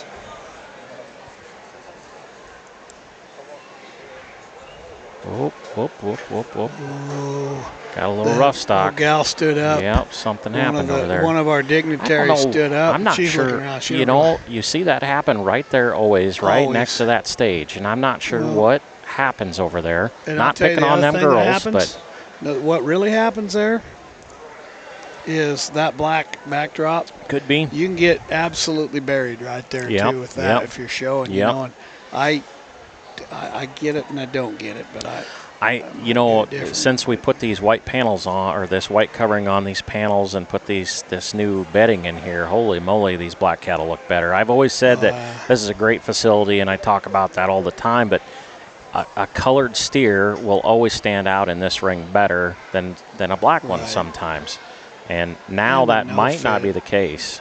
Well, and then, you know, especially this week, and you know, and even like with the bulls and stuff this week, I mean, Yeah. well, the bedding, whether it's good or not, I'll take the heat. If somebody doesn't like it, tell me. But I hammered on Vaughn until he got it across, and Vaughn hammered on his boss till he got it across and got it done. You know, and Wayne, your neighbor Wayne Ulrichs and I, it's been a struggle, but we got it, and I do think it helps. It brightens stuff up a little bit. We've had a lot of cattle already on this. You know, Yak used brightening. It kind of caught them off guard yesterday in heifer show a little bit. They'd worked the ring before they put that down, so it made some holes. You know, especially in showmanship, there were some that kind of got. All right. This is a big old class. From It's a big class. 1462 to 1498. How many? 1, 2. Lucky 13. Yeah, you bet. This is one of the bigger classes, head count wise. Yeah. You know, that's one thing I would give the hats off to how they do these class breaks. I told Tim, I was telling the audience that, you know, it's a fair shake to have those kids have plenty of room to move that calf and get him set back up if they need to. And you don't pile those cattle in this thing. I can remember being in Lincoln. Oh, my God. Down there at the 4-H barn, and we'd have, I mean, it wouldn't be nothing to have 25 head in the class. Don't you remember that down there? You bet. Doggone it. I remember they'd be way on that other end and that tall. Yep. And there's no way to see them. Yep. And they had the make ready because there's arena. Right. I mean, we've moved we've come a long way forward from that. You know, we moved my daughter into Lincoln there 3 years ago to college, and she's an ag communications major at Lincoln, and you know, explaining to her, like, you know, this used to be state fairgrounds because we were close to the Bob there, you know, and you bet. And she's like, "What are you talking about, Dad? I just know Grand Island is state fair, you know," because she now, never experienced it. This generation would never know it. These kids would never know what Lincoln is. You know, it's all Innovation Campus down there now. Unfortunately. Now, have they changed a lot of it? It's all gone. Like, State Fair is completely gone, but it's all built up with university stuff. The only thing that's left there is, I guess, I don't know if you'd really call it the horse arena, but right there where the south of the old FFA dairy barn used to be, there was like an indoor hockey ring and stuff there. That's the only thing that's left. Yep. Yeah, just past the. They maybe still play hockey? I'm guessing they do. That semi-pro deal. They got a good team. Otherwise, Lancers they would. Or whatever. Yeah, I'm not sure what they're called, but I think like Lancers, I want to say, or something. I don't know. You know, it's just it's different to see it there. But this is a great facility. Boy, those cattle are good out there along the rail. How you betting now? I mean, holy buckets. We got so many over here, this is the first time we've done it. Everybody's way over there. I might have to walk over there to figure out who's who. He's going to. Tell you what, some of these cattle, you know, they're kind of It's a little warm out here today. Well, did you see our judge? Yes. You said that, not me, just for the record. Well, I ain't saying that I wouldn't be just as sweaty. Yeah. Usually it's a little cooler inside this show arena. I don't know how it is outside, but I had some deal, and I'm going to take full advantage. I'm going to do exactly what AccuWeather told me to do today. Okay. It said to be careful and avoid strenuous activity. Well, you got that handled. That's. I have enough strenuous activity tomorrow that I'm good. I'm fine for today. I'd say Cody, he'll be oiling up the whip for you tomorrow when you get home. He's got enough of his own thing. I've got my own stuff. But what scared me, you got talking about silage. I was down there talking to some guys in the back yesterday before I was up here. Oh yeah. And I saw I missed a phone call. And it was my neighbor that helps me and got silage and all that. Right. I'm like, oh no. Yeah. I got to go outside. Well, who was that? And I knew it was, but it was Wheezy. It's Pat. Right. I said, Shane's calling. He goes, you're going to have to leave? I said, well, I'll probably not leave, but it might be Monday morning. Yeah. They decided on a different field. Thankfully, we got a little time. But I know one year we had reserve steer, and I was in the loadout line by the time they got everything done to load our tack. And it was a long line. And the guy wanted, we were going to start cutting at 7 the next morning. I'm like, I don't even know where the second wagon is. I loaned it to somebody. Oh, boy. I think he's starting to scratch his head a little bit. Well, the water's deep. Rightfully so. The water's deep. Look at there. We kind of got our counties against. We got Platte County and Cummings County. Yep. Kind of battle again, and that we're talking about that. Well, last year one time we got talking about that. You think about how many fat steers are in those two counties. Yeah. Yeah, just the amount of cattle that are fed. And not that there aren't a lot in Kearney County, right? And down the interstate and all that, but. I mean, I'd say Cumming County could change the cattle count whether Nebraska's first or Texas is first on any given day. Yeah. And they go, geez, I wonder why there's so many tough cattle feed, tough steers from that county. Well, no, you shouldn't wonder. Yeah. Well, there's a reason why they're proud of it too. I mean, those guys are proud of it, and they should be. They'll growl at each other pretty good. Yep.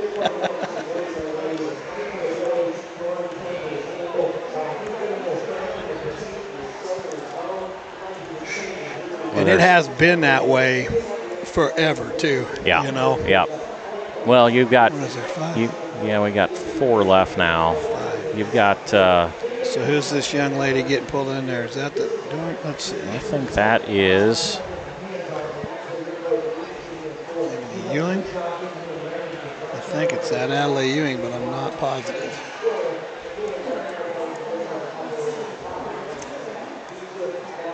I think that's Reagan Babcock, 255. I thought her number was. There you go. Yep.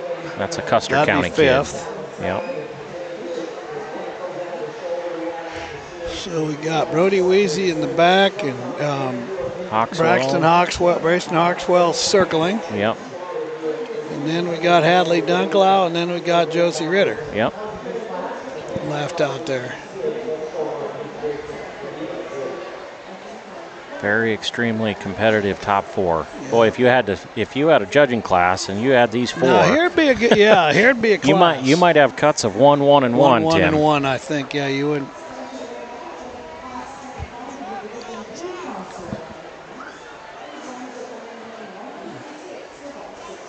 Wow.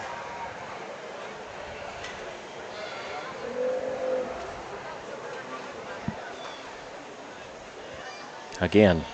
Cuts of 1, 1, and 1, Tim. You're right. He must not think he's done or something. I liked him through his front third better than the Dunklau, the 2 gray ones. I was pairing them color-wise, which you shouldn't, but. And then, he pulled in, Ritter. So it's between Dunklau and Hawkswell. Yep.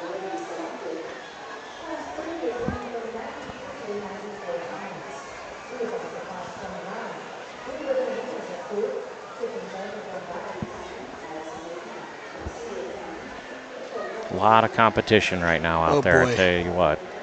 You know, and the great thing is all these people are, you know, they might be disappointed they got second, third, or fourth, but at the end of the day, they're still going to keep showing, and they all still kind of get along, and you know, that's what's fun about this sport. Looks like we got, is the Dunklau steer, are they just going to walk, or what are we doing here? I don't know if he's walking or if he's judging. Okay. I think he's walking. I think he is too. I think he wants another look. He does. He's not placed him yet. He's not placed him yet. No. Well, but our assistant judging coach stopped him. I think maybe look at him away from that backdrop and get that other look Could at be. him. Boy, they're he good might devils. should have walked all four. Oh, man.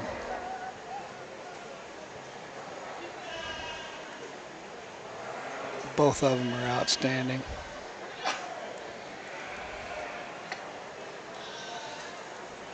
Yeah, 1 and 2. All right, Okay, let's listen to see Bedwell what talk. The man says.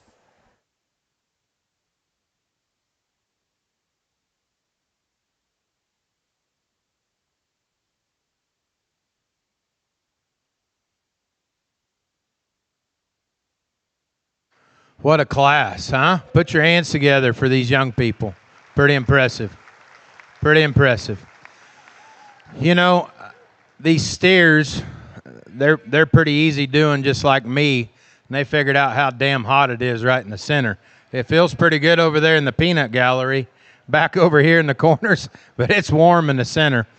These young people stuck out here and worked really hard, and these cattle look really, really good. It's going to make for a fun division here in a little bit. The Charolais steer, to me, is just more genuine. Every place you want to study him, down in his heart and his forerib, his base width, he comes over his rib boulder. That facilitates for him to have more power coming out of his top there. He's a big loin steer, super wide pinned. He gets out and moves really good out of that front end. He's a sound steer, just wanting to fight just a little bit out here, but I just think he's more genuine. I think he's just a more intriguing rig out here today, but that's a really, really good class of cattle. I like the black steer. He's longer. He's more extended ahead of his shoulder. He's got a big old back and top in him. He's a long, strident steer. For as long-bodied as he is, this steer gets out and covers his track really, really well. He's got a good shape to him. I think he wrinkles up over his loin just a little bit. He's a little tighter flanked relative to a few of the other cattle in here, but in terms of his freshness, he's as good as any of them. I like his genuine power coming out of the top side of his hip. There's pieces of this black steer that I like quite a bit. He's really bold up high. He's got a big old pin set in him. He's got a pretty cocky look about him as well. Through his knee, his shoulder, the point of his shoulder, this steer will get a little straight and throw him at times, and then you take him down through the seat of his pants. The tighter hock steer just runs out of steam there, but he's got a big old top in him. He's well shown. Young lady's done a good job. This steer coming next and fourth, I like in terms of his bone and his foot. He's obnoxious in terms of just the power that he has underneath. He gets out and travels really, really well from the side. He's a long, big, heavyweight steer. He's just one that I'd like to make more genuine underneath in terms of his shape. He's lost a little bit of that up high, but I love his soundness. I think there was a point in time where that steer would have been absolutely a hammer, and he is, but he just, to me, needs to have a little more genuine shape there underneath him. As we work into the brockle face steer coming out next in this class, I like the power. This girl showed him really, really well. There's some freshness in him. There's some thickness about him. Good kind of steer. Structurally, of this top cut, I thought maybe he got as tight and restricted as any of them out here. We've got another good Charolais steer I would have gave a purple to. Just fundamentally, there's not much you'd put a hole in him. To me, I think he gets a little round and piecey at times. Up through his front end and his shoulder. He's plainer and more general in that hock and hind leg. And Father Time has remained undefeated. He's just a little bit past 12 o'clock. Another good thick black steer you appreciate in terms of the power and substance. Again, needs a more attractive hip and hind leg. on down in our class, you'll see how good this set of them was. These cattle are well fed. They're well presented. There's quality in them. They just ran into a stout set of cattle. Give them a big, big hand. Congratulations to all those young people in that class. And ribbon placings from Class 21 crossbred steer.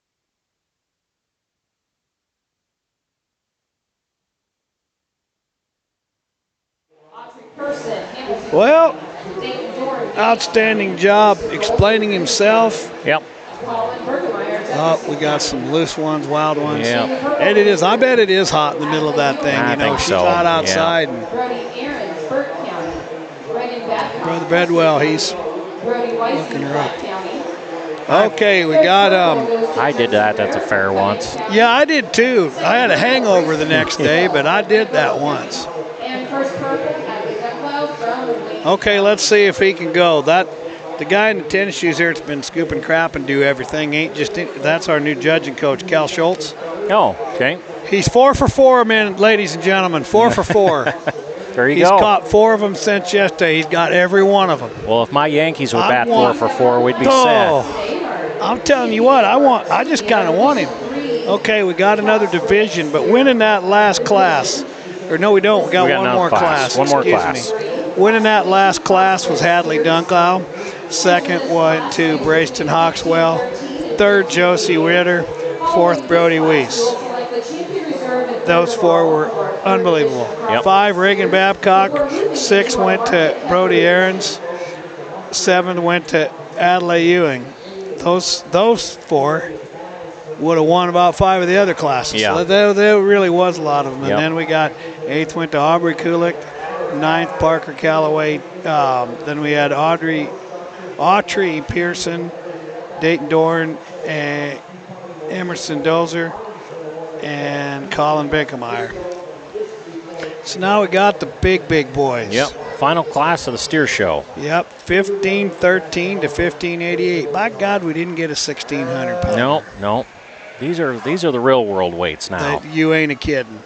We got Anson Brooks, starting from the far end as they let in.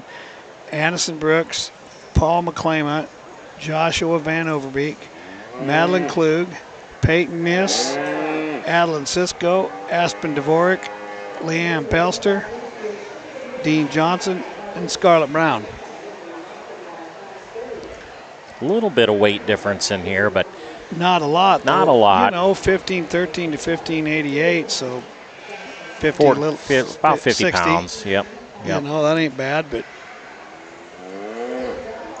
if he handles these and they're still not fat, they probably can go bottom pretty quick. Yep, I'd say so. I would say so. And then we've got, let's see, 2, 3, 4, 5, 6 classes of market heifers. Our Yep. favorite part. My favorite part, you bet. It's kind of like peach pie with ice cream. Absolutely. And they sell that over there, by the way. Yeah, yeah. I've been trying to find the best places. Nobody's told me where to eat, but nobody has to tell me how to eat, so I guess that's okay. They do make a really good brownie and ice cream Sunday? deal over yeah, in the corner. yeah. They're shout out that Christ Lutheran Church deal. Yeah. I mean, I give them an extra $1 every Right. time because they bring Diet Mountain Dew. I walked up this morning and said, we were just talking about you when we were ordering our pop. We knew we need a little more of that. They know me. They know me too well. Are you here all next week? Well, I'm going to try to be some. Okay. I know I'm going to be here Tuesday. I'm going to try to be for the open show and darn sure the weekend for the FFA show. So. Okay. And, I mean, I kind of like the open show part of it and they got that, they got the Supreme deal. Sure. They've changed it around a little bit because they got the Steer Mamas on noon on. They moved it up a little bit. That's noon on Saturday or on Tuesday, and then after that they're doing the feeder calves on Tuesday afternoon rather than Wednesday night, which for me it balances out better because those nights, I stay home and check stuff. And right. Not that I need to, because Cody and Bell probably have that handled I'm without sure they me. do. But yeah. I like to think I do. You know, and that's okay. I have to let the dog out at least. There you go. But we, driving back and forth it's too much of a hassle. Right. We were talking with these gals. Right. Just for what we do, and I was glad to see they've been working on Highway 30 all. Yeah, well, boy. I had to come to the dentist down here about a week ago, and I sat there for like, I bet all of 15 minutes on that road. And I got a feed truck coming either tomorrow or Tuesday morning. I said, well, I got to leave. And Cody, I said, well, how long take it? It's usually an hour, you know. Sure. I said, probably an hour and a half to get to where I need to be. And he goes, you don't drive that slow. I know you better than that. I said, you obviously have been to Grand Island lately. I didn't realize it was going on because, the last time I was on 30 was probably back the first week of April, coming home from a sale.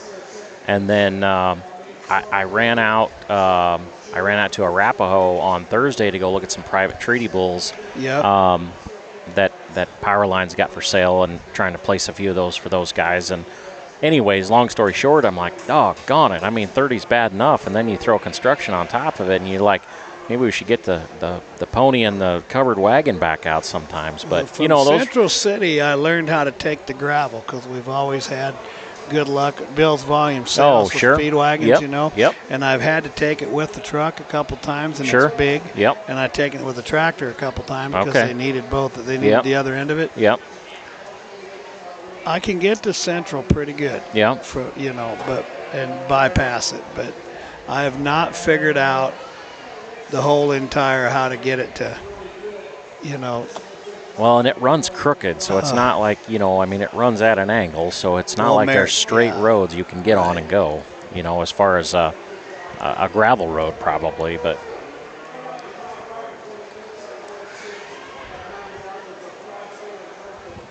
Well, I'm going to go out on a limb and say he's going to pull these in pretty quick, and we're going to have a division. I think they picked champion at 4. Yeah, I think that's right. We're at 10-2 right now, and we got how many classes of market efforts do we got this year? 6. That's a lot. Yep.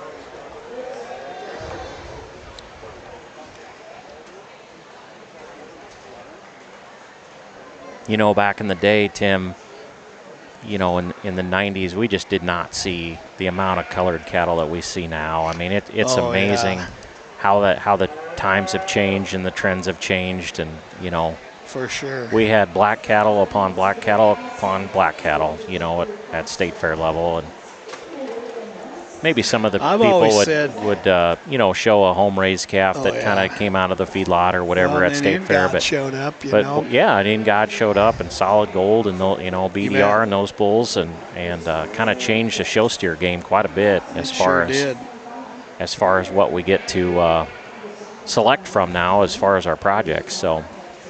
Well, and I've always said them colored ones, I think here no fit, especially when the ground was hard. But colored steer, no fit. Is almost. It's not quite like. I'm not gonna say it's exactly like a slick shear. Because there'd be five of my Texas friends say, call BS on me. But I would say. Well, I think that was our advantage, for my kids, the year that we had gotten that gold heifer from Ryan Went, and done real well kind of through the summer with her, and a no fit gold one like that, she just kind of stuck out, and that was a fun heifer to show. But I do like those colored cattle, I guess. I do too. They're a little more, sometimes they're a little more practical and easier feeding. Absolutely. Some of these black cattle now that we've got are just a little harder sometimes. There's your other partner in crime right now. My other partner in crime's kind of let me down all day. I don't know where he's just been, up there laughing, you know. And I know he's got a nephew in this class, and a niece coming up. Okay. Okay. All right. Dogs here now. I mean, there weighs something stepping on your foot. This steer that wins the class, so he's a good steer. Now, I mean, there's not much wrong you would change about him. I mean, he's thick, he's wide, he's finished, obviously. He can handle it really, really well, and he'll set up with an old show steer look pretty easy. I like that steer a great deal. This boy's steer's giving him some fits, but he's pretty good. There's a lot of rib shape and body and power in him. He's got a big old top. His hip and hind legs maybe not the most elite, but it's functional. That steer's real practical and stout, and more comfortable with his structure than the black steer coming out next. Black steer, a little more heads up, a little cockier look, stronger top, definitely better out of his rump and his hip. He's a little more up and down, though, off both ends and how he goes. We just need to free him up. But, boy, he's got a big-time shape, Got a nice look to him. Boy's doing a really good job out here. Sock-legged steer coming out next in the lineup. Lots of power and rib and stoutness. Don't want to seem like a broken record, but she's doing a good job out here. Steer just kind of ran his race. He's a little past where he needs to be, but boy, he's thick, stout, and good. The gray steer coming here, high cut ability, real trim, really good yield grade steer. A little harder in terms of his body type and structure, but that girl showed him really well from the profile. You got a steer coming out next. It's a little bit of the same thing, long and extended, and I think for this weight, probably a little bit harder in his finish. And then we got a more moderate frame steer. Young man has coming out, gets a little bit more jammed up off of both ends. I need to change that hip and hind leg and give his steer a little more finish as well. A really good class as these cattle go ahead and head on out the gate. You've done a good job all day. Give them a big hand. Send them home the right way. Thank you. Thank you, Judge. Winning that class was Peyton Niss from Greeley County. Second was Joshua Van Overbeek. Third was Dean Johnson. Fourth goes to Aspen Dvorak. Adeline Cisco fifth. Sixth place goes to Madeline Klug. Seventh to Anson Brooks. Eighth to Paul McClamant. Ninth to Liam Pelster. And 10th to Scarlett Brown. Hey, how about that analogy on the front end of the class there? Big old hound dogs? Yeah, big old hound dogs. Big old hound dogs. They were big old. He's right. They were big old hound dogs. They were. Every class we get something new. He's kind of a little entertaining today. So, all right, here we go. Champion Division III crossbred steers going to be coming in here shortly. If you ain't watching now, you've either given up. Yep. And first purple to Scarlett Brown from Red Willow County. I wouldn't be afraid to run any of these steers against those other state fairs, because I tell you what, there is some heaters here today. Yeah, this will be interesting to see what he does. I mean, there's going to be. I think, honestly, we talk about stepping up our game every year, but man, it's just amazing how our feed has changed too. The days of grinding, mixing your own stuff at home back when I was a kid, now to buying all this show feed and supplements. And on the selling side, Jason, the worst thing about it is it's the best and the worst thing. And I'm not going to say one's better than the other, because there's 3 or 4 out there that are absolutely great. Yep. We've all got our different recommendations and all that, and it isn't that. But when you get the additives and you get all of that, there's a hell of an art to it. Yep. And there's way too many that make it way too hard. Yeah. And we got a lot of families that I wish they'd just grind their feet again. Yeah. Go back and grind the corn and put a little show bloom in it. You know? you can't just feed supplements. I mean, but it is amazing, how we've improved our game. How by far the feed and the between the John Sullivans and the Weavers of the world. Holy moly! Yeah, between Sullivan and Weaver on that side, and then you take. You look at what Purina's done, and Purina's backed it forever. Yep. And Umbarger started in the east. Now you can get that here. High Noon. There's all kinds of them. I mean, I'll never name all of the good ones because there's a pile of them. Yep. There's lots of options, and it's not it's not for the faint of the heart of the checkbook. That's for sure. No, it isn't. Boy, I tell you what, if you want to try and have an edge, you gotta play the game. So. Yep. I would say, I gotta have. They call me, and now I just say, call Cody. I'm out. Don't ask me. I don't want to. I really do. I don't. Yeah. He handles all of it. Yep. I don't. Yep. I love doing it. I do my thing and sell my SC stuff, and I like to evaluate it. It comes to management. I don't. Well, I'm too far away from it anymore. He does that, and all of that stuff. But you can manage yourself right into, too much. Yeah. But and I'd have to have, like they asked me, okay, these additives, I got to have a supply book and a feed book both. Sure. We got to light them up and knock them down and show bloom and show bloom. We got there's 3 or 4 different kinds of final bloom, and some of them you spray on them and some of them you feed them. Yeah. One thing I always think about too is as a kid growing up, we didn't have a cooler. We showed home raised calves. And we had sand. You know, back in the day, everybody had sand pens We did in their barn. What a miserable. Oh my God! You know, talk about dole out flipper bays. Holy smokes! Now. How about that? Yep. All right. That's here's good. our grand champion, All right. Division 3 coming in. We are going to pick 3 out of this division, Tim. Yep, so we got for class. Sure. We ought to maybe pick 5, but we got Kyle Shaw coming in first, weighing 1413. Yep. Mr. Cutter Prince coming in, weighing 1449. Hadley Dunklow weighing 1489, and that's no more Hadley Dunklow than I am. That's Blaine, isn't it? That's the little one. That's the little one. And then we got Peyton Kniss out of the last class, or it ain't Kiss, Kniss, what are you supposed, Kniss, Kiss, something. K-N-I-S-S. Yeah, from Greeley. Yep.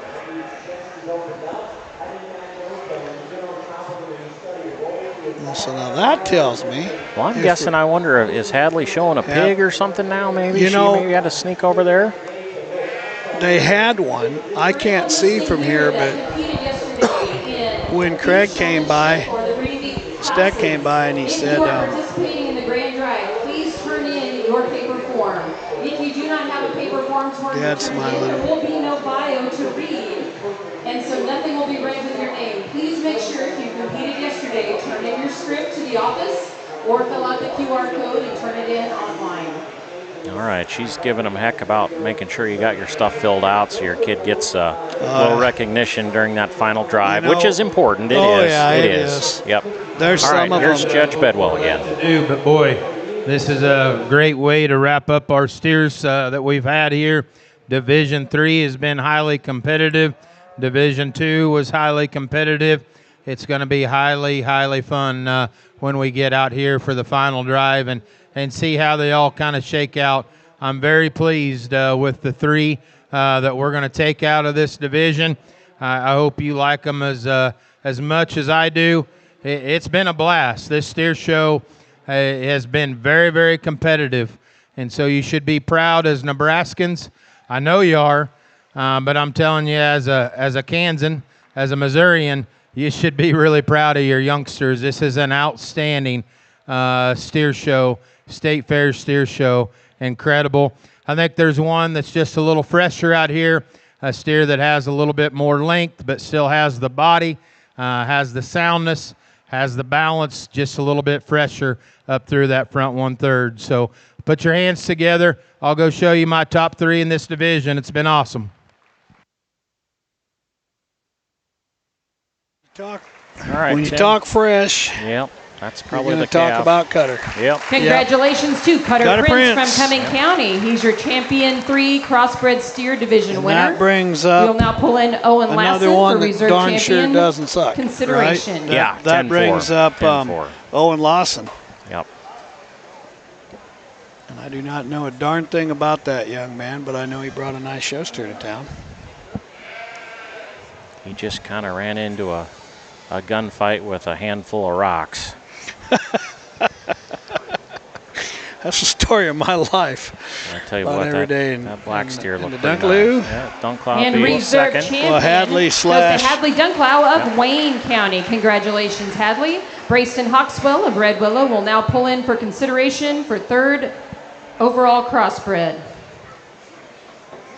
Now that makes sense. What's that? No, it still doesn't. Never mind. I ain't going to say because I don't know. Okay. I thought I had it all figured out. And I don't. All right. As usual. I trust you. He's going to take them all 3 out of that single class. No, And congratulations to Dunk was the one behind Brayston him. That's right. Hawkswell of Red Willow County. Hawkswell's You're right. He's your third. 3rd overall Division 3 crossbred That steer. was the- Congratulations Nice steers. to all Really nice steers. of the crossbred steer division winners. Yeah, that was the From class Division behind 3. him. Yep. He went Yep. second to Dunks. To Dunks. Yep. Yes. That was some power for sure. Boy, I tell you what, he nailed it on the head, though. I tell you what, talk about Nebraska should be proud, and they should be.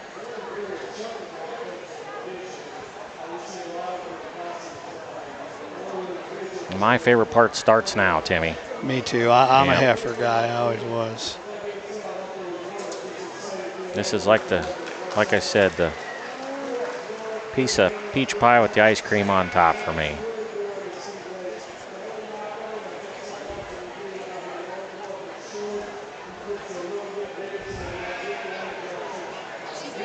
You know, I was talking about going back in the day, and you hate to age yourself, but about sand in the barn, and all we had was turbo fans or them show barn fans, or I don't even think there were turbos back in the day. Hell, we had squirrel cages that we pulled out of the heaters. Yeah. But to think about how now we all have cedar fiber and coolers and all that stuff, and I remember this. I don't remember what year this would have been, but Joe Prince put a cooler in for Todd, and that was a big deal, and that might have been like the first time that Todd won State Fair or something in Lincoln, and it was a big deal. Do you remember that? Boy, I remember they've won a lot of them. Yeah, and that steer, I mean, he just looked like a grizzly bear, and the rest of us had kind of slick-haired ones, you know, because we weren't really, you know. Yeah, and it did. It started for sure. And the other thing I always like to talk about is, you know, sometimes and we rolled right into our market heifer division. I'll let her talk a second. No, we don't need to do that. Okay. But we talk about how, you know, this business is a family business. And a lot of us at my age, you know, we talk about our kids doing it. Just hand it to me. I'll set it there. Hang on. Yeah, go ahead. Just hand it to me. Will you watch that for me? You bet I will. Might even sit in it. Hell, if you win, you got to give it to me. Hey, what is that calf, Joe? Huh? Come from LD, or where did he come from? That's his brother, the one that died. They had 3 of them. Yeah. They had 3 of them. We're getting the skinny on the steer that won the last division here. Cutter's grandpa is up here talking to Tim right now about what the calf was and stuff. So as soon as we find out, we'll pass that along to you.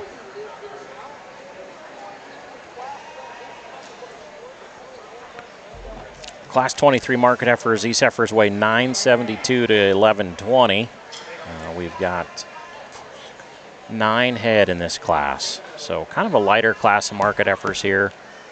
Maybe ones that were maybe just a little bit younger, or maybe kind of commercial breeding heifers that maybe kind of turned a little chunky that they ended up showing as a market heifer. But there's definitely some ones out there. Got a little bit of quality, and appreciate all these kids coming out to the Nebraska State Fair this weekend.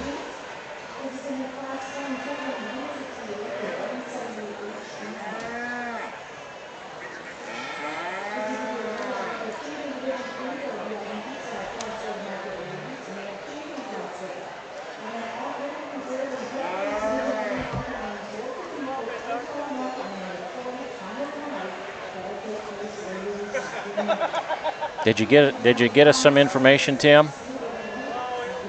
He's still talking here, but we do have 6 classes of market heifers this year. These heifers, the heavyweight class of heifers, weighing up to 1520 this year. So we've got some big girls coming in here in a little bit. We'll work these classes from light to heavy, just like we did in the steer show. So all these cattle at Nebraska State Fair are showed off of weight. I can't remember exactly when that would have changed, but back in the day we used to show off some hip height and rate of gain and all those good things. But of course with the times we've all changed a little bit, and so now we're showing off a weight. Of course these cattle do have to make weigh back of 5%. Class winner in a second would go to the scale and make sure that they made weight. So you get 5% plus or minus whatever you tagged your calf in at. So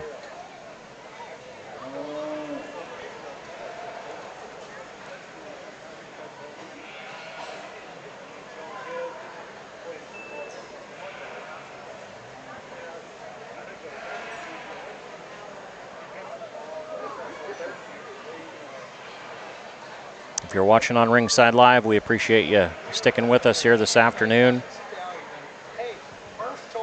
There's a lot of a lot of viewership on Ringside Live, and they do a great job, their crew. We appreciate them coming out here to Grand Island this year again and supporting the 4-H and FFA youth and the open class exhibitors here this coming the middle of the week. Of course, all those breed shows will be going on, I think Tuesday, Wednesday time frame. And they'll have an open feeder calf show, and they'll have an open junior heifer show, and there'll be some high quality individuals show up for that. It's always a big deal, that's for sure. Maybe not quite as big as it used to be back in the day, but just people don't have show strings on the road like they used to. But the people that do come, they're in it to win it, that's for sure. There's high quality livestock that's going to show up at that. So we invite you back here during the middle of the week to watch that.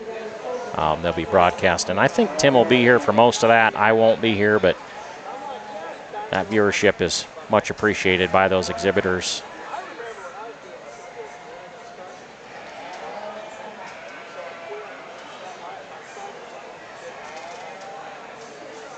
Judge Bedwell's starting to place his class. From my left to your right.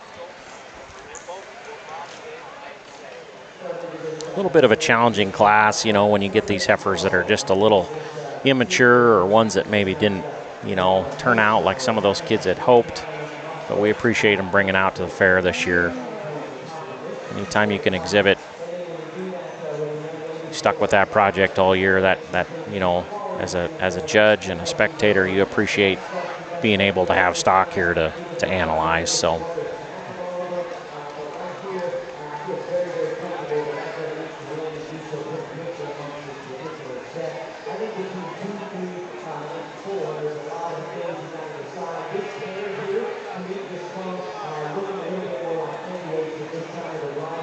he's down to his final 3 here.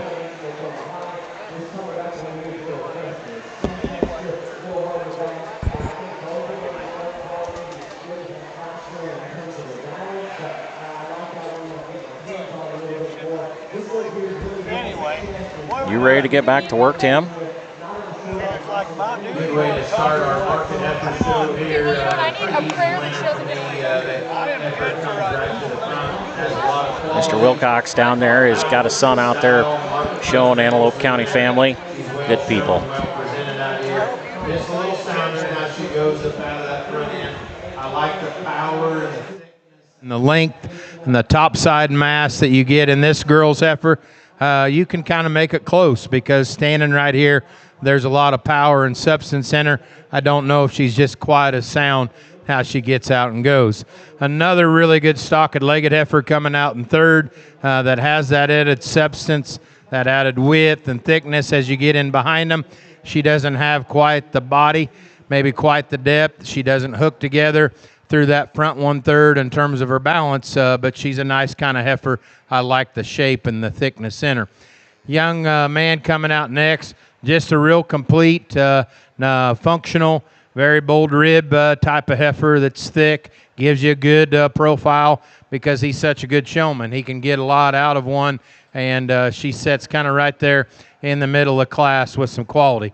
I like this strip-nosed one coming out next. Young lady's got a good job with her. She doesn't want to lead at all out here, but there's some good in that heifer. She's not as deep as some of them, but there's quality in her. There's composition in her. I like her. She just needs to go a little better for her. Then we get down into a pair of heifers here that are so easy doing. They're probably past their compositional ideal point. The Baldy heifer's a little bloated, and that amplifies kind of that look of needing a little bit more shape. Young lady's heifer's got a big old top, but there's also a big fat edge laying right there as well. Just need to clean those cattle up. And then a pair of heifers we finish up down the line. A little bit of the same way in the gray heifer, just struggles a little bit in terms of movement, and a good, strong, big bone heifer that's just a little harder, needs more finish over a rib. Give him a good hand, please.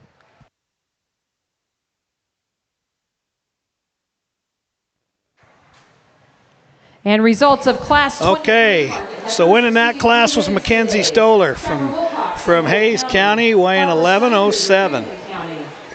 And second, Aisley Beach, third, Hadley Peterson. Then Trapper Wilcox, Colton Woodward, Molly Lambert, Gabrielle Caraway, and Erica Graff. So now we got them coming in weighing 1138 to 1190. Class 2. He didn't like that hairy one, that poor old gal with that smoky like second to the end, you know. And that she put a lot of brushing in on that one. Yeah, you bet. A little more quality here, I'd say, Tim. I think we're going to start stepping her up pretty fast here. You bet.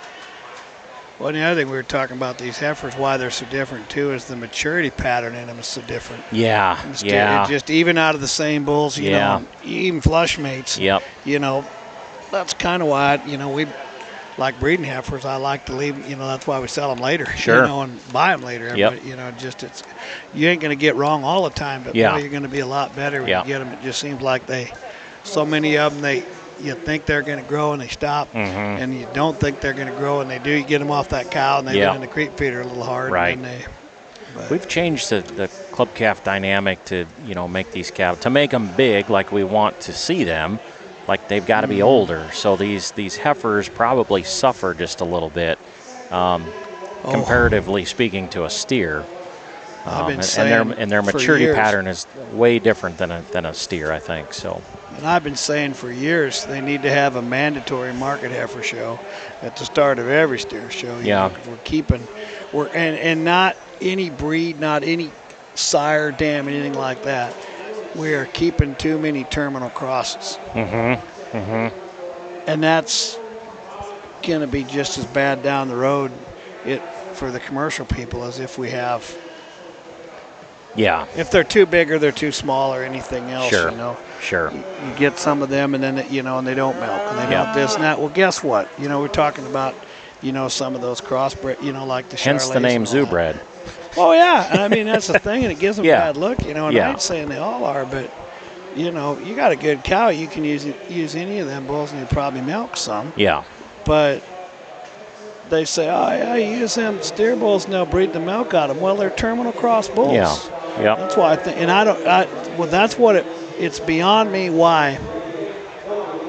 Like you get a guy from the south, you know, I could see it just pained, you know, at Iowa, it just pained Brandon. He did not, you know, they don't like, they just, and. Well, it's not their speed. It's not their cup of tea. It's kind of like sweet tea and unsweet tea, you know. Now, I like a good cup of sweet tea. I'm with them on that, but you know, they're like, why would you kill those beautiful heifers? Well, their pelvis is full of muscle, and you know, they're going to hang they're going to hang a carcass for 15. And they'll grade. You know, a lot of times the heifers will grade faster. And have, you know, they'll have a 14, 15, 9 grade choice pretty easy. You know, we feed some cattle occasionally, and I've just been a heifer feeder, I guess, my whole life, just for the simple fact you can kind of buy them cheaper, and they're worth the same price per pound, you know, when you sell them a steer and a heifer. So to me, we always fed a lot of heifers, I guess. You spay them or? Sometimes, you know, we'll buy them spayed or we'll spade them and run them on grass and then feed them, you know, but. It's a pretty simple process for. And you don't, you know, I mean, you don't have to worry about discounts on a heavy either. That's kind of the nice thing. Like now, you know, there's kind of the rumors floating around back again. You know, maybe we've gotten these cattle a little too big, like at the packing house, and they're starting to throw in. I'll believe it when they quit buying them. Well, I agree, but you know, there was a time last fall where there's like no discounts on fours, no discounts on heavies, no nothing. Well, now that's kind of came back a little bit, so. Times change, you know, it's evolution, I guess. Nothing stays the same. We're trying to find every way in the world they can discount them for something, you know, because they got pretty high. It's packer manipulation right now, and I'm not picking on packer buyers because I've got ones that are good friends of mine, but it's, you know, they got to do what they're told from their boss, but it's there's a reason why there's only 4 of them and there's hundreds of thousands of cattle feeders, so.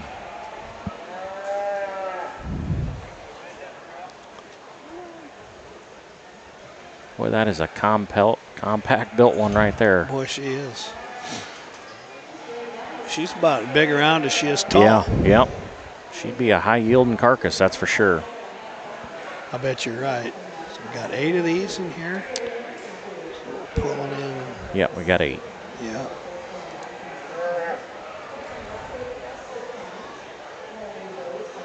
I was thinking back of the time, you know, back in how rules and everything has kind of changed with state fair and you know, rate of gain. That was kind of a big issue back in the day. Right. Oh, I'm glad they quit that. Yeah. Crap. They still do it in Iowa. They do. Well, they do. Yep. There, you know, there's benefits to it probably, and there's downfalls, but it kind of each their own a little bit, I guess. There. What I hated about it, Jason, more than anything is you get these guys. Well, it doesn't matter because we got to get the judge. This is a really good class here in Class 2 of these market heifers. This heifer that wins, I think, does so pretty fast. There's a lot of quality. There's a lot of style in her. She's got a beautiful composition to her. And why is that? She's fresh over her rib. She's got a really good shape coming out of her shoulder. And look at the difference there in her hip and how she just sets up there and her front end with a little more balance and style. Nice kind of heifer to win. The gold heifer, you know, just is real practical. Big body, dense, tons of hip, tons of end product there as you get in behind her. You know, she's not quite as classy as the heifer right in front of her, nor she is big boned as the cattle on either side of her, but she keeps her spine together just a little bit better than the brockle-headed one next and third. I like the power. I like the shape, the substance. I actually want to do more for this heifer. It's just when she goes, she gets real tight and bound up in her back and her top line. We just need to soften her up and let her go just a little freer and easier. This Baldy's a good-looking one from the profile. Heads up, strong top, really smooth and nice to look at. She needs to be squared up off of both ends, and then compositionally, as you evaluate her, she's pushing a little bit more down into her chest floor. She's fat at this weight, which is good, but relative to the cattle in front of her, she's just not quite as genuine. You get a little bit more hip, thickness, and muscle in this gold heifer coming now. She's just a little plainer, though, with that, and so there's kind of the trade-off. I told the young lady with the red heifer, her knee just needs to be better in that heifer, then maybe she can move up. She's just a little coarser, but boy, there's a lot of length, there's a lot of power, there's a lot of substance in her. A real moderate, short, kind of quicker made heifer that has a lot of muscle, and a big, kind of tall Charolais appearing heifer that just runs out of the quality.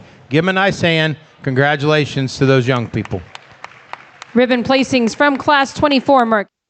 Receiving blue ribbons today, Mariette Albright from BKR Counties. All righty. Winning that class was Autumn Dietz from Buffalo County. And that's good because she had that steer that got away and had all that trouble, didn't get to come back in last division, so she'll get to come in again. But Autumn Dietz wins. Second to that was Darren Dozler. Third was Lander Forbes. Fourth, Megan Lawson. Fifth would have been Aubrey Jensen. Sixth would have been Ariette Albright. Seventh, Austin Yoakum.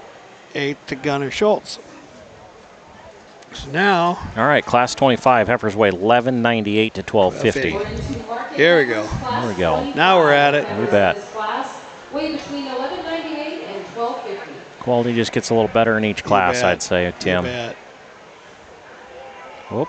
Hold on there, pal. Yeah, let's see. Going down the line, if you're following along and looking for a kid, and, you know, they always call me at home and they'll say, well, I say, well, now, which is your kid?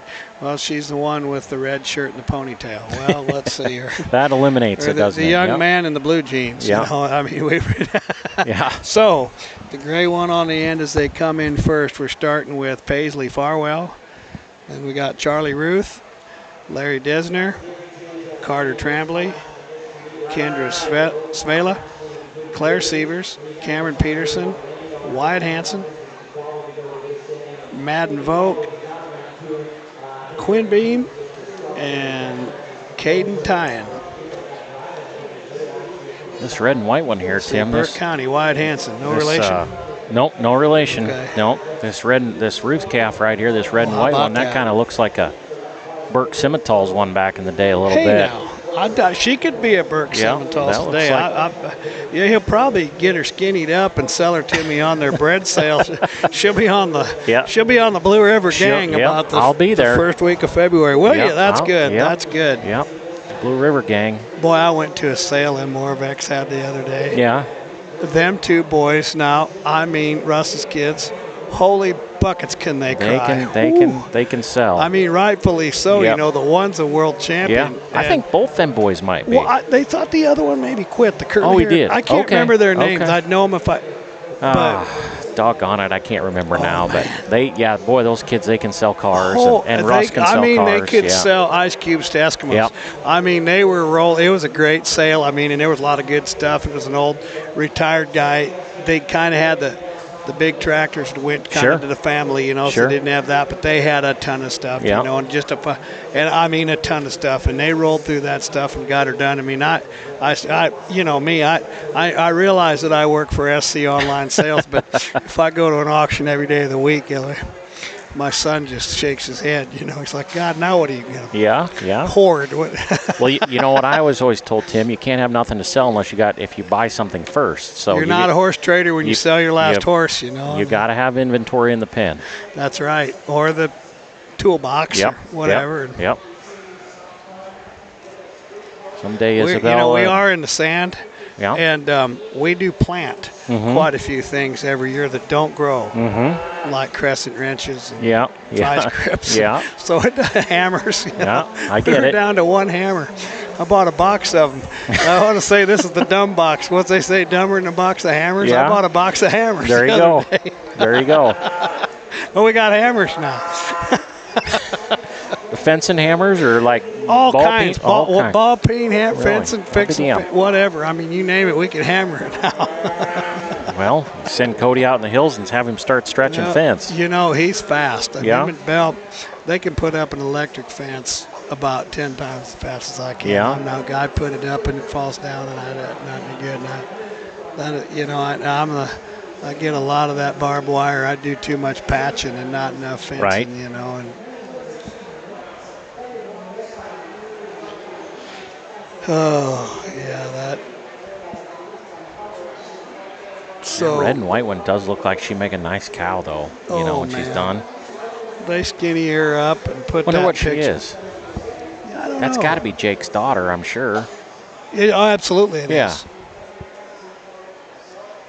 Yeah, Charlie. Yeah. Yep. Yeah, she had a heifer here yesterday. Did she? You okay. bet. They're just building. They're building. You're going to be at first year. You're going to get in the sale barn. They built. You know, Jake built a new barn in his house. Yeah, you know, I knew that they were. I haven't talked to him, but they got it all done. He just had a check. He had a Snapchat said, "Now that the season's over and we're going to State Fair, we got our barn up." Perfect. That'd be great.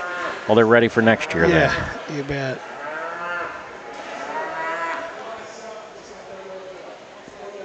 God, what have they had? They were on sale 43, 44, or something like that. That Blue River Gang's hung out a long time. It has. You know, it's a nice little consignment sale for that part of the world, and it's a fun little sale to work, you know. Oh, yeah. It was a lot funner to buy them. Trevor Neighbor brought the better ones in. And I swear to God, I sent one out of there, that Red Baldy this year. I thought was the best thing I'd sent anywhere in all my order buying. I just love that one. Yeah. I sent her to Griswold. Sure. I said, well, and I just loved her. You know, I probably said too much good about her, and I was waiting, you know, and all that. Because the last about 10 I'd sold them, I was a rock star. I was doing great. Everyone loved her. She's all right. She's nice. You know, I don't know if I like her as good as you do. And I'm like, oh, man. You know, somebody tells me that, I'd say, that's all right. You just put her on the bus and send her home. I'll show you. She was a little high for Yeah. that. I needed to send that one on, but I wonder what John will be fine with her. Oh yeah, no, she's plenty good, you know. But there's a pretty red one right there too. That I love them. Now there's one. Uh-oh. Hold on, buddy. Hold on. My God, you know those calves, they've been here since what, Friday? Oh yeah. And they're kind of hot and it's tired. Hot today out there. And it ain't like they're just going at home in their little grass run or something, you know. That exercise pen out there is okay, but it's not like being at home. So. Right.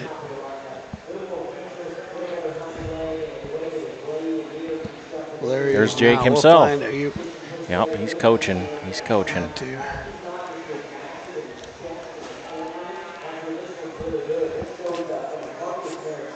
So 1, 2, 3, 4, 5, 6, 7, 8, 9, 10, 11 of them in here. 1198 to 1250. Yep. Each class get a little more quality in it, I'd say. Oh yeah. I don't remember.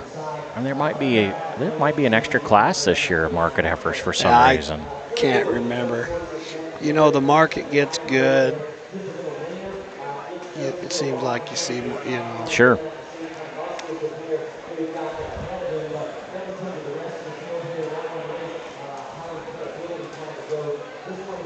Whoops. Young lady's had a tough day here in the ring. Oh, Just man. that old calf's kind of not cooperating very well at all. Whoops, we got one in the middle here. We got. It's going to be 9. He didn't think our red baldy was near sound enough. No. He might be kinda, right. She's cool looking though. She is. Neat markings, I should say. Yeah, I like those neat markings. Yeah. He's kind of picking these market heifers with a little more product. Like he's kind of picking them kind of like them steers, you know. They got to be big backed, but they still got to have phenotype and they got to be sound. They got to be athletic. Yep. I've looked 3 times and I still remember them.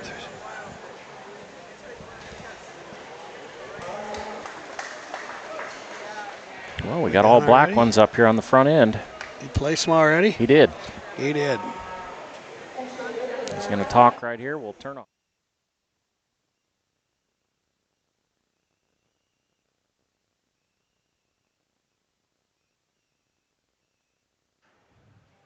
How about this little boy here? He's got a pretty nice one to go ahead and win this class.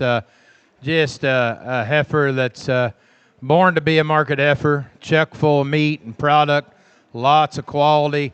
I love her rib shape. I love the power. I love the attractiveness of her hip and hind leg. I mean, she's kind of put together right as you study her. He's doing a good job out here, and I think he kind of wins the class for fun. The heifer in second, nothing to take away from her because she's sure striking enough from the profile. She's a high-quality heifer in her own right.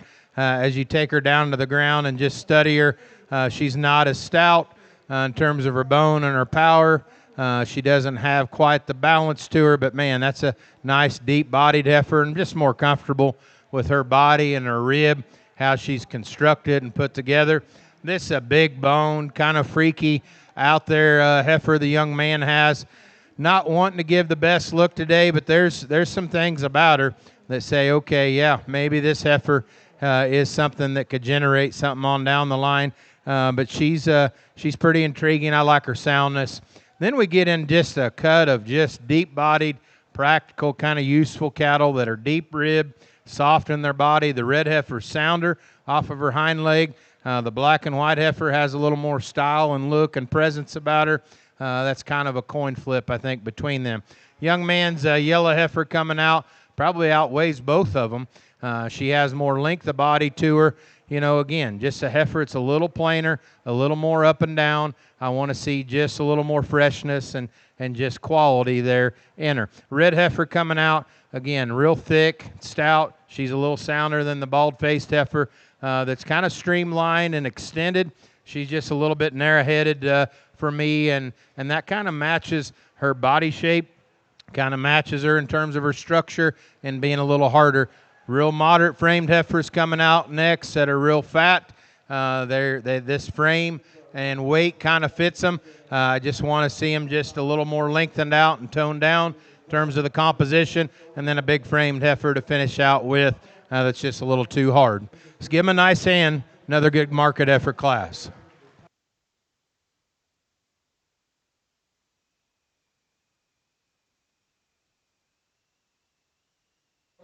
Well, let's see here.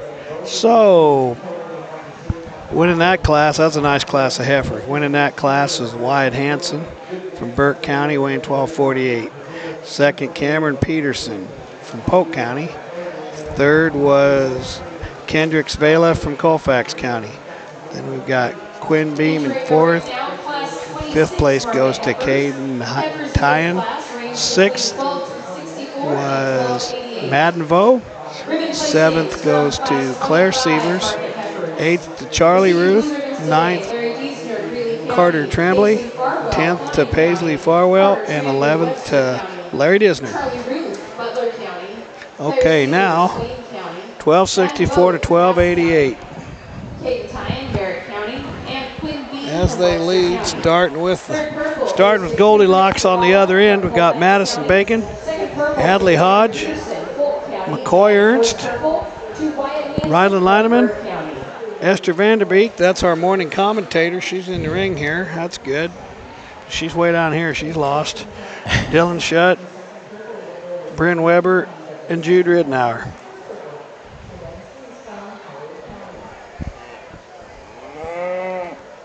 Heifers weigh 1264 to 1288. Yeah, when they take up this much room, it takes a whole. You can't put about more than 8 or 10 in there. You're right. Those 25 head classes and stuff down there. That was just. Yep. Of course, we had a lot more 4-H'ers and a lot more 4-H, farm families that brought and 5 to town. Yeah. Yep. And now we don't have that necessarily, which is not a good thing either. You don't like to see that, but we still have great participation. I think we still got. I just think they've cut it down and concentrated on them so much more. I think we're missing a heifer out of this class. We got 7 7 in the ring, and we're supposed to have 8. I don't know if we had one scratch. Not sure. Guessing the gates are closed though by now. So. Yeah, I don't know either. When speaking of old state fairgrounds in Lincoln and stuff, and it's hard to imagine that we've been here 16 years already. Ain't that something? Is it 16? I thought it was more than that. Is that right? I think we came here in 2010. I thought this was the last year was the 20th year, or this year. And I'll tell you why I think this is right. Well, maybe I'm wrong. I'd have to Google it. Somebody can correct me. Here's why I think that's right. They approached us to do the SC did a a benefit sale for more for the Exarban State Fair. Yeah. But a lot of the reason was that was a 20-year contract, I think, and that the Knights of Exarban said after 20 years you're going to be. They reorganized or whatever, and they had a little shake-up with that. Oh,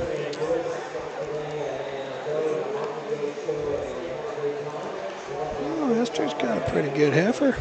She's a little ornery. Oh, yeah. Yeah. Danny's going to have to work a little harder in the barn. Give him hell the next time he's on. I think they're too tame. Yeah.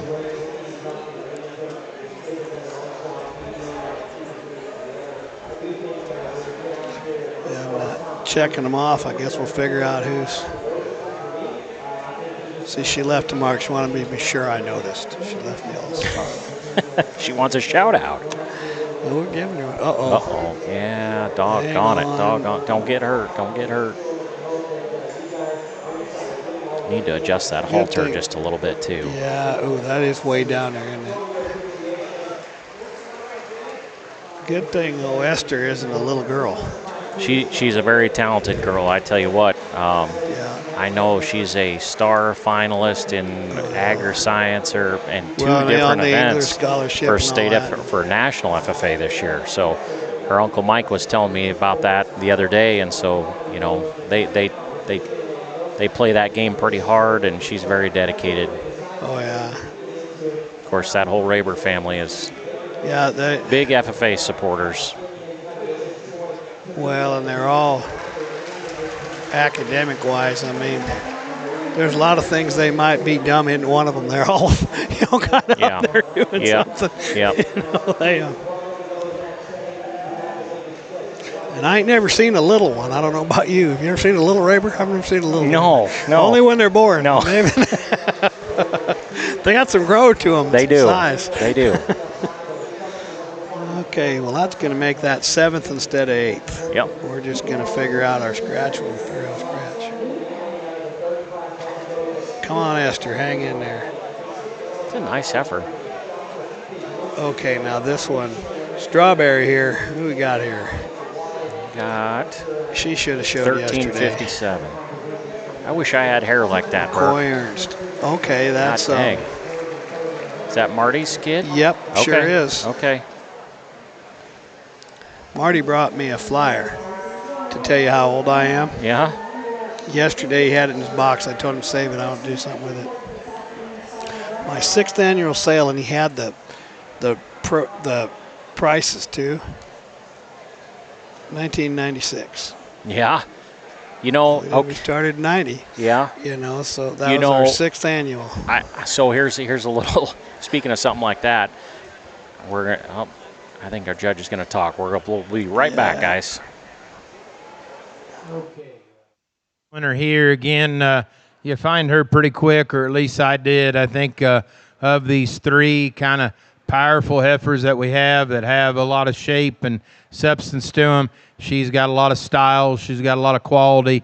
Just a little smoother up through her front 1/3 than both of the heifers in behind her. And look at the length of hip. Look at the attractiveness of hind leg. I like that shape of body in her real well. Good job, sis. Congratulations to you.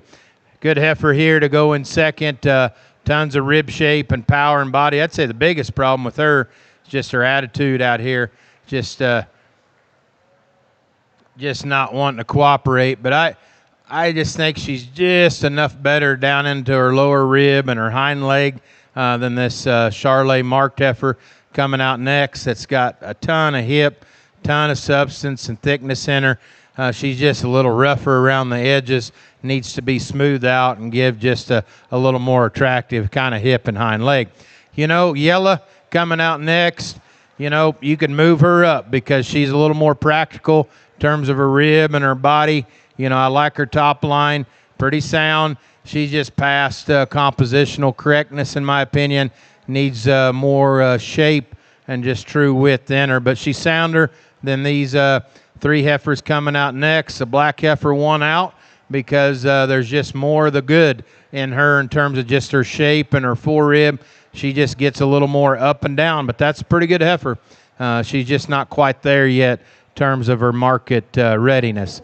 This dish-faced roan coming out has a little more softness of body. She just doesn't have, for the composition she's carrying underneath, she doesn't have the genuine shape.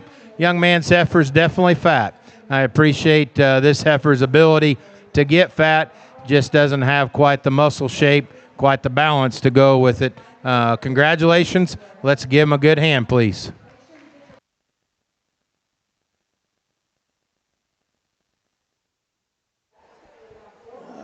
Okay. Well, that rodeo went to Ryland Lineman from Franklin County. Second, our expert commentator, Esther Van Overbeek, was second. Both of them weighed 1270. Third was Bryn Weber. Fourth, Madison Bacon. Fifth, Adley Hodge. Sixth, McCoy Ernst. Seventh, Dylan Schott. And Jude Wadenhauer was a scratch. All right, so I did get official word, Tim. Nebraska State Fair moved here in December 31st of 2009, and the first state fair here was in 2010, just like I said. So I'm not right very often. Well, no, hell, you're right. That's good, though. But that makes it even more. That's right. So we've been here 16 years already. That shout out to Mike Raber. Esther's uncle messaged me that and told me that. That's good. So, yep. I know what I was thinking of. I was thinking of some people that had been helping for 20 years. They recognized some 20-year people last year. Okay. Not the deal, but 16 years, boy, It's went by fast, Yeah.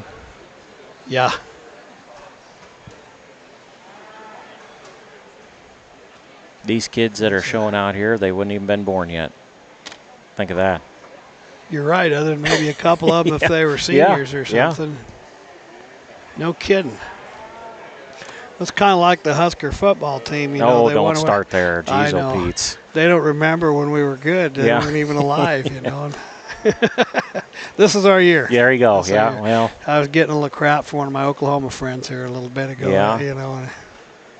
I'd say we watched the volleyball game last night a little bit, and they played UNLV, and there's actually a girl from Grand Island that plays on the UNLV team. Really? Who'd that be? She's a blonde-haired girl, and she's the same age as my daughter Miranda, so she'd be like a junior at Lincoln. So this girl will be a junior at UNLV. But Stacy, my wife, was saying, she's like, do you remember that girl? And I'm like, I don't really remember. She's like, well, she's the same age as Miranda. And I'm like, I'll be darned. So did we win? Yes, 3 sets. Yeah, we put the hammer down on them. What the hell? They won $1 million down in Texas. They did. I tell you what, though, they struggled those first. Did they? I had stuff going on. I did not get home time to watch it. It was a challenge for them, which is good to have a challenge. It's kind of like, way to go there, Tuffy. Right. I heard you had a lot to say about me on the live stream. Well, I did. It was all good. We were talking all good about you, Esther. We were. Uncle Mike, he gave me a little information about State Fair. We were talking about what year we moved out here from Lincoln and the history and stuff. So, yep, everybody, you're world famous. Good job hanging on. Did your heifer weigh back all right? I hope so. Okay. Actually, maybe not. I don't think she knows. You are a character. That is a character right there. Yeah. I'd say she might be in the movies before she gets She might. She might be a movie star. Politician, probably. Politician is probably closer. That or she'll be the governor. Yeah, she could be the governor. Yeah. No question. Talk about, my daughter was out in D.C. all summer, and she was working for Senator Flood, and so Ben Walbrecht's daughter's out there. Yep, Allison's out there working for. And they became pretty good friends, and she's working for Ricketts, I believe. Ricketts, yep. Yeah. So they're kind of in the political realm, and I had never been to D.C., and so we went out there this summer. Oh, really? And right before Miranda came home, and I was kind of glad to come home, Tim. I tell you what, it makes you appreciate things at home, and I don't know, that's a different speed of life, that's for sure. Yeah, but what 4-H has done for my kids and all these other kids throughout the state, man, I talk about they might my kids will probably never calve a cow. They'll probably never go build fence, but the leadership qualities that they were taught through this program, you bet. There is not anything better in America. I don't care if you ever win the steer show or not, or you win the heifer show, but what it teaches you is the work ethic and the dedication, the leadership skills that are necessary to run the country. So. My great example always was, one year when we lived in town, in Callaway at the ranch and stuff, and my wife was a nurse and she was working in town and we had a babysitter. I'd spent that afternoon arguing with this 14-year-old girl, Mr. Burke, this is from Oklahoma, this one just is not worth that much money, I don't like. And I mean, we were arguing over like a $7,500 heifer. Yeah. I come home, and the babysitter that lives in town couldn't tell me if I owed her $20, $30. I don't know. Yeah. But it does. I mean, we preach it, and they hear it, and I know we preach to the choir, but, and a lot of these judges have talked about it, so much of the leadership qualities and stuff, and it's just amazing. Yeah. So that they say when you go to hire them. Yeah. We build leaders through this, no public question. speaking and. Yep. Boy, I tell you what, we see so many people that aren't involved in activities like this, and their communication skills are not very good. They don't know how to interact with people, and the demographic has just changed so much with, how people socialize, the social media thing, and unbelievable. And maybe not for the best sometimes. Oh, I know it's not. There's a lot of it that ain't, but. Really nice set of heifers out there, though. Well, these are now they're out. We're pretty well fleshed up and covered. We got 2 of these classes left. These are 1302, so 1300 to 1350. Yep. Well, there is. He's got a great top end here. We've never been a family that really prospected through the winter or any of that stuff, so I'm not.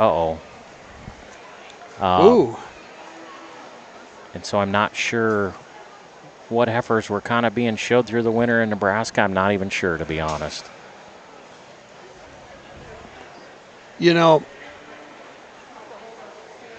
it's up and down, you know, in the market heifer thing. And I always say if they'll have it after the steer show, it dials them in. Mm-hmm. What really will kill it, like an Ohio judge or something, nothing against Ohio, just for example, they come out there and they're not used to them. And they've been judging the breeding heifers all morning. Sure. And we go roll into these and they want to make them pretty flat, pretty fine. And you put them after the steers, it's, oh, yep. Okay. How many of these are there? So 10, did I count that right? We got 10 of them.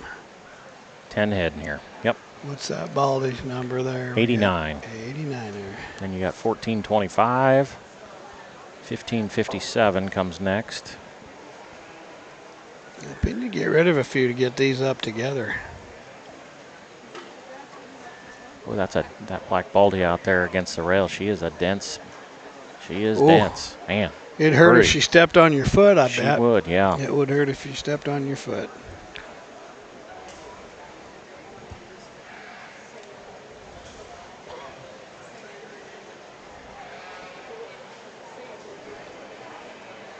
Jerome Settles just commented, we're talking, how about the original Xarban when they had over 1,000 head of steers? Yeah. Yeah, and you worked, we said, you fed one for 365 days to find out if you were going to go left or right. Right, yep. You know, they filled that whole thing and they had the numbers up there in that old Coliseum, and you'd go, both the two judges, and they'd have two classes full of, 20, 30 head, and they'd split them in half, and you'd go, what I remember about that is that, they'd always sent toward the chutes to the left. They'd go up there. Yep. And they'd send you to number 5 or 7 or 3 or whatever. And they'd always start, and they start to the end, and they go all the way around. Sure. They go up there somewhere, and everybody just kept going, and you always slid them up as far as you could get them. Another good class. All right, here's our judge. This streak face Baldy here. She's a pretty interesting heifer. She's not maybe as sappy as some of them that we've had win the class, but man, she's got a really big top. She's got a bold rib cage in her, and she is really long-bodied. And so composition, she's got the advantage because what you're seeing in her is real muscle and shape. I still think she's got a really attractive hind leg to her. She sets down to me with more security than the real dense black heifer right in behind her. I'd soften her up maybe just a little bit and just let her go and maybe just a little more comfortably at times. But, man, that heifer's chock full of product and shape. I like her a lot. Big top, big fresh top in this well-presented black heifer. She's pretty impressive once you get on top of her. I take issue with her when you get off of her, though. She's just a little rounder, and I wish there was a little more flexibility coming off either end. You could say perhaps this heifer in third is kind of the blend of both of them. I wouldn't argue a whole lot with you because she's bold-bodied, she's big-barreled, there's tons of thickness and width in her. She's just one of those ones that's just a little more compact and jammed up, and then structurally she just needs to go better in my opinion.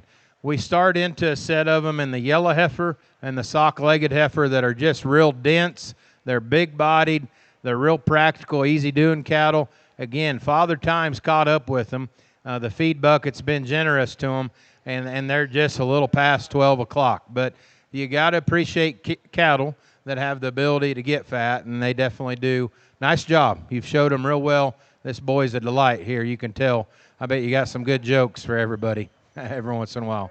Good job out here. Yep, girls heifer coming out. You took quite a spill over there, and you took it like a champ. This heifer weighs like 1350. Look how moderate she is. That's how genuine and stout and thick. She just needs a little more gas in her tank for me, but she fits right here in this class. Lots of power, lots of thickness, just a little lower set than what I want to deal with. Down in our lineup, we've got some bigger frame, longer bodied cattle. Again, that just maybe this one is a little flatter. Two big-bodied, deep heifers that are pushing the yield grade acceptability. And then on down our lineup, a tall, long, extended heifer. It's just a little flatter for the young man. Give him a nice hand. Another good class of market heifers. All righty. Winning that class, Brittany Samuelson from Adams County, weighing 1349. Second was Briley Secatera from Sherman County, weighing 1350. Third, Jacoby Caven. Fourth was Ansley Bacon. Fifth, Lawson Gall. Sixth was, I lost my number. There we go. Oh, okay. We got 6th and 7th were both Piper and Nutka. We got 2 of the same. And then 8th was Wyatt Pullman. 9th was Jackson Drews. And 10th was Dawson Beathy. Yeah, we had 2 1557s there. Nebraska State Fair. Alrighty, so here's the last of the Mohicans here.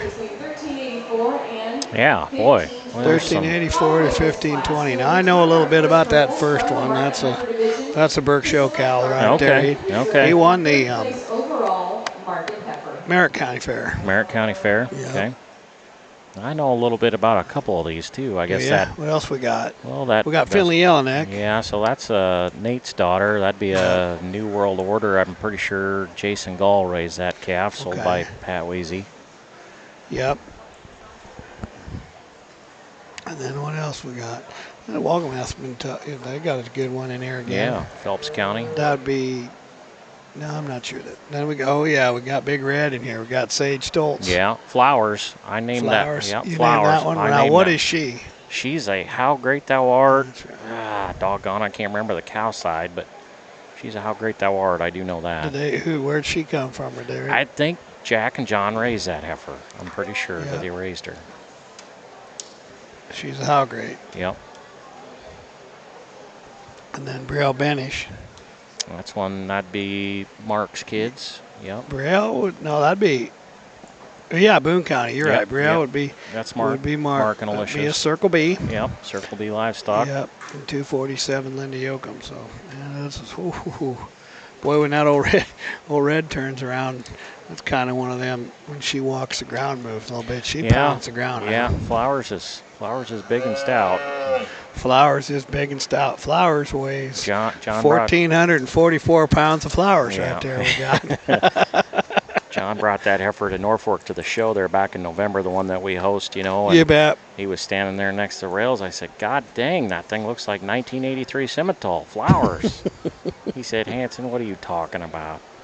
So she got the name Flowers. Flowers. Yep. High quality animals here for sure, though. Oh yeah, this is a great class. They got, we're right where we were talking about. There just aren't as many of them. They had a lot of those little heifers that didn't perform good enough that showed up early. Now we got a class of heat. Yeah.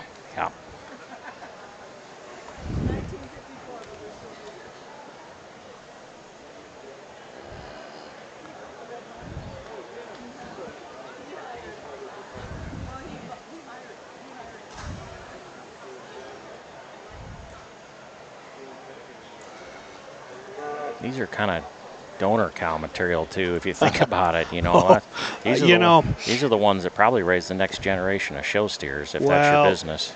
They were talking about that on the Walton deal. I forget. I think maybe at Iowa. It's changed a lot too. I think Chad Holkamp was saying something about it.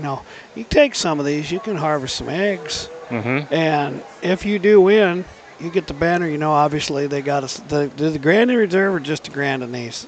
Because they do sell them, right? We're at here? Or do they not sell them? No, only if you're champion or reserve you have to kill. Yeah. But, these are obviously bigger and older. Yep.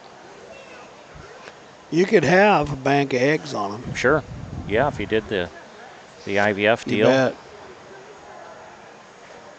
And even if you didn't have a lot of eggs, if you had a few, you could get some extra, you get a little extra use out of them and turn her another generation quicker. Sure. Yep. Put a cow with some milk to raise their calves. Not that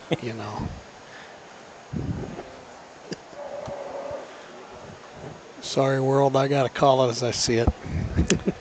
I hear you.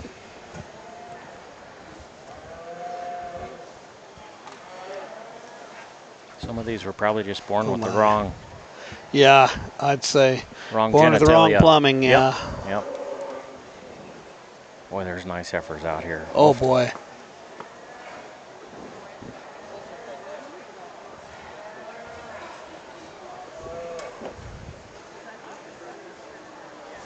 Taking a little more time, I think. Well, he ought, as he should. Yeah.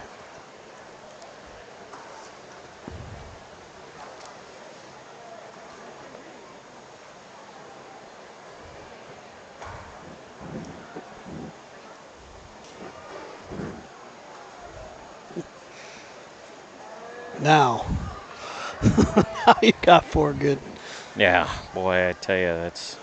Them things will run with the big dogs in the tall grass, and I think they all have. I mean, I don't know that there's any of them that haven't had, they've won some stuff. And, yep. I know Finley's heifer has done some good for sure. I think she maybe won part of that district deal for the showdown. You bet. A couple she was weeks good ago. this winter, you know. And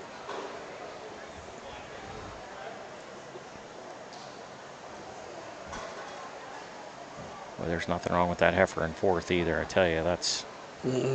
Not even a little bit. That's a good. I'll bet you she sees the pasture. What do you bet? I would guess. Yep.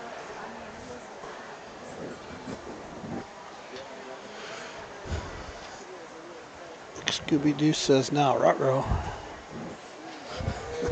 Yeah.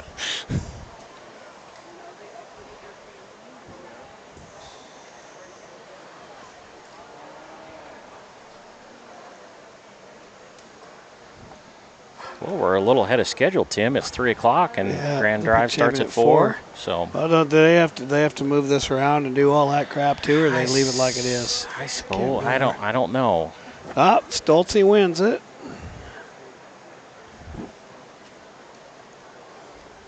Which way did you do the other ones?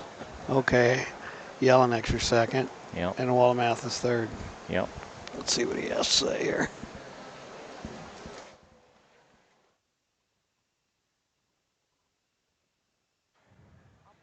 What an impressive way to wrap up the Market Heifer Show. And, man, they all just kind of came at once. You get them back out here, and, really, you think about cattle and how powerful we've made them, how stout and competitive we've made them, how much length of body that we have in them.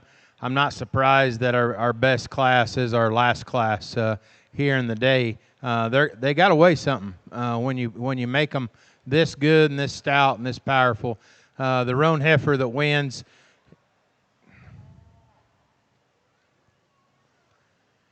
is just really commanding. She hits the ring with a ton of presence. She's got a massive hip in her.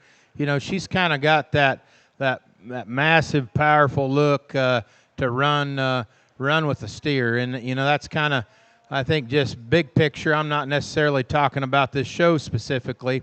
We'll find out here later on, but we get out of this division. But, she's got the outline and the type and the kind is what I mean.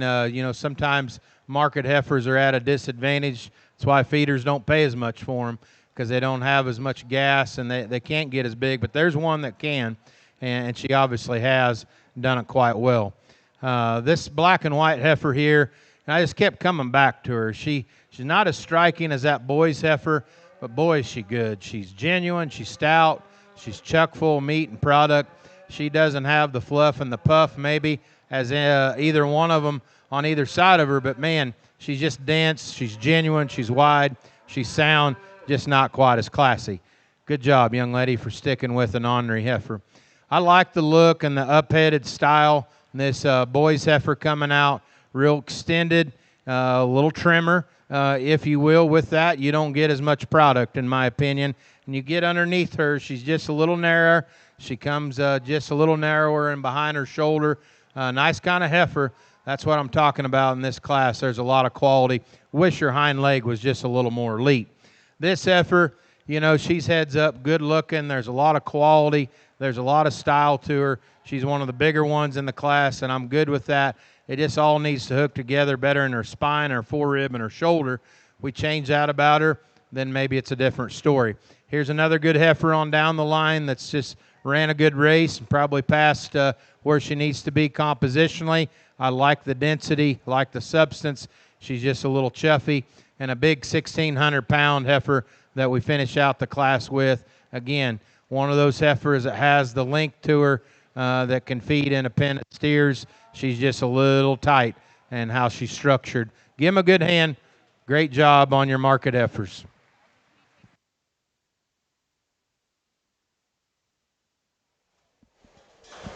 Well, I don't know. We're going to get ready to bring the champions in for the champion market heifer. And we could have probably left these in there. I guess we got to reweigh, and there's a little weight there. But we got Sage Stoltz winning that class, Finley Jelinek second, third, Cord Waldemath, fourth was Brielle Bandish, fifth was Dustin. No, I don't know. Wait a minute. Sixth was Dustin Douglas, I'm right, and then Linda Yoakum was sixth. All righty. So now, coming in, yeah, we got McKinley Stoller out of first class weighing 11:07. Second class at 11:73 is Autumn Dietz.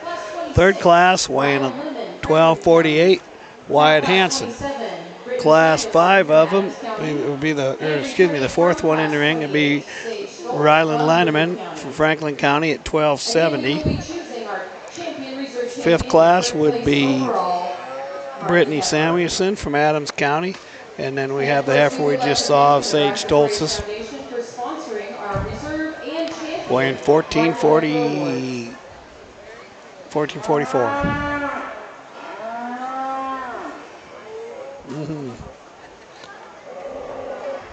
High quality livestock show for sure.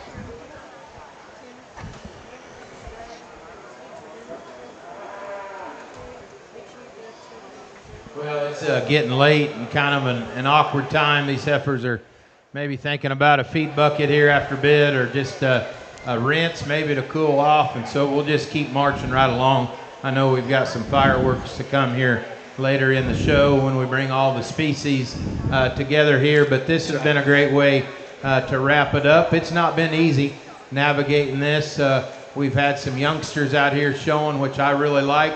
I heard you changed your and made that age limit and went down a little bit, and I think that's all right. Sometimes as a parent, you're like, holy moly, I hope my kid doesn't get hurt. And then sometimes as a parent, as an exhibitor, you're like, you got a really good one, and this little kid is all over the place, and it's like, oh my gosh, it's going to mess up our fit job. Hey, it's all right.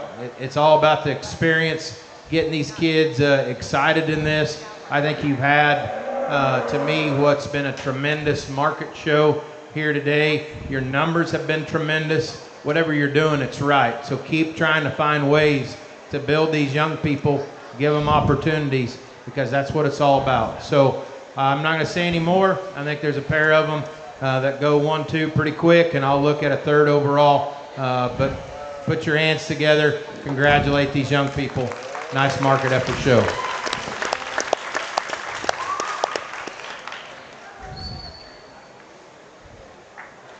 Yes, sir. Congratulations, Sage Stoltz. Sage Stoltz for the champion heifer from Boone County, weighing 1444.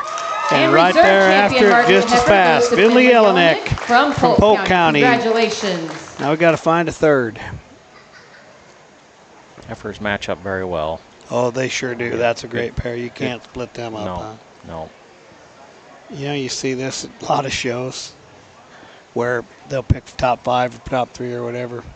It's sometimes really hard to pick the last one because you don't want to kick one out. You know, you got, sure. You know, there's sure enough 3 out here you could make a case for. All right. And third place overall goes to Wyatt Hansen from Burt County. Congratulations to the champions the Hansen kid. in our market Wyatt Hansen, division. 12:48, third place from Burt County. Now, we got a little break. And we invite everyone to join us back in about 50 minutes right here at 4 o'clock for the Grand Drive. Come watch all of the division champions and see how your choices stack up to the overall grand champions. 4 o'clock right here at 5 Points Bank Arena. All right, if you didn't hear that, 4 o'clock, Tim, right back here, and I think we're going to do all species at 4. I'm not sure which order they go in, but guessing the cattle will be last. Show. Usually. It'll be a fantastic event. We invite you all to get back on here on Ringside Live right at 4 o'clock. So. All righty, we will see you at 4. Okay, see you guys.